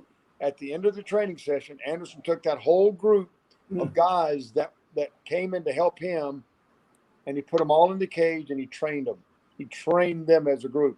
He had them do this drill and that drill, and he gave back to the guy that came in. If you see me moving around like crazy, my device is dying, so I had to set everything up so I could still see the fights right here. There you go. And talk with you guys and charge my stuff. That's because we sit here and chat. I mean, and of course it's a gift, but we sit here and chat about fights for 5 hours. Like, if you think about it, we still don't have enough time. No, and we never will, because it's the eternal curiosity of this thing that we study and this thing that we love. We'll never have enough time. And that's the beauty of this. Like you said, I'm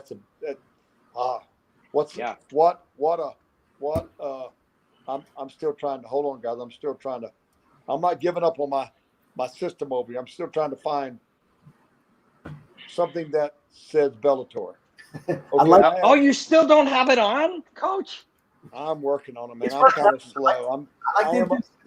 All right, Mally, don't be rubbing it in over here. All right, let me tell you what I have over here. What do you got? Can you see that? What does that say over there? Where is it at? It says Bellator MMA. Master, I don't know what I got. Bellator 360. I don't know I think Coach Ray is trying to get a free pirate stream right now. We don't stand for that around here. I'll get fired, Coach. I don't want to get anybody in any trouble. No, I know. It's on my search thing on the thing. Okay. Yeah, you'll find it. Well, let me tell you this.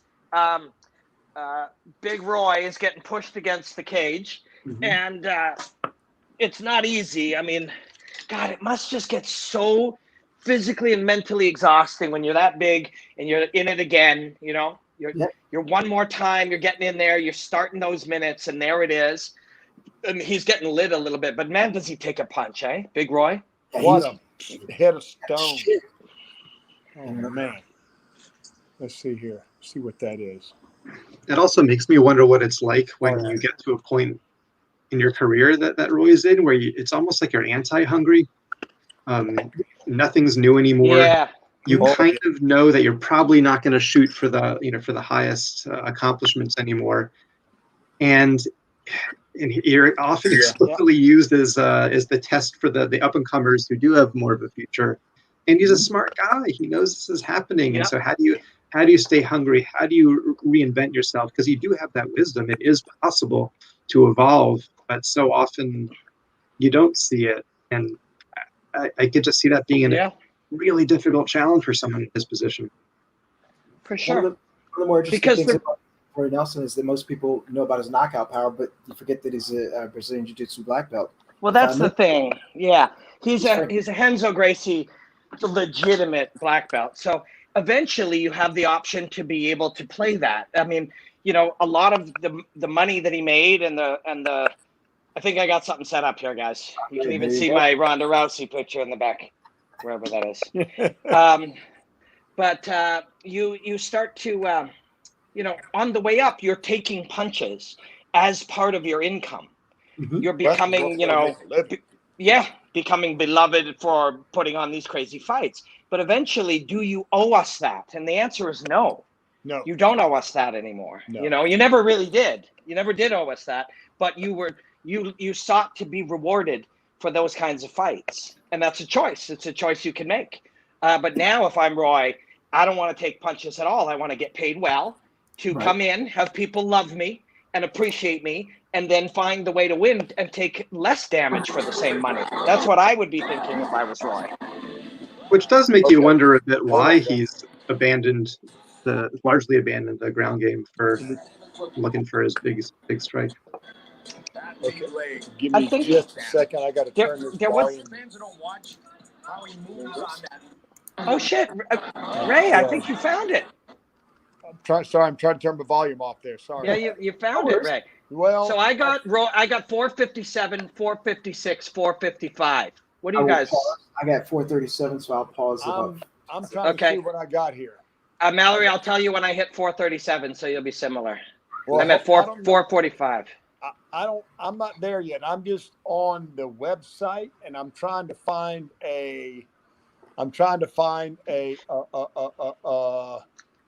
maybe some way to buy it right quick, but I don't know that. Yeah, I don't know if you'll be able to. We may have to just dictate it to. Oh, man, Roy got ripped with one.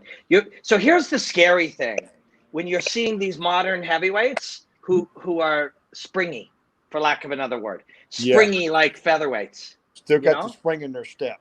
Yeah, and man, this Moldavsky and Roy's bloodied, and Moldavsky's got that springy heavyweight thing going, and man, that's a hard thing to deal with.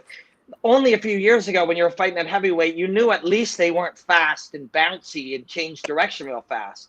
Whereas, you fight Ryan Bader at heavyweight, or you fight Moldavsky, and they do, or Nemkov like tonight, they change direction. I mean, Nemkov's a light heavyweight, but they change direction so quickly, like a running back, and they're 260 pounds. Yep. So Roy's pep in his step is not to the level of his opponents. What you're saying? Yeah. Over time, man, you've got a younger, more athletic guy. So what do we do? David was just mentioning that about how Roy approaches it. What do? We have to win by being wiser and more experienced and smarter. We have to. Yeah, that's good. We're not going to win by being faster and more athletic and younger and leaner. We're going to have to win by being smarter and being wily and being a veteran and knowing things he doesn't know. That's what we have to do. Yeah. If you're going to stay in the upper levels of the game, you got to be that. Mm-hmm. You got to change your you got to what is it? Increase your tool bag. Is that it? Yeah. Enlarge your tool bag. Yep. So it's true. That's what makes it so wonderful. Yep. So go ahead. Sometimes even if the physical reactions are slower, the mental recognition of what's happening can be faster if you're older, given the increased experience. That's one other advantage you can sometimes have. Mm-hmm. Yeah. See the game. See the game, but it's still down to one of those where the one thing that fighters never see when they get older is the passing of when you're just a half step too slow. And it happens to everyone. Father Time is undefeated, as the old vernacular goes. And you don't see that in training because you can't train. I don't know, maybe the guys at AKA don't believe this, but you can't train like you're fighting in a real fight and expect to be put together in time for the actual fight. So when you're training, your guy's not taking your block off and everything, and then you get in front of a guy and all of a sudden he's faster than you expected him to be. And at that point, it's too late. It's becoming using the experience and being crafty and finding a way to get out of that net. Then you have a decision to make. Do I continue down this path, as Dr. Dwayne mentioned? I know maybe I'm at the gatekeeper point. Do I continue down this path? Because, you've done it before. You challenged maybe for a title. You've done everything else. But at that point, it may be too late. You become a stub on somebody's record, where they've said, hey, I've beaten this guy. And sure, they might not be the fighter of old, but he's on my record as a win. Yeah. It's a tricky one. Although, I got to mention something when you said AKA guys. So Dan Cormier is good friends with a lot of people at Bellator. And, of course, we got somebody from AKA fighting literally in the next couple of weeks. Oh, John Fitch. John Fitch? And, John Fitch is fighting Neiman Gracie coming up. Yeah, so that'll be cool. But so when we talk about those guys, we're like, oh, they were injured a lot. They sparred too hard. They also were all world champions. And I don't know if you can remove one and not have the other. Right. Wouldn't it be great if they could all be world champions and not have to spar full out? But maybe they were world champions as a direct result of that. You remove that and you make different guys. And if you have different guys, maybe they're not world champions at all. Like, they are not pieces of puzzle. We can't remove one piece of something and just hope it works still. You know what I mean? It's incredibly difficult needle to thread. The more you train in live conditions, the more, when you're in live conditions, you're ready for it. But the more you're beating up your body, taking injury, taking wear and tear. I remember hearing back in the day. I think it was when Robbie Lawler and Johnny Hendricks, I don't know if I'm messing up some memory, but I think both of them said that they got to a point in their career where they stopped taking headshots during training altogether. Yeah. And can you find ways to keep the speed and intensity and pressure close enough to live conditions that you can thrive in those conditions without taking the damage? Yeah. I mean, if you can do that, you're a $1 million coach. If we have the answer to that today, it won't be the same answer in 5 years because Robbie Lawler took a whole bunch and then a break. Maybe it'd be better if we took a break first and then a whole bunch, or we never took a whole bunch, or we took some and then time off. Like the perfect recipe of how hard to train will be determined the years in the future. What do you think, Ray? I agree. I'm going to give you an idea of what we do so that we lessen the damage. Yep. We still, when we train my guys, we never train full out. We never spar full out. We just don't do it. We work half to 3/4 speed. Well, we work full speed, but half to 3/4 power to body and legs. We work 1/10 power to the head. Yeah. Oh, yeah. In order for us to develop our power punching and strikes to the head, that's when we go to the heavy bag. Mm-hmm. Have you ever had fighters struggle? Have you ever had fighters struggle to hit with full power to the face when it comes time for competition, since they're getting a lot of experience hitting 1/10 of a power? I'm sorry, say it again. I missed that. Have you ever had fighters, when it comes time to actually fight, they actually struggle hitting full power to the face because they have so much experience sparring and pulling punches? I do not recollect any fighter that I've ever trained have any problem punching their opponents in the head. I can tell you, honestly, my very first fight, I got the mount 3 times and I never threw a punch because I just never trained to punch from the mount. I was young. I was a blue belt in jiu-jitsu. I trained kickboxing separate than jiu-jitsu, and I never threw a single punch. And it was just because I never trained to. I just never did. It just wasn't one of the things that I did. Under the circumstances, I got the mount and I started thinking about how to submit them. I just never thought of it.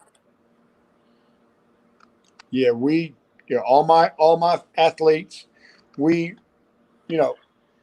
been to a few gyms. I don't want to name any names, to where you walk in there and you risk getting knocked out. You fight. Yeah, you fight. But the problem I found is that it's an environment it's of course it's a hostile environment. Mm-hmm. It's an environment that really my athletes are just not excited about being in. Mm-hmm. So it seems to be a cliquish environment. Okay, you got this group over here, these guys, and you got that group over there. It's not like a big unified group of you got this group and that group and this group and that group.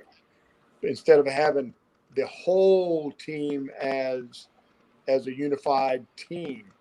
So personally, I think as a culture, that's unhealthy. Yep. I've been in that environment before. I have too. Triple X Games, I don't like those sessions, you said. They're absolutely. I don't think anyone does, but I think in the rare environment, like say AKA,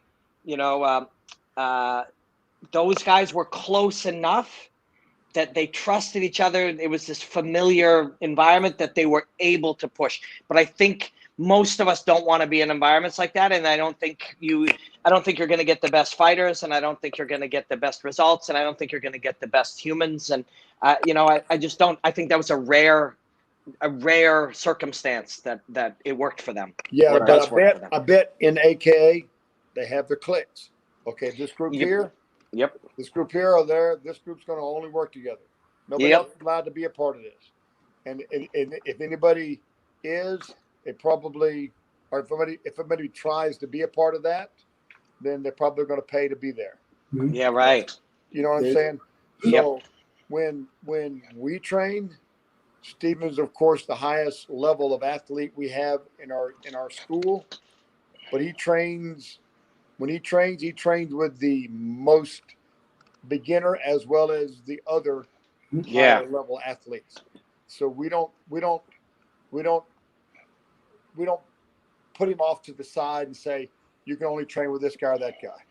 We just don't do that. It's just Yep. not a part of our culture. Yeah. As far as in our school. That's You know what cool. I'm saying? I don't allow clicks to happen. It's just unhealthy. No, Yep. I agree, especially for the entire team environment. That makes perfect That's sense. For We want to build that. you, and that's exactly what you're trying to build. You're building that team environment. For those of you that are joining a little bit late for the stream, we cannot actually show the fights right now. You must find the fights off of Paramount TV on your local cable channel. If you are out of the United States, check Zone. Do believe. I think over in the UK they were showing that on Channel 5 last time. Yeah, the UK has a lot of Bellator in the UK. Like the audience is growing, and there's a ton of Bellator, and you can find it on the most mainstream of television in the UK and Ireland. Yeah. But yeah, if you're joining us, we're watching Bellator. We'll gladly tell you what's happening and analyze it as best we can. And Dr. David will talk about some of the psychological things as well as his martial arts training and how those combine. And Mallory will talk about it from the standpoint of what he's been studying his whole life. And Ray Thompson will talk about it from a coaching perspective. And we'll tell you what we can, but we cannot share it. It's not ours. I heard tonight, this came up, Ariel Helwani, who's the top journalist in the mixed martial arts game, said that this is not coming from me. I have not heard inside scoop, and I'm not qualified or authorized to give such news. But Ariel did mention that he's heard that it's actually moving. Bellator is moving to CBS Sports after September 12th, which will be very exciting. So that's going to be big. Now, Paramount and CBS Sports are owned by the same company, so it's not like it's a bad thing. I think it's just a different thing. But yeah, that's what Ariel reported today. And Ariel knows he's connected. He's connected. To read that exact tweet, it was from Ariel Helwani. Bellator's final show on Paramount Network will be September 12th, sources say. That's the card headliner by Archuleta and Nix. They will then move over to CBS Sports Network. Debut date of CBSN is to be determined. Prelims plus main card there. Bellator first aired on Spike/Paramount on January 13th. So Scott Coker will do a press conference after, and I'm sure everybody will ask him about it, and we'll get details. But that'll be really cool. It'll be really cool. Bellator is growing, man. You know, it is. The fights, the fighters, the matchups, the vibe. Like it's a cool thing. You know, it's a real cool thing, and it's fun to be able to hang out and hang out with you guys and watch it. Ray, what are you seeing over there? I'm looking. I ain't giving up. It says strikes landed, Moldovsky 90. Wow. And Roy Nelson 17. That is a tough night. Yeah, oof. I didn't realize it was that much of a big difference, but looking at the raw numbers that is a tough night. How many strikes did Roy? 90. And Roy landed 17. Oh my goodness. What round is it? It's over, and Moldovsky wins. Moldovsky's, I don't know, 31. Roy's probably 41. It's different. Roy's still got a smile on his face. He's a great guy. Roy's a real good guy. And he's smart. Roy's a smart dude, you know. Roy's 44, by the way. He's 24. 44. And Roy is 44. 28 and 44. I mean, yeah, it's a big difference. So Julia Budd's up next. Jessie Mealy, I've commentated a bunch of her fights.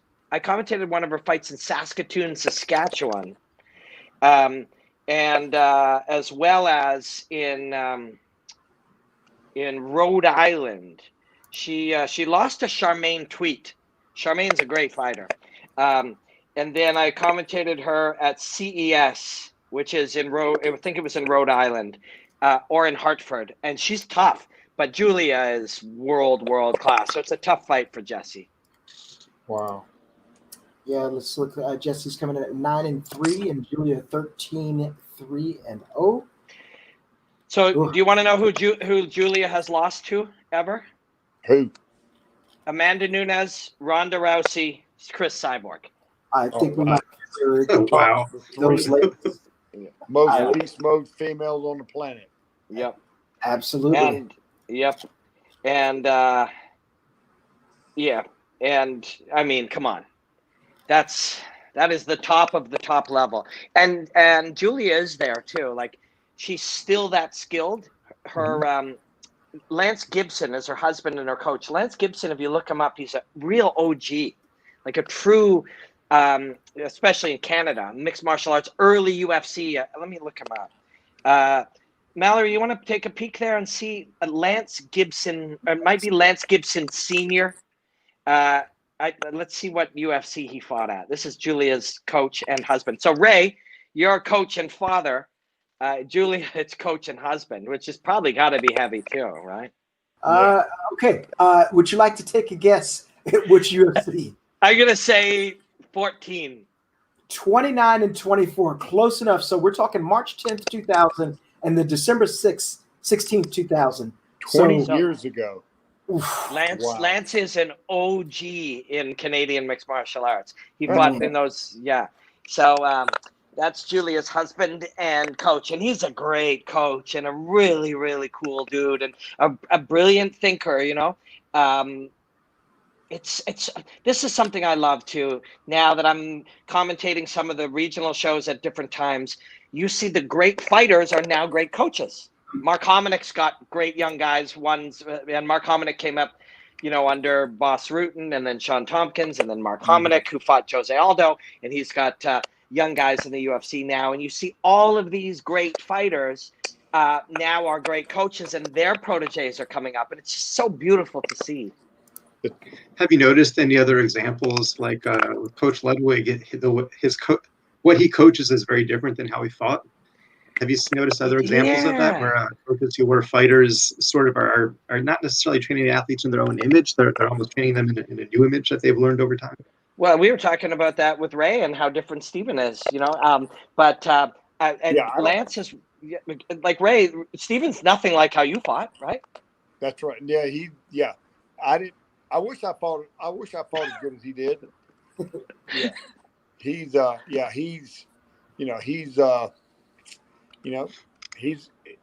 an expressive guy. And he just expresses himself differently than I did. I tell you what, it's Steven's younger brother, who's about 265 pounds. He could have been, and all that. I get that.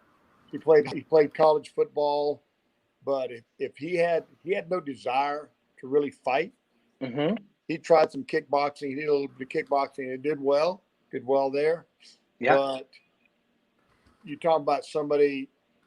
He could have easily been a 265-pound Stephen Thompson. He has that kind of movement. Yeah, I'm not kidding you. Wow. I'm not exaggerating because he's my kid, but at 265 pounds. No, I take that back.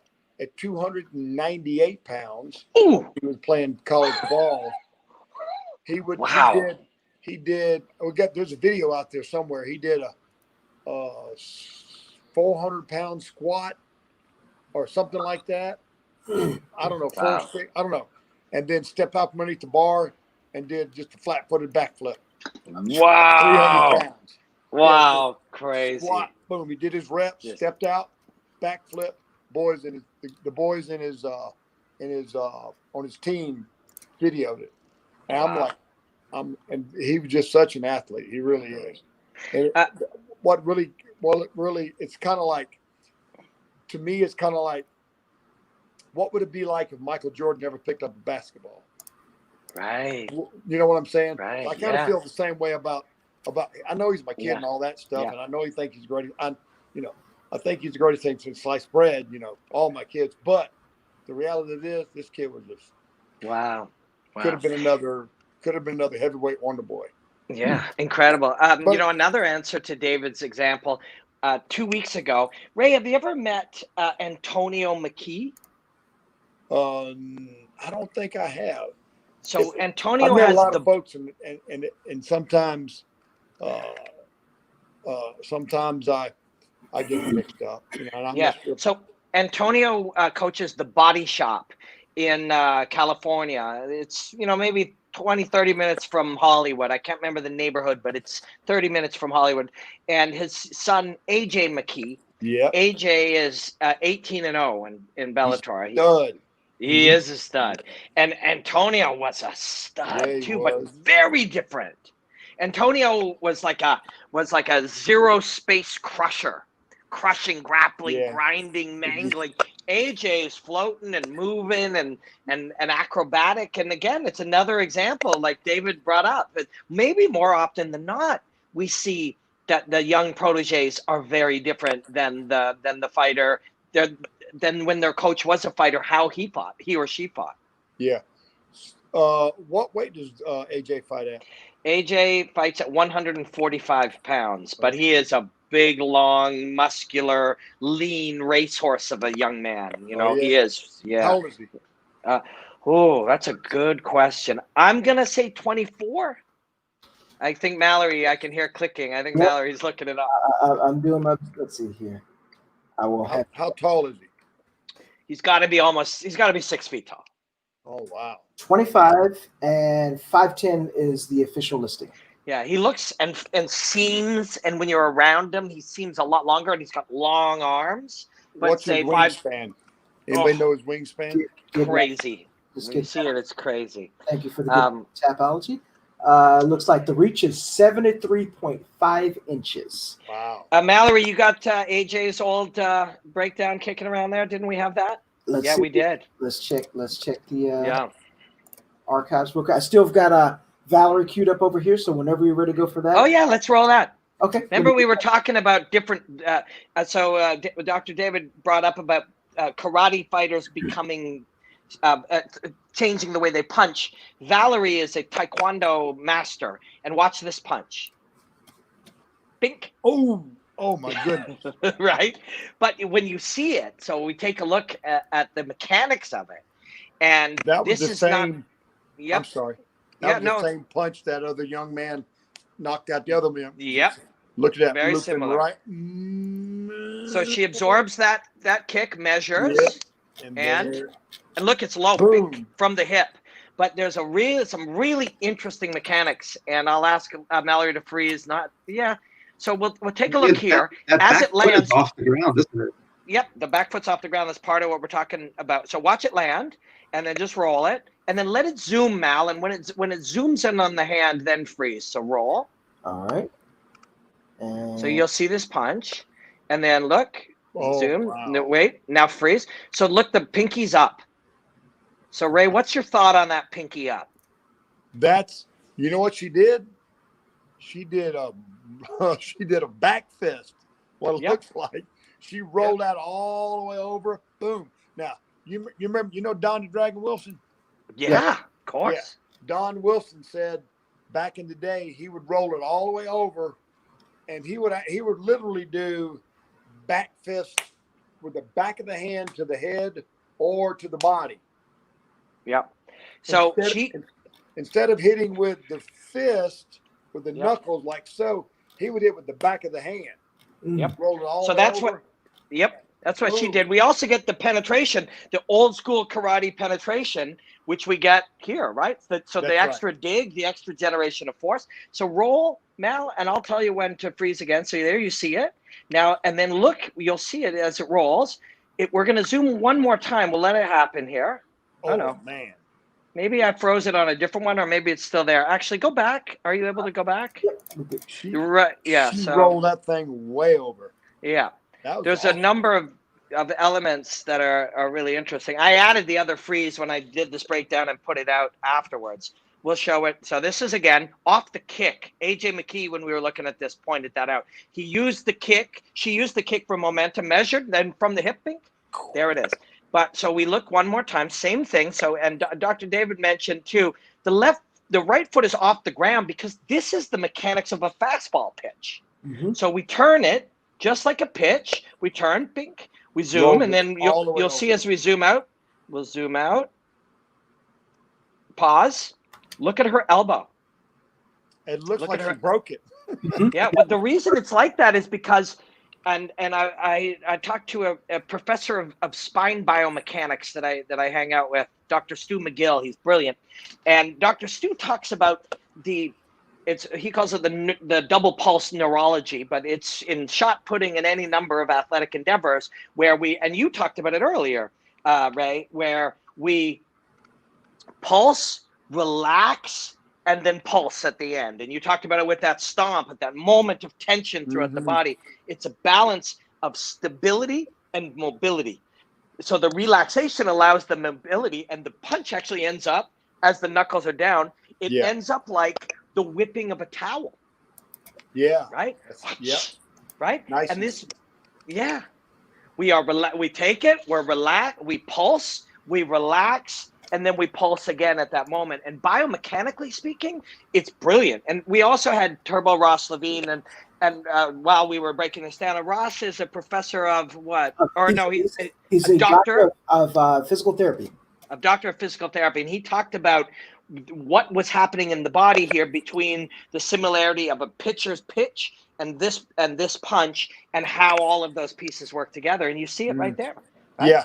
But this is the original conversation was when Dr. David was training, as a Taekwondo fight or a karateka, learning to train with a boxing coach. We didn't turn her into a boxer. This is a Taekwondo artist. So much like the flicking kicks and the movement from different and the flow and the expression, the relaxed expression, we taught her to punch that way. So yes, this is a punch. It's a boxing punch or a Muay Thai punch, but it is expressed by a lifetime Taekwondo artist, and that's why it looks different. And that range, and the Taekwondo range, there's timing. Yeah, there's you have the boxers, you have the kickboxers, you have the Thai fighters, and they all work in the ranges, the distances that they feel most comfortable. Yep. Oh, pause that. Only range. So if we pause right here, that is the ultimate. Now you can see the back foot. Oh, man. And the connection's actually coming from left foot through the leg, through the left butt, glute. And Ross was talking about that. From a pitcher, the right shoulder and the left glute will be connected through a contralateral arc. I think it's called a kinetic chain, where the tension will go right from the ball of that foot through the leg, through the glute, diagonally across to that punch, and the whole thing is lit. And we freeze it in that point, and you can get that sense. But then as soon as you roll it, you see that the tension leaves and the person collapses. Right? And watch. I just noticed while we're here, we have a lot of champions, but none of y'all are Mr. Phil Davis, who has joined us right now. Phil, Mr. Wonderful Davis, has entered the chat. Phil, let me introduce you quickly. Phil, at the top is Mallory Woods. Beneath me is Ray Thompson, Ray's son, Stephen Thompson. Ray's a brilliant karate coach. And Dr. David Klonsky, my friend here, he's a professor of psychology at the University of British Columbia and a martial artist. And we welcome Phil Davis. What's up, young man? Oh, you're muted. Oh, Phil, we don't hear you. So all we'd ask, leave and come back. I think he just has to unmute. Yeah. Wait, you're muted. Just unmute. Just watch on your screen. There may be a little thing to click for the unmute button. It feels like I don't know. Can you unmute him, Mallory? I try. No. There he is. There he is. Hey, nice to meet everyone. Hey, there you go. An honor. Hey, by the way, Robin, I love what you just did while you were telling that story about Valerie Latorno there. I'm sorry, Valerie. Loretta. You just beautiful. It was a beautiful name drop there. You're like, one of my drinking buddies. He just happens to be a spinal neurobiologist. No big deal, honestly. But but like I was saying, Phil, as you can see, I got really cool friends. Like, yes, you do. Yes, you do. Robin hangs out with some cool people. So that's been said about you. That's for sure. Phil, I count you as one of those guys. I love you, Phil Davis. I have no credentials behind my name like that, though. Oh yeah. So we could just make them up, though. Honestly, I mean, it'd be just as good. How about former Bellator light heavyweight champion? There we go. All right. Yeah. I've maybe broken some spines. That's right. I believe you have. All right. Yeah. Have you got the fights on TV? I have them live on my computer. Oh, okay. Sweet. He's real fancy. So, Phil, I was gonna say, Phil, we have a kind of a common bond. I remember you were coming down here. I'm near Washington D.C. You were down here training with Lloyd Irvin. Yes, sir. I actually went to school with Lloyd. Lloyd and I went to college.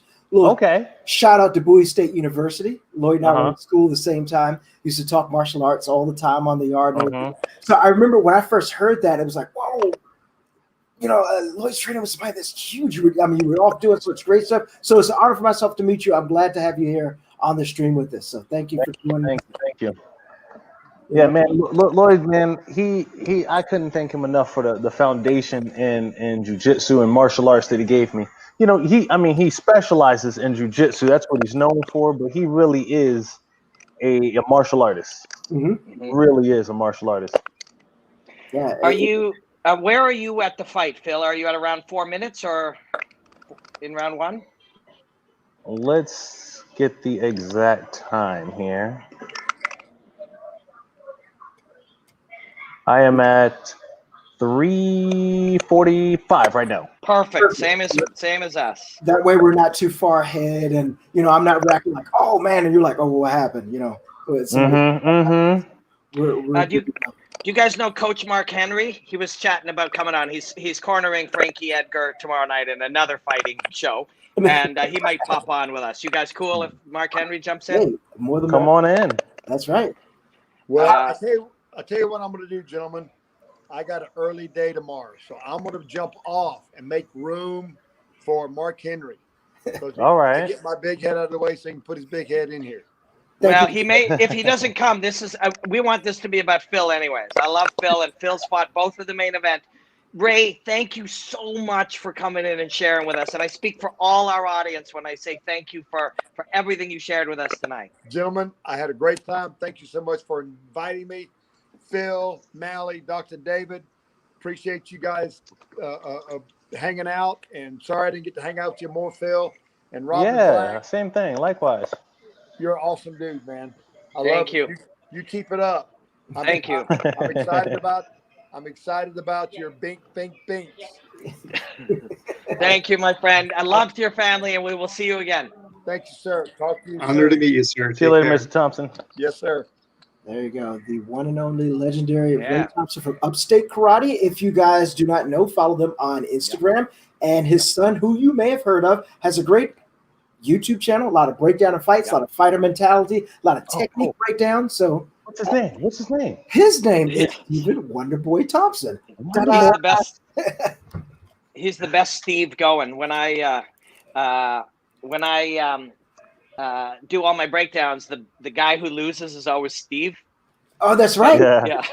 But Stephen Thompson is my favorite Steve. He's your favorite Steve of the lot. So you're a couple weeks out from your fight, Phil. How are you feeling? How are things going in the camp?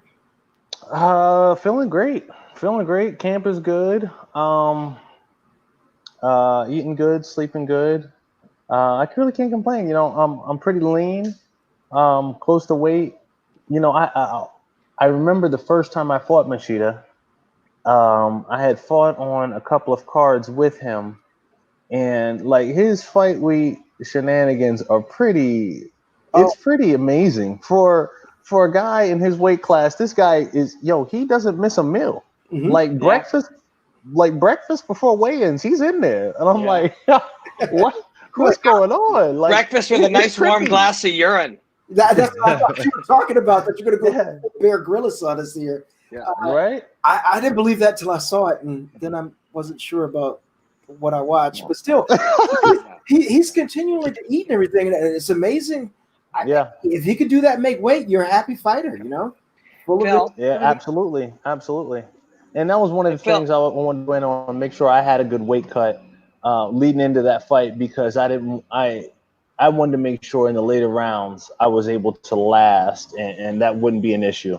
With a guy that's weighing light, close to weight, you got to level that any advantage he has. Phil, through a coincidence as much as anything, over the last few streams we've had, Raymond Daniels, we had Ray Thompson. We had a bunch of people who've done karate, like karate as their base. Yes. What's the element with Machida? Is that something you think about specifically in that way, or is that just an aspect of fighting and you don't focus in on it? It's really how he uses that karate that that makes him unique. He has a very, so for example, Mr. Thompson, Wonder Boy, the son here now, Wonder Boy, Stephen Thompson, a very different fighting style than a Machida. Very different, same base, very different style. Their stance, much different. I believe they're both southpaw. Stephen Wonder Boy is he's to me, I look at his stance and I'm like, man, you're a wide guy, dog. He's wide. Right. But he uses it. I mean, it's fine for him. For me, I would get killed with that stance. I would get killed without a doubt. 10 seconds. Yeah. 10 seconds. I'd be in and out, and he's very mobile. Like that stance doesn't affect him at all, at least not the way that I imagined that it would.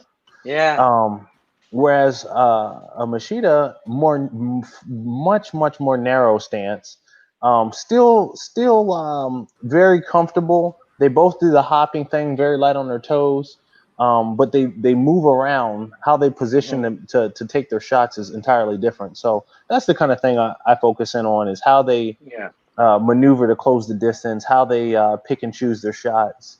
What they look for.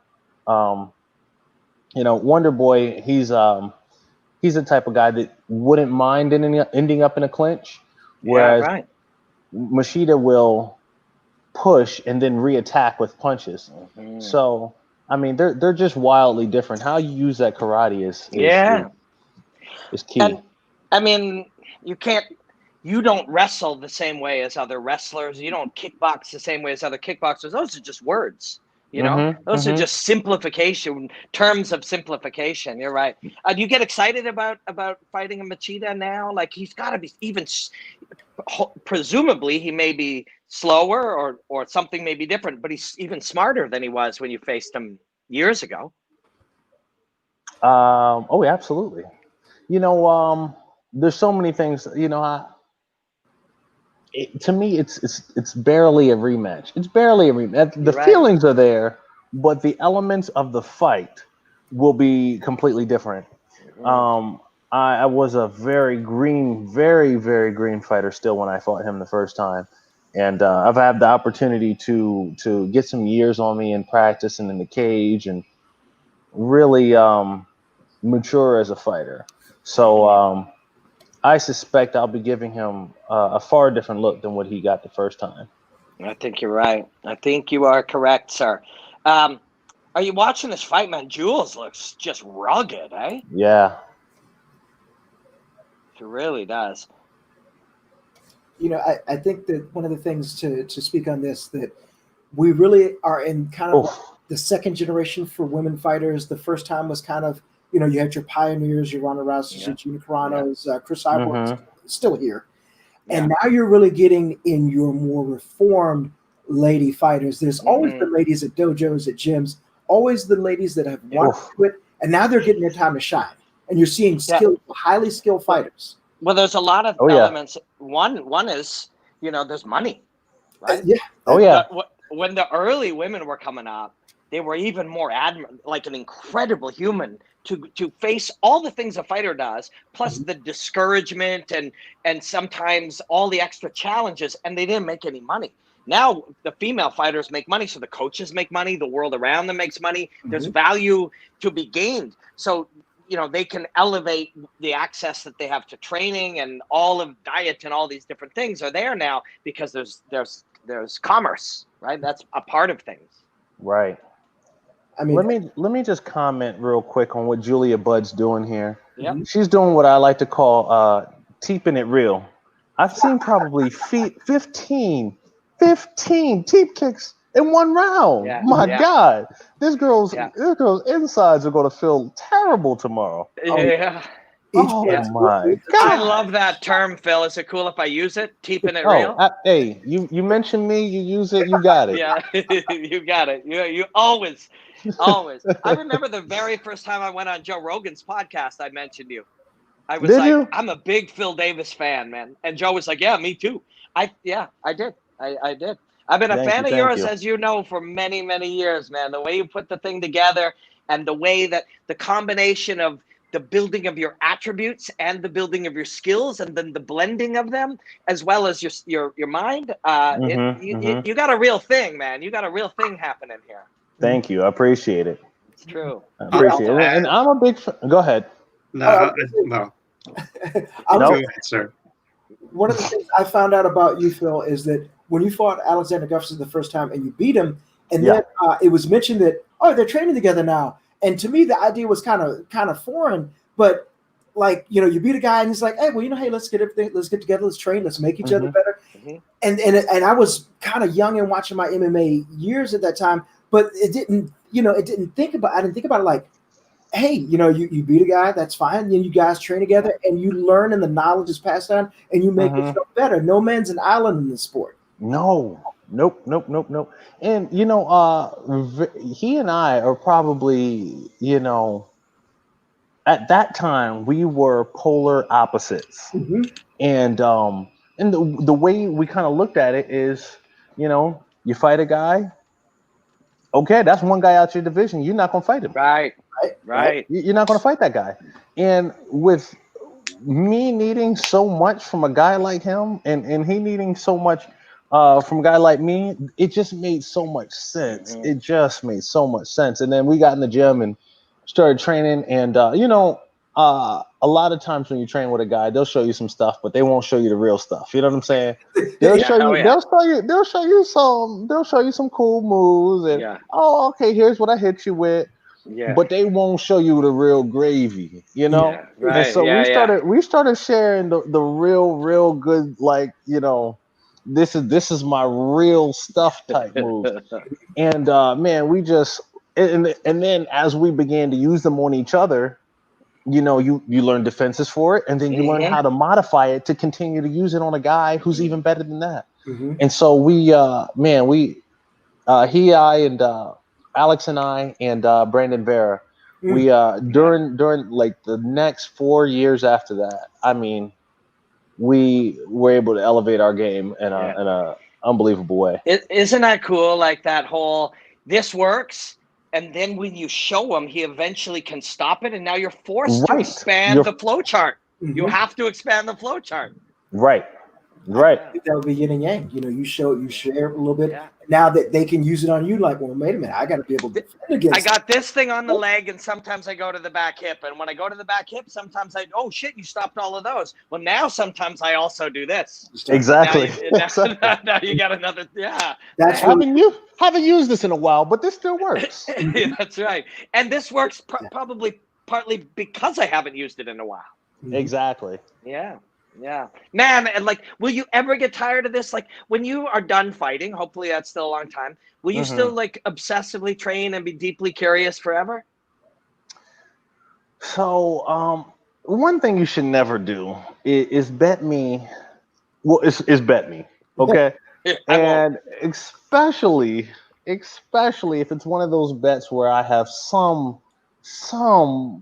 part of control over this outcome of this bet. And so a long time ago, my college teammates, we had this bet going about who was going to be the fattest after they retired. You're not losing that bet. And did you bet you would? Did you bet you would or he would? Oh, I know. No, this is like a team wide. This is a group chat. It's still going. It's live right now. No kidding. I think I have like 25. Let's see where we're at right now. I had to mute them. These boys are going crazy right now. They kill your battery. They're killing me. I had to look at this. I had to mute. I had to mute them. They're right there. I had to mute them. And they're all trying to get. They're going crazy right now. Yeah. Oh yeah. They got a solid decade head start. Yeah, so can you right now I'm sitting pretty. I'm sitting Yeah, pretty. yeah, I bet. Every time you fight, they're gonna be like, "Man, we're gonna lose this. Look at the shape he's in." You know? Exactly. Oh God, it just must offend them. Plus, you're a dad too. That was Ray Daniels tonight. He was talking. Ray's 40, and he's got a son, and he's like, "I'll show you dad body." Like you got to redefine what a dad bod is. Mm-hmm. Mm-hmm. You know. Man, that dude's a monster 40. Golly, Ray, yeah. That dude's a monster 40. I've known him since he was 16, and he's always been just ridiculous matrix like. He's a guy that just got so much talent as far as martial arts concerned. Mm-hmm. I mean, you see it, he picks it up, and he sees things different. Yes. Yeah. Well, that's the thing. Like, as you age, you add thousands of hours, and if those thousands of hours were spent she's trying to. There's a head and arm choke, and Jesse's fighting doesn't want like it, though. crazy. Yeah. No, she doesn't. But now those thousands of hours, if they're used to change how you see things or change your feel, or they add a sensitivity, it's impossible to describe. Like Phil can't explain to us how a single leg feels different than when he was 15. It's very difficult to explain it. Oh yeah. You know, Ray can't explain how the difference between how exactly he's learned to manipulate space and time. But you have, and every year you do it, you're adding to that relationship to the skills and the attributes. It's just a wild thing. It just really is. I think also what's important is that he's also cognizant, Ray's every bit of knowledgeable that he just turned 40. So he can't be the Raymond Daniels that he was at 18 or 20, but he can fight in the body that he has inherited now. And he's fighting on the undercard of Phil's show. That's right. Too. Phil's fighting on your show. Or Ray's fighting on your show. When you're main eventing against Lyoto, Ray's fighting that night. Man, if Raymond's on my card, I'm fighting on Ray's show. I don't care where he is on the card. Oh man, that's how it is. We're gonna tell him you said that, and he will be honored. Yeah. Oh man, no, that's gonna be a great show, man. What is that? 3 weeks? 3 weeks from today. 3 weeks. Yeah. Is it different now? Like that whole, it's been a lifetime of it, but does it feel any different? It's been a break. You took time off and stuff. Is the 3 weeks out feel any different than any other 3 weeks out? I definitely am much more relaxed now. I can just live life, really. 3 weeks out when I was 24, 25, and I was like, man, this seems impossible. Yeah, right. Yeah. Constantly, you had a date with a car accident in a cage in your underpants in front of your parents and everybody else. 3 weeks in the future. That's correct. No, you mentioned your dad now. I actually did not know what ages of kids or how many or. I have two boys. They are 8 and 3. And 8 and 3. Now, that's also a complicating issue because you spend time training and then you go away from said kids and then you have to come back and you may have to say that daddy's sore, daddy's tired. But to have them, you're cementing such a legacy long after when these guys are grown up. Your fights on some medium frequency and they say, "Yeah, that's my dad," and that's the cool thing about that, and especially taking interest, whether it be wrestling, whether it be MMA or whatever. You now have pioneered that for them. Right. Yeah. I tell you, it's I worry so much about man, it's a trip. So I've seen via wrestling so many elite level wrestlers begin to try to get their kids involved. And sometimes it's good, sometimes it's bad, and it's so hard to and even just having them around and just hearing oh man, your dad was the man, he was killer. That kind of makes people not want to start the sport. So it's very touch. I bring them to the gym. I show them around, kind of show them some things, see where they're interested, show them stuff at home. But then I try my best not to push. And I try my best to allow them to be as normal as possible. My 8-year-old, he he found out like a year and a half ago that I even fight. Like he Like, he had no yeah. And it happened because Amazing. he was at school and his classmates were like, "Hey, we saw your daddy on TV." He's like, "Oh, really? what was he doing?" He's like, "Your daddy was fighting." He was like, you fighting? know that thing he does? Like, Fighting. And this is how I know this. But he played it exactly like me. Like it's weird how I can like project my essence into a child because he played it exactly how I would. He's like, "Oh yeah, I know that. Yeah, of course. yeah, right. That's amazing. My dad was fighting on TV." Yeah. And he comes home and he's like, "Yeah, Dad, people said they saw you fighting on TV." Yeah. But it was like the funniest conversation ever. I was like, "Hey, okay, tell me tell me the story, how that happened." Yeah. And Why were you funny. fighting on TV? Was it on a police show, or was it like Right? were you in trouble? Was it cops? Yeah. Did you get in a fight at the supermarket? Like what happened? that it's funny because and if I could give a slight bit of advice, I've got all daughters. I've got 3. One's 25, 20, and 12. The best thing, keep in the gym, keep the boys in the gym, let them look. And when they will come to you and like, "Hey, Dad, I was wondering if I could do this." Because you have this weird dichotomy as a parent you want to push, but then you also like, I don't want to push too much. So it's this weird, like pushing a little bit and weird, like kind of slowly retreating. But I'm telling you, the best thing ever is if they come up there and they say, "Do this," and I want to do this, and they go and they start following your footsteps. And the first day your boy hits that double leg takedown, you're gonna be there on the side, and you're gonna go, "All right, I got them down." I'm so proud, but I'm not gonna shoot. I want him to be hungry. I want him to be, and And the thing is, your career will restart again.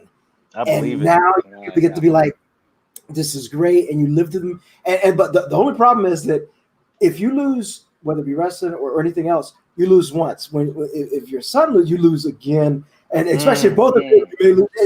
But also you win. You get to win twice or whatever else. But I could not be more envious and jealous of that. Just I've tried to get boys for years. I don't know what my wife was thinking, but anyway, that's a whole different story. Yeah. But my youngest, I think she's going to go in the martial arts with me. And All right.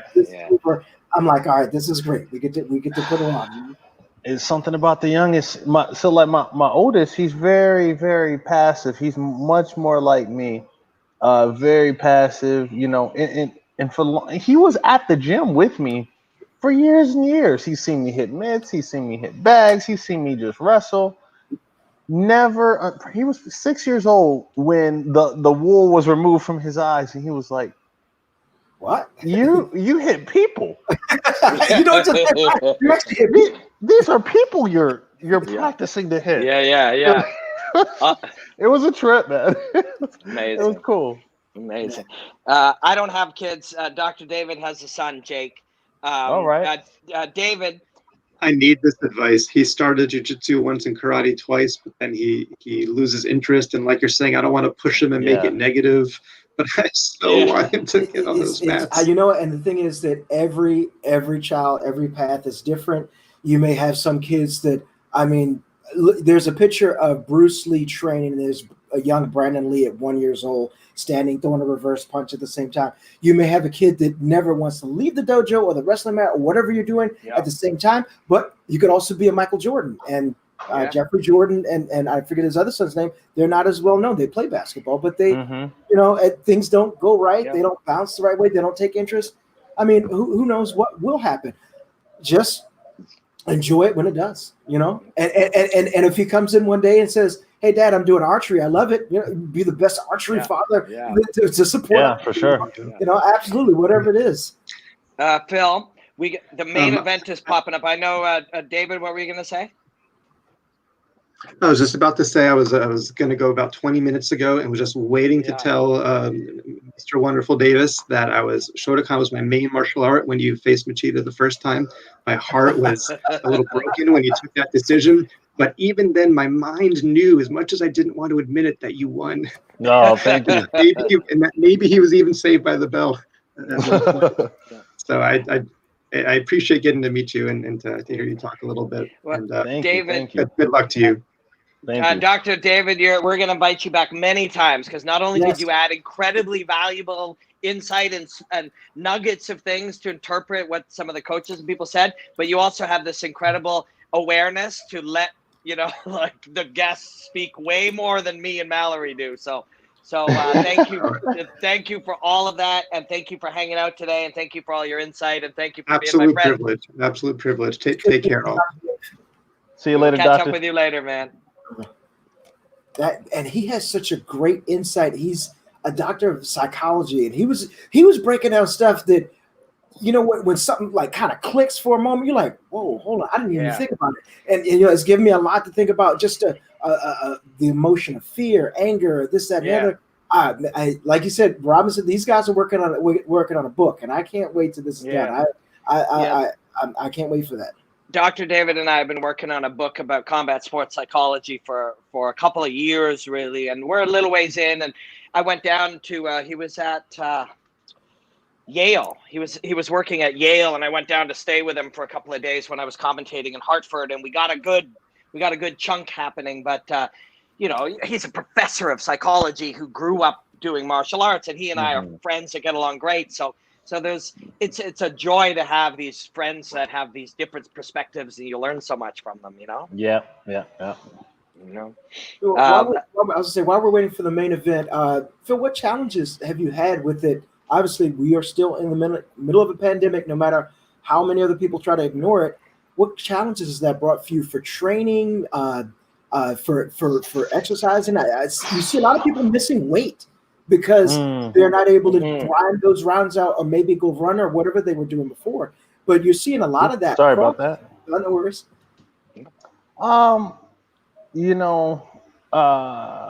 Coming from a wrestling background, like, we make sure that one of the things that is just brought to the forefront of the wrestling mentality, I should say, of the guys who excel, is just accountability, excessive accountability.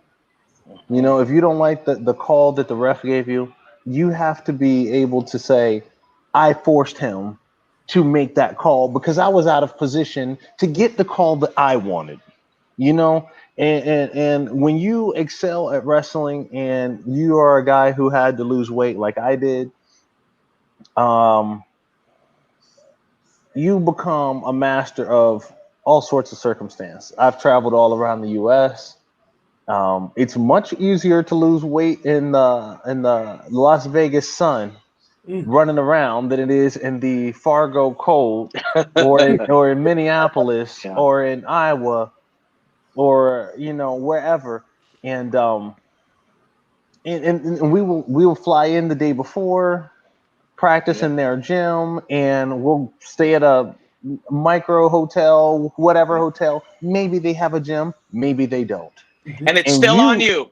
And it's still on you. Yeah, that's right. Well, guess what? If you show up and they don't have a hotel gym, well, guess what? Well, we're running the streets.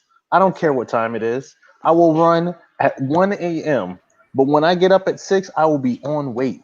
You don't have a scale? We carry a scale.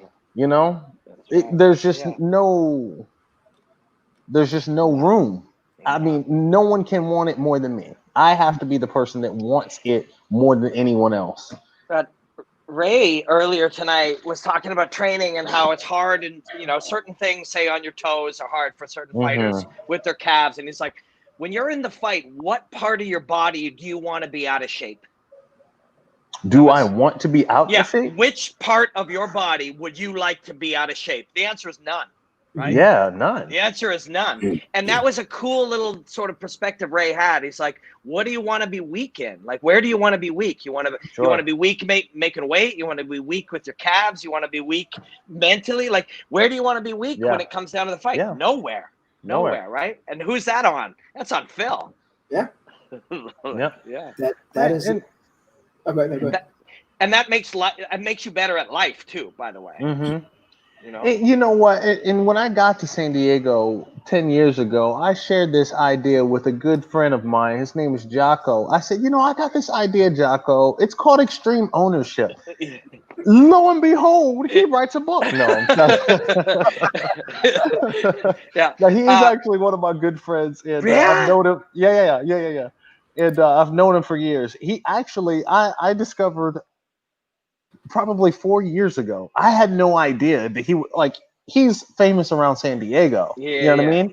And he's the man, obviously. Yeah, he's big. Yeah, he's a big. But I didn't realize this guy is he's very, very well known. And I was blown away. I was so excited to read his books not because of the guy that I already knew. I was like, man, who is this guy that everybody else knows? Well, that's the interesting it was thing. wild. You know this guy, and now you get to read his books and go, how did he become this guy? Mm-hmm.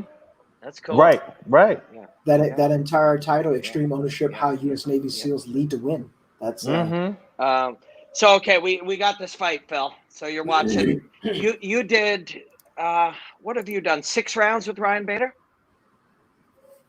No, you did 5. You did 8. Rounds. You did 8 rounds with 8 Ryan rounds. Bader. Yeah. How good is this guy? He alright.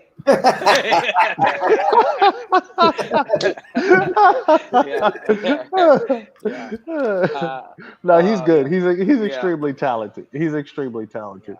And when you go against a guy like him, and we have such even rounds. Each round is razor thin. Who won, who lost.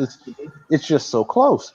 It's hard to appreciate the monster that he actually is when he gets in the cage with somebody else. I'm like, God, dog, he knocked him out in 10 seconds. That's right. Next fight, knocks him out in 10 seconds. I'm like, what? Well, was I in that kind of danger? Right. Like, you realize that now. Yeah. Phil, I didn't feel like I was in that kind of danger, but that's scary. You had this power that whole time. I'll tell you why, though. It's because he was in that kind of danger, too. True. That's why that's the way it is, right? Mm-hmm. This guy's good, too, damn it. Like, that's a real thing right there, too. People don't. Oh, yeah. This is the sad part for me. If Vadim Nemkov were able to knock out Ryan in the second round, let's just say. Sure. People would use that as some evidence of some flaw in Ryan. But Vadim is a fucking legit. Yeah. That's what they call that MMA math. Like, I beat this guy. Yeah. He beat this guy. So therefore, I should be able to beat the guy that he. You know, it's like it doesn't always work out like that. Not at all. No. Not at all. There's nothing linear about MMA. No. I know. No. The only thing is not Sunday, but any day, it could be your best day or your worst day. Yeah. I mean, it's always the case. That's a weird thing too. People will ask you to make a prediction, or they'll ask you to discuss it. All the most important variables in this fight, these two right now, are unknown to us. Mm-hmm. How do they feel? Does either one of these guys have diarrhea? Yeah. Like the real shit. Like, did somebody get a phone call that their dad has cancer? Like, the real shit, we don't have access to any of that information. So our bullshit conversations about his wrestling versus his takedown defense, that's nonsense. The real shit is the stuff we don't know. And that's far bigger. We know 5% of the important features, right? Exactly. And don't forget, you're watching a copy of the last time you're training against. The last time you saw him, he may have been working on more submissions, better stand-up. Or he had diarrhea then. Yeah, he looked easy. I'm going to take him out. So Phil, we'll back out here for a minute or two, and you tell us what you're seeing. All right.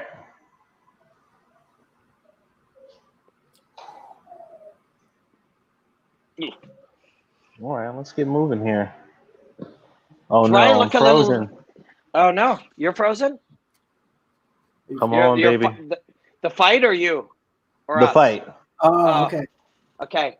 Well, I'll tell you, Ryan. Okay. Yeah. Are you guys at 440 right now? Okay. No, we're at 410. Yeah. Yeah. Oh, I'm at 410. Yep. So you froze for a bit. I'm at 404, 403. Do you want me to pause? I'll pause at exactly 4 minutes. Hold on. I didn't realize there's a back to live button. Oh, cool. 355, 354. There we go. I'm with you. Yeah. All right. Kid. You guys are about a second ahead of me. Perfect. Ryan looked jumpy in the first minute, and he's already looks like he's settled a little. Okay. All right. Vadim's getting going with his kicks. I felt like I just saw Vadim do Bader's patented jab hook thing. Did you guys see that? Yeah, I did. He did it on the inside against Ryan's right hand, I think. Exactly. Yeah. That would be scary to get beat by your, or at least hurt by your own weapon, you know. Yeah. Ryan's there kind it of is again. Yeah, Ryan's throwing the right hand, and Vadim's trying to. Vadim's having some good minutes here. Yeah, 2 seconds because I'm just. He went straight back on that, which he normally doesn't. Yeah, you're right.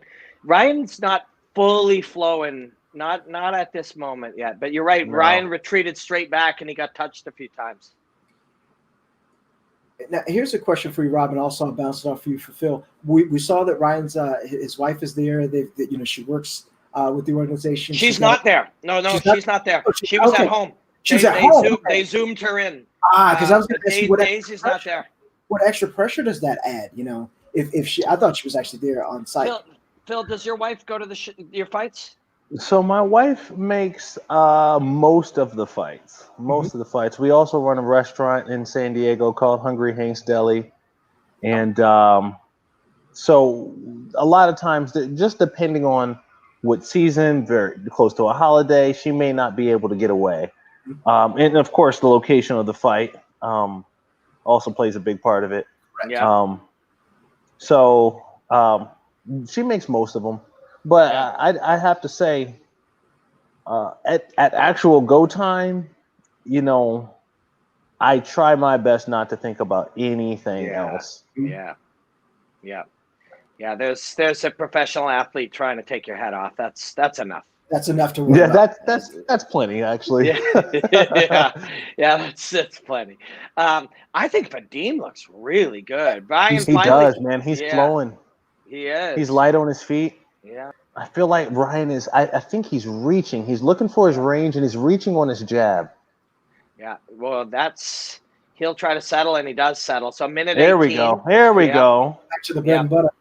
There we go. And it looked kind of, you know, like not easy, but not hard for him. Right. You know, a little reach around to the far hip kind of action, and I can't remember. What do we have here, Kimura? He's got that wrist. We're at different state. Oh yeah, no, you're I think a few seconds ahead. So he's getting.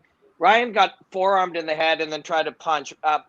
Vadim is doing really good off his back, including doing some damage. Man, this is not. Yeah, he let him up. Yeah, I know, it was weird. He let him up. I know. I can't believe what I just saw. I don't know why one would do that. He did get hit with, from underneath. He did, but it's a weird decision to make. It is, and Ryan lands the right hand. I missed it. Oh, he did, and there it is. You're a few seconds behind. Yeah, I was just ahead of you. I know. Yeah, hit your live thing again. Okay. Now, I don't know if you guys see this, but if you take a look at my box here and the muscular chest underneath, see how that kind of fits perfectly with me? Hey, I see how you planned that out. Yeah. You see the way that is lined up pretty much exactly. It's pretty much bang on. That's exactly what you look like, right? There you go. Nice. That's right. You know what, Robin? If you could actually slide a little to your right, I was actually watching the fights in the reflection in the belt behind you. Yeah. Oh, okay. Oh yeah. Yeah. Oh no, your other right. There. Yeah. Oh no. Yeah. There. It'll be in there. Yeah. You're right. Yep. That's illegal. I might get fired for that. Oh well, then I was just kidding. Yeah. No, of course. DAZN would come after you. Yeah. DAZN might come after me. Oh yeah, you can see that there. Yeah, you can. So that is the Canadian bantamweight. We'll edit that part out. Yeah, that's a Canadian bantamweight title I won. It was a small show, but it. Hey, don't you dare trample on your accolades, my friend. Don't you dare. Yeah. Humility is important, though, too. Just because you're on the line with me, you can say, hey, Yeah. There's my Well, you know. It ain't no it's my belt. Bellator world. It's my It belt. ain't no Bellator world title. Nope, nobody said that it is, but you can be proud of it still. Yeah, I am proud of it. I am proud of it. And as much as it was, I choked the guy unconscious in a minute and a half, and that was cool. But it represents all 9 of my pro fights, and losing and going to a hospital and winning and all of it. It represents all of it to me. And I have a cool job. I'm chatting with Phil, watching this, my buddy Mallory, and we're watching. That's probably the least thing cool, chatting with Phil. Shut up, Phil. It's not allowed. Again, so speaking of talking about your accolades, like I am one of your biggest fans. I think that's reasonable to say. I think that to be true. You've known that from things I've said. I believe that to be true. Yeah. No, you probably have bigger fans, but he's got right on his heels a little bit. Yeah, he does. This is very, very interesting. Yeah. So Ryan said, he got poked in the eye. So I think I'm. He said, no, I didn't poke him in the eye. And the ref said, not really sure, but I think I'll stop. That looked like a fist to me, but you never know when you're not in there. Right. Yeah. But there's also the corner of the glove and this, that, and the other. And, the little extended, That looked like a fist. It did look like a fist. But if you're Ryan, it's like any break I can get to kind of reset. Just try to get back. I actually, I was just going to say, I saw Vadim go to the body early in that round, and I thought, it looked like that was a strike that was going to. Ooh, there it is again. He knew it. Yeah, he knew it. And he landed the right hand. This is the least sharp I've seen Ryan in 2 years, I think. And again, that is not. It's easy for even as I say that, I know I'm saying the wrong thing. Right. It is how sharp Vadim is that is the real thing to discuss. And also welcome to the chat. There is Mr. Mark Henry coming along. Yeah, Mark Henry. Phil, do you know Mark Henry? Mark Henry, do you know Phil Davis? But we've seen each other around, I believe. I don't know if we've been formally introduced. How are you, sir? Good, buddy. What's up, guys? How's it going? Doing good, Coach. We're watching Ryan. Ryan, head kick. We watching these guys that Corey Anderson's gonna fight soon. That's what we're doing. This is possible. Is Corey your guy, Mark? Yeah. Oh man, Ryan's in trouble. He's getting no. Oh no. We just knocked him out. Oh no. He's giving him every chance. Yeah, he's giving him every chance, and that is an understatement. Oh man. Ryan's surviving right now. No, he's surviving. That head kick. Corey Anderson's your guy, right? Yeah. That's it. We hooked up at Phil Ultimate Davis. Fighters. Ryan's done. Oh man. Oh wow. Oh, he's fighting hard though, man. Man. Yeah. Bro, I hope there's no rematch clause, is there? I hope. Why Corey wants it? Yeah. Mark Henry, ladies and gentlemen. We got Phil Davis wants that next fight. Phil's got to fight with Leoto. Phil's got to fight. Oh wow. Oh wow. That's it. Man. So Phil, Phil, your thoughts? Unbelievable. Jab, reset his feet, and then pulls down on the hand and kicks him right. Oh. You know what? As we were getting started, that was one of the keys to victory. I think it was John McCarthy who says using his fist to disguise his feet. And that's exactly he never saw that coming. It's the shots that you never see coming that always get you. Yeah. Well, he pulls down on the hand too. Oh man. Fake right hand. Brilliant technique. Brilliant. Yeah. Oh, hey, you got to credit Ryan, man. Ryan stayed in it. So absolutely. Yeah, he down. That was a nice fake right hand. That's Ryan's and as he gets tough the as a guy's inside. gonna get. Yep. Man. Oh, so he throws the jab, and then the right hand actually doesn't just fake as a right hand. It slices to the inside and pulls down, and the kick comes up over top of it. Oh man, Ryan just toughed it out so hard. That's it. Oh man, I feel for him. Yeah. Yeah, that's tough. It's definitely a tough one. It's tough. Ooh, that's heavy. Phil Davis in 3 weeks fights Lyoto Machida. Over here we got Coach Mark Henry, my good friend. He's got Corey Anderson. Mark, I guess Corey wants that fight probably now. Yeah, right? I know he does. I know he's super excited for Bellator too. I haven't seen him this excited in a long time. So he's really excited. I know he's tweeting all the time. I know he's a big fan of Phil and everybody over there. So it's going to be awesome for him. Yeah, absolutely. Phil, what's your thoughts? What's your initial feedback on what we just saw? Man, I really would have loved I really would have loved to see more. How many times have you said that about a fight? Yeah. Well, honestly, it was kind of talking table. It could have been so many things. It could have been Ryan's time away from light heavyweight. It could have been a weight cut, but to me, it didn't. He's a little bit. He's one of the guys that does well punching off beat, and that's been consistent in his style. But he didn't. He had some moments where he really captured the combinations and captured the positions and made good use of it. But I felt like he couldn't find his range with this jab. He was really lunging hard with it, and for whatever reason, Vadim was just sharp, on beat from day one. And then when somebody lands the foot bone on the side of your head, you got trouble. Yeah. Well, I mean, it started before that. If you watch the combination, he landed, I think it was a right hand before that. Yep. And so Vadim comes underneath with the left.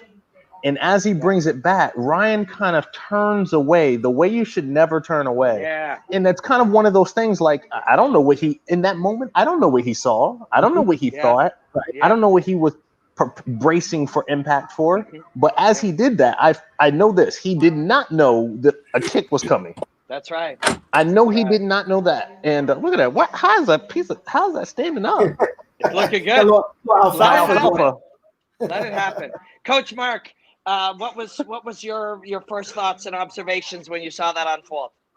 None. I'm surprised. I know that Bader, he's so fast, and first there was no really wrestling going on. I don't, like Phil's such an amazing wrestler, man. So many of these guys, they bail on that wrestling. I don't know why they do. I guess they get so comfortable with the striking, but someone, like Phil or Corey or him, like, especially when you're in trouble like that, try to clinch or try to, get him up against the fence, especially, if you have that tool that Bader definitely does. I don't know why, he didn't try for that or grab a leg. Well, in round 1, too, Bader was on top. You should have heard Phil when he saw Bader let him out. Phil did not like seeing that. It was puzzling. But again, I as a champion, I have to respect his judgment and doing what he thought was best. So I'm not going to say that was a dumb idea. No, he's a champion for a reason. He does smart things. Yeah. So whatever he was in, he didn't like the read he got, and I couldn't imagine a guy that would make him feel uncomfortable from the top position. Yeah. So very interesting. That's a very interesting matchup. Yeah. So guys, school me on Bellator a little, man. I watch it. It's crazy. I've been around, done so many fights, but I've never able to do a Bellator one. So I'm so excited. No, I've done pretty much at one. I've done everywhere, but I've never done Bellator. I do a lot of Ali's guys, and Ali. I don't know. Didn't have many guys ever in Bellator, so I've been so excited, hoping somebody did, and now I'm as excited as. Now you got Corey. As Corey. Hey, welcome home, Coach.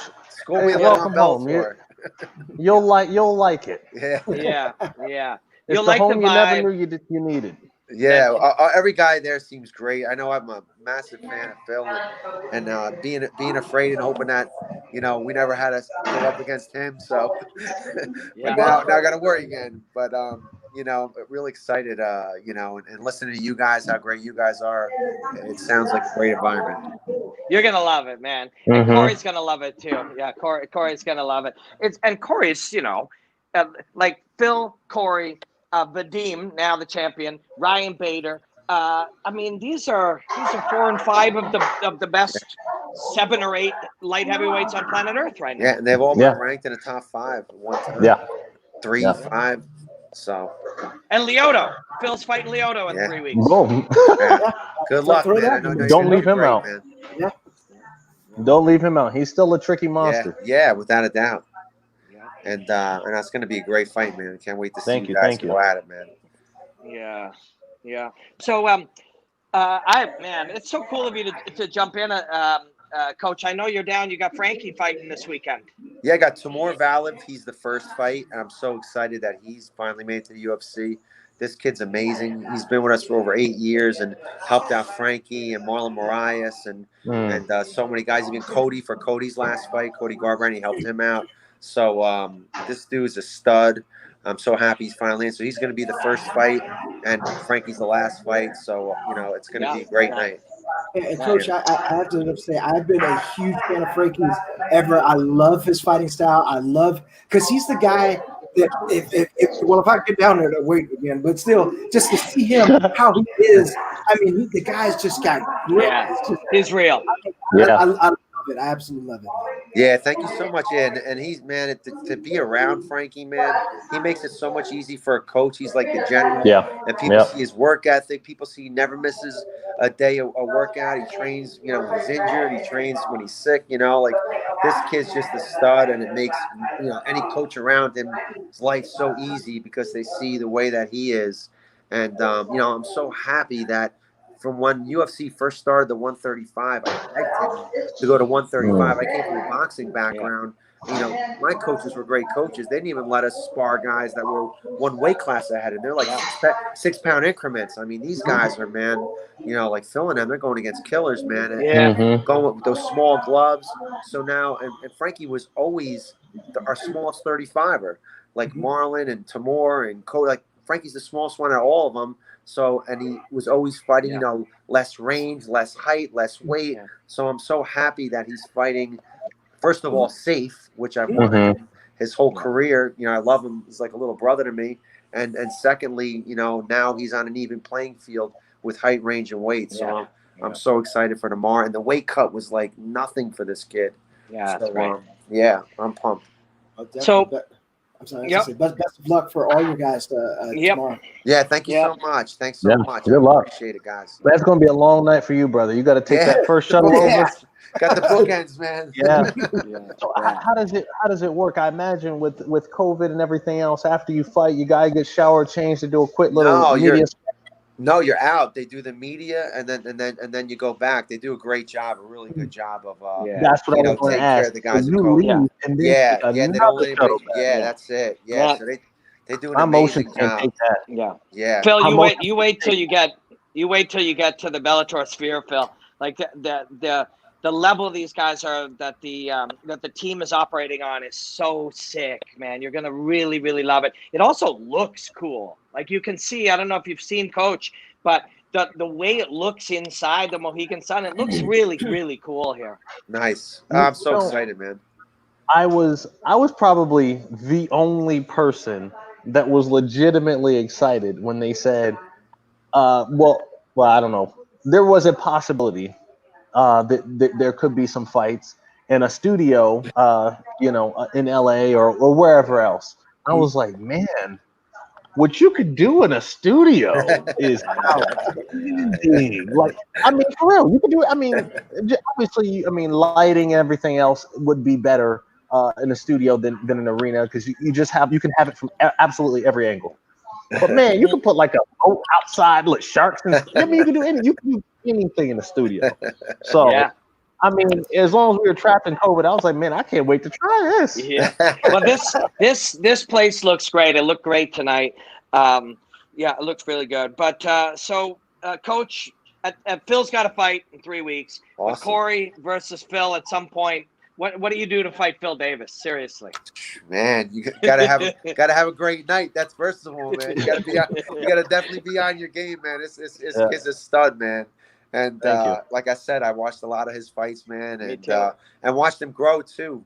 From not just his fights near the end of UFC, but even in Bellator and how much better he was getting and more comfortable with his hands. And man, he's definitely a major threat, and you know, and maybe the best guy right now in Bellator now that you know, Bader just went down. Yeah. So we should bet on Phil if he faces Corey. Then we should put our money. No, I'm not saying that. I'm not saying Corey didn't fight yet. So I said, as we speak right now, I see Phil. In my opinion, you know what I'm saying. My eyes, which don't mean you know much to anybody but myself. You know, I look at him as the guy right now. You know, yeah. In my opinion, that's just you know, me. Hey, that's my opinion too, man. But yeah, shit, Phil. 3 weeks from now, you got to go fight this real martial arts genius. This little oddball martial arts genius. You know. Yep. And you're Definitely. up for it. You're always up for it. I'm game. It's crazy. I don't really. I'm really and truly taking this as our first run in. You know, there's nothing comforting about having a loss. I'm sorry, about having a win over him. What was that 6-7 years ago, something like that? 7 maybe, yeah. 7, yeah. I just guessed at that 7 years ago. That means I think so. That means nothing. Yeah, he's definitely come a long way since then. You're not even the same guy. You're not even the same guy. No. Oh no. God. Mm-mm. No. So yeah, everything's entirely different. So it should be fun. Awesome. Guys, I got to go right now. I got to go see my guys. But, man, I had the best time, man. And good luck to you, Phil, man. Thank you for joining. Let me just drop my favorite Frankie story on you real quick. Definitely, man. Here we go. Oh, that's good. Yeah. So he and I fought together for the first time in, I believe, Fight Island, but neither here nor there. Yas Island. So Frankie won the title, BJ. Exactly. Yeah. Exactly. So he fought BJ that night, and man, he beat BJ. So I was a huge BJ fan. And I'm from Pennsylvania, so naturally I like the East Coast guys. But I was rooting for BJ, you know. And he just beat him. Yeah, right. He sure did.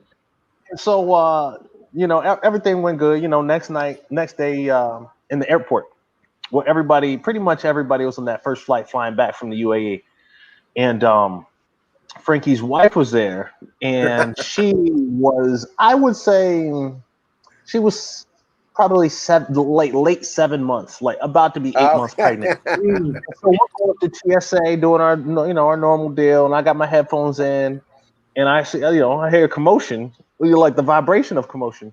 I look. Oh, okay. Somebody's bothering the champ. I'll keep an eye on it. They're not bothering him. They told his wife that they're worried about her pregnancy, and she may be too far along. She's got to stay there and have the baby there. Let me tell you, all the New Jersey came about.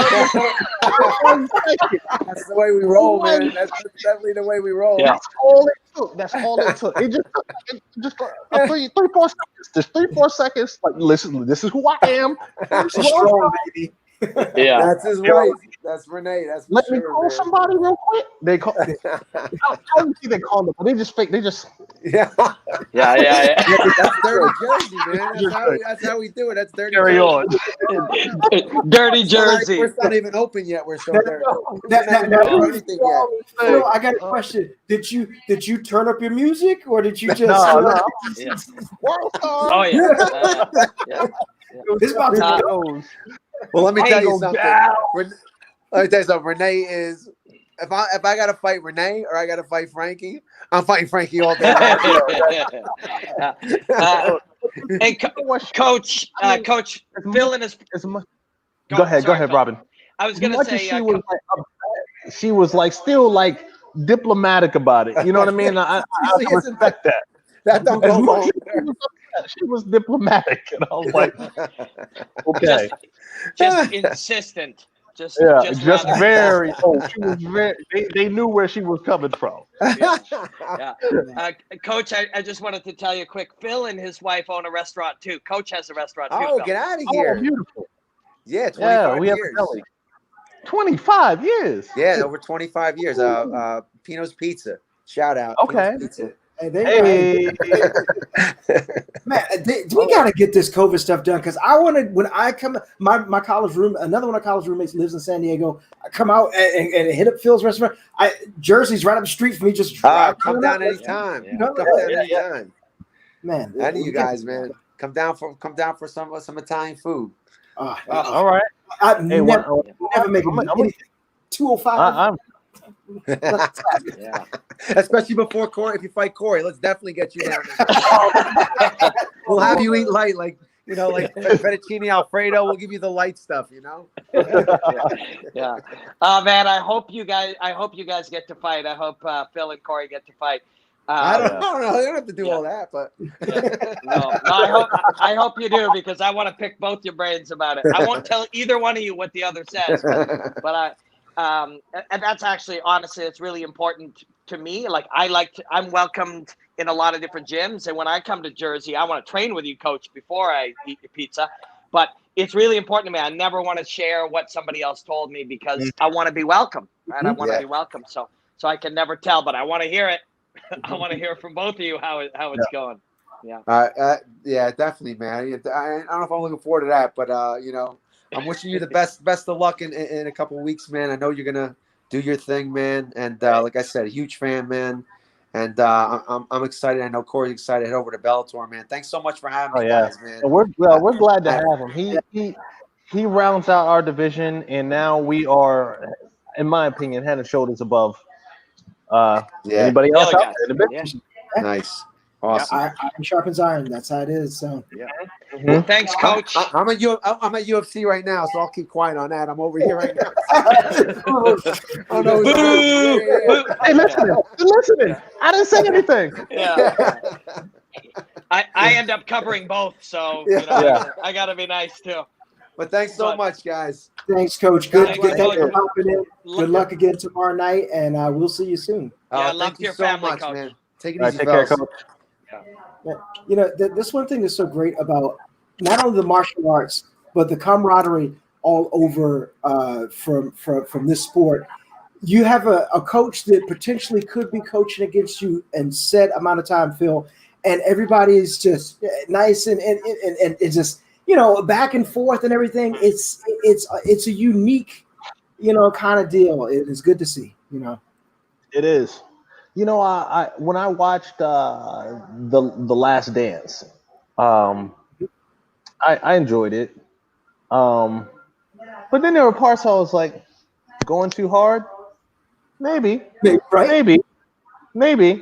There's a fine line between sport and life. Right. Mm-hmm. And you can step across just because you're on the court. Doesn't mean you can't step across that line. That's right. And same thing, I think when you maintain a certain level of respect and appreciation for the other guy, you maintain the sport and you maintain your values, your human values, no matter what you're doing. A soldier can kill someone, but he can do it with honor. And a fighter can fight someone, but he can do it with respect and earn a legitimate handshake. Hey, thank you. That was a great fight. Blah, blah, blah, blah, blah. Platform, everything. Hey, it's interesting because I also think of people. There are also people that want the other side of that. Like, I'll take it back. Yeah, I think Phil, you might be I'm a little bit older than you, but the Hagler-Hearns build up when Art Hagler fought Tommy Hearns. And this was a fight, if I remember, I think it was on, I don't even think it was on pay-per-view. I think it was on Wild World of Sports. But I remember both guys not liking each other, and there was talk going back. And that first round of Hagler-Hearns, if you've never seen it, Google it. Of course. I don't know how many punches were thrown, but you guys can't fight like that for 12 rounds. Yeah. You absolutely can't. But people want to see that. The storyline that, these guys aren't friends. There's no love lost here. That does something, and I believe that has kind of had more of an uptick over the past couple of years. And now, before, when those guys talk trash, they were face to face. Now you can get right on your phone and so it makes it a little bit easier to mail it in and do that. But do you need the cheap heat like that? Do you need to do that? Like Dr. Dave was saying, some guys have to put their minds in a set of anger to step down the fear that everybody has when stepping across those, or between the ropes and everything. But I think more of a lot, people want to see that more today. It gets more eyeballs. It gets more likes. It gets more, whatever. For now. For now. I've met several of my opponents' mothers or whoever else and family members, and most all of them shake my hand and just honest, just, hey, how you doing? And that to me is more, that means so much to me, because I didn't go out and try to demean or embarrass your loved one. I went out and I fought, and it's not lost. It's not lost on them that no one tried to take from them more than they should. Yeah. More than a win. I think something more than a win. Yeah, something emotional or something sort of personal. It's true. Right. It's very true. Do you remember, were you 12? Were you 13? Were you 9? Were you 16? The last time you looked at an opponent and been like mean mugging them and seeing them as the enemy? Were you a kid when you last did that? Oh, wow. If you ever did that. Wow. Let's see.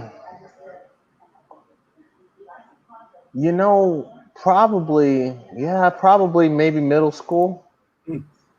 But to me, it backfired so bad that like it wasn't worth it. Yeah. And then you realize that the good guys don't really do that. Right. For good reason too. For good reason. Because they're going to forget your name because you're going to be one of the many, many people they beat. Right. So they don't need to think something. Right. You're just someone they're going to forget. You're going to be a guy they pinned and they'll never even think about. Wow. So why would they make this fictitious? Yeah. I have to be angry at you to go out and to compete against you. No. Yeah. Why would they give you more power? Why would they give you more power? Yes. One of the things that I saw that was a very powerful image after Tyron Woodley and Darren Hill fought, Tyron's mom is there behind the scenes. And that was Usman. Usman, but she also did it for Hill too. But she just goes up and she gave Darren Hill a big hug, like, "Hey, you're going to be good." But also, now, he won that fight against Hill. He did lose against Usman, but his mom was still there for her baby, and there for her baby's opponent. Listen, I met Tyron's mom. Tyron's mom is one of these special human beings, man. He's got like 12 brothers and sisters, and she raised them all alone. So Tyron's mom is a very special human being. Just to see that type of love that comes from a mother, to not only the opponent whether win, the opponent whether loss happens, she's going to be there and say, "Hey, thank you." And I had to say, it reminds me of my mom. My mom would do that when I'd be out there competing. She was, hey, she'd be cheering for me, but she'd go give everybody a hug, et cetera, et cetera. And that's just, you can't buy that, man. That's a mom. No, that's all love. Would she? And I'm not. You can insert guy's name. Would she do that if it were one of the more talkative, boisterous? I wonder if I think I know exactly who you're talking about. So, could be anyone. It could be a lot of guys right now. I mean, the question, she might do it, but she may not. It may not feel the same. There may not be the true warmth. You might do it out of custom or out of habit, but you wouldn't do it with the same warmth. It's true. Yeah. That's I mean, I value people, man. I value people. Funny story. So in this, it's a habit of mine. Just treat people honest and fair. And if you're in a sport like fighting, beat the hell out of them, honest and fair. That's right. That's right. That's not too much to ask for. It's not. So my Bellator debut, I fought. You were there, Robin. Yeah. You were there. Yeah. In San Jose, and it was awkward because fight week, I believe I found out midway through fight week who I was actually going to fight. Wow. Right? So they didn't give us the bracket until Wednesday. Cool, super cool. So we're doing media and stuff. We have no idea what the matchups are. And then finally, fight happens, and King Mo and I are in one locker room, and Emmanuel Linton? Newton, Linton Vassell are in the other locker room. Right? They're both blue. We're both red. Yeah. I go out and win, and King Mo goes out and wins. So we come back to the same locker room. We're up. We're going to fight each other's necks. You've never seen so much tension in a locker room. And it was crazy because I know Mo. He knows me. We've trained together. We've wrestled together. I've known him for years. Years. Yeah. Not right now. Not right now. Yeah.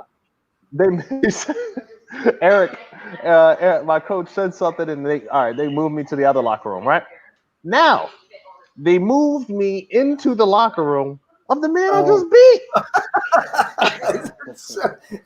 You can't win now. Yeah, can't win. No, you can't. But I thought I won. I didn't. Yeah, no. Right. But so I get in there now. I get in there, and Emmanuel, he's a little weird, but he's cool. You know what I mean? Yeah. He's a little weird, but he is cool. So he's in there, man. We're talking about the fight, this and that, da da da da. Then Linton chimes in. He's like, "Man, listen, this is where I was having success, and then this is what I did to get him down." And I don't know if you remember that fight. He double legged the crap out of King Mo. I was like, "Good God, how did you do that?" And I mean, he's a high level wrestler. Yeah. You don't. I mean, you can get taken down, but he really got taken down that time. And so he's like, "All right, this is what I did there. Up against the fence, I did X, Y, and Z." So here I got the guy I just fought, and the guy I would have fought had he won, giving me tips on the guy who I'm fighting next. Yeah. Right? Hold on. So it gets better. Oh, another thing is Emmanuel Newton knocked out King Mo twice. That's right. So he's like a darn near. He has the recipe for fighting Mo. Right. So these two guys, the guy I beat 10 minutes ago, is giving me tips on the guy I'm going to fight in an hour. Yeah. Right? Yeah. Hold on. Gets better. So 45 minutes goes by. It's 15 minutes till go time. They come. They're like, "Hey, King Mo pulled out of the fight." Right? I'm like, "Oh, crap. Now what?" Right? So now they exactly. Now they grab Linton. So he's still in my locker room. Right? Yeah. So now they grab Linton. And at that time, he had like a big contusion on his eye, and the commission checked him out, and they just thought it wouldn't be safe. But at the time, he's like warming up in the locker room. Yeah.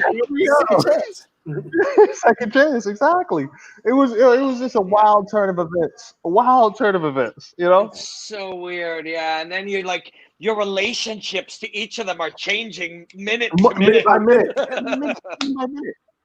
Yeah. Man, and it shows you how much context changes a relationship. Like, like we were cool seconds ago. Wait, you might fight that. Oh, okay. But now he's telling me about that guy. But God. But if that is something that just you have to experience to really know it, to really be able to explain it. Most people haven't been in a street fight. And a lot of people haven't been in one of those situations where it's like, "Oh crap, you gotta fight Johnny at the end of the school day," kind of thing, and then that anticipation as it builds, each period goes by, you're gonna see him in the lunchroom. Like, they haven't dealt with that. But to deal with fighting another professional and so far out and deal with that, it's wild, man. Yeah. I wish people could appreciate it from that angle. It's one of those things I always talk about when we're trying to truly take this really cool thing that you do, and we're trying to find the language to be able to explain it in truth. Mm-hmm. The only way you can really do that is if you've tried to do it on some level. That's it. You have to. You have to.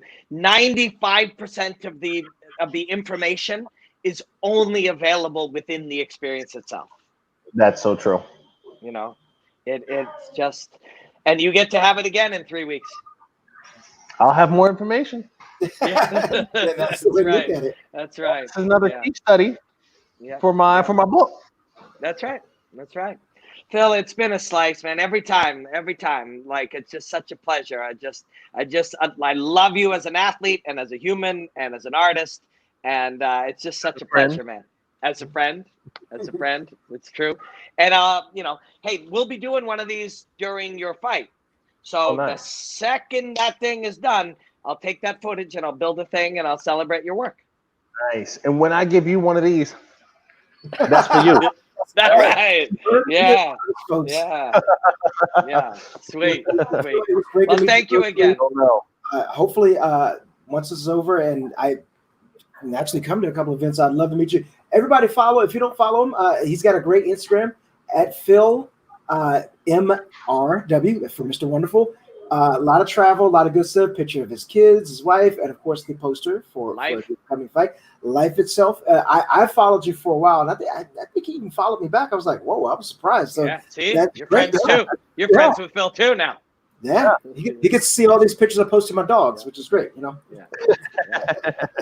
Well, Phil, all the best. Break legs in 3 weeks. I hope we speak before then. I do something called a deep dive. I'm going to change the name where I look at little details and elements of both you and the opponent. So I'm hoping I can reach out to you and just pick your brain on one or two things about what you've done. Yeah. And sounds like I'll have a couple of minutes during fight week. So anytime you need me. Cool. I appreciate it. Well, 3 weeks, Phil Davis. Bellator 245. Yes, 245. Phil Davis, Lyoto Machida, main event. We cannot wait. Mal, thanks for doing this. As always, it's been 5 hours and 30 minutes. Yes, I know. And we're on the East Coast, so it's late here. Yeah. Get it, bud. Yeah.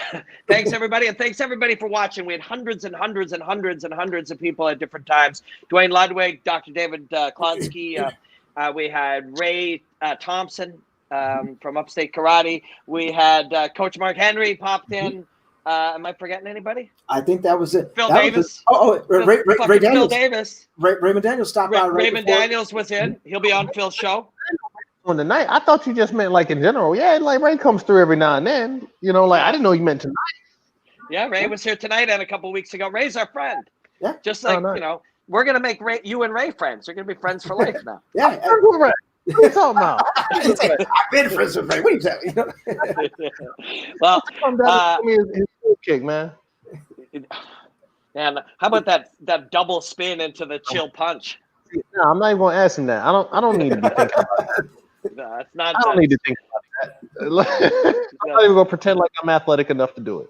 That's silly. That's silly. Nobody should be doing that. However, that is probably one of the greatest highlights in any kind of fighting ever. In my opinion. Yeah. I mean, once some stuff like you get to that level, I'm like, all right, I can't separate that knockout from like, I don't know. I can't think of another one. I can't think of another better one. There's a couple of capoeira, full rotation capoeira ones that were in a ring and stuff. There's been a few, but Ray's such a special artist that his body of work plus that moment, I think that's the greatest, the most fascinating or interesting or athletic or acrobatic or artistic knockout you've ever seen. But Phil, maybe 3 weeks from now we'll be saying that you did one of those. Maybe if I get with Ray. Well, you'll see him in. I gotta go. Yeah. Thank you. Love you guys. Thank you guys for having me. Thank you, Mr. Wonderful. Appreciate you so much, man. Take care. Yeah. Thank you. We'll do. Much love. Enjoy the hostilities. All right. Well, another successful event. Yeah. Hey, I can't think of anyone who I'd love to spend 5.5 hours more with. Yeah. I'm going to call you after this is done anyways, and we're going to unpack all this. This is great. I gotta make my dinner because I haven't eaten. I think I've got salmon to make tonight. So even at almost 1 o'clock tonight, I'll be doing that. You're going to have your I got my earbuds in, and we can talk while I cook. Perfect. All right. To everybody watching, we still got a couple hundred people hanging. Everybody, thank you. Thank you for passing this around and telling your friends. We're going to try to do one on September 11th and one on September 12th. No promises. I could be in Connecticut for all I know. But otherwise, we will be trying to do this. Ray Daniels said he'll come on after his fight, and we'll have lots more special guests. So thank you to everybody. It's an honor to be able to share this stuff with you. And Mal, thank you, man. It's fun hanging with you every time. I'll call you in 15 minutes or less. All right. Appreciate it. Thanks, everybody. Okay. We'll see you soon. Much love. Enjoy the hostilities, my friends.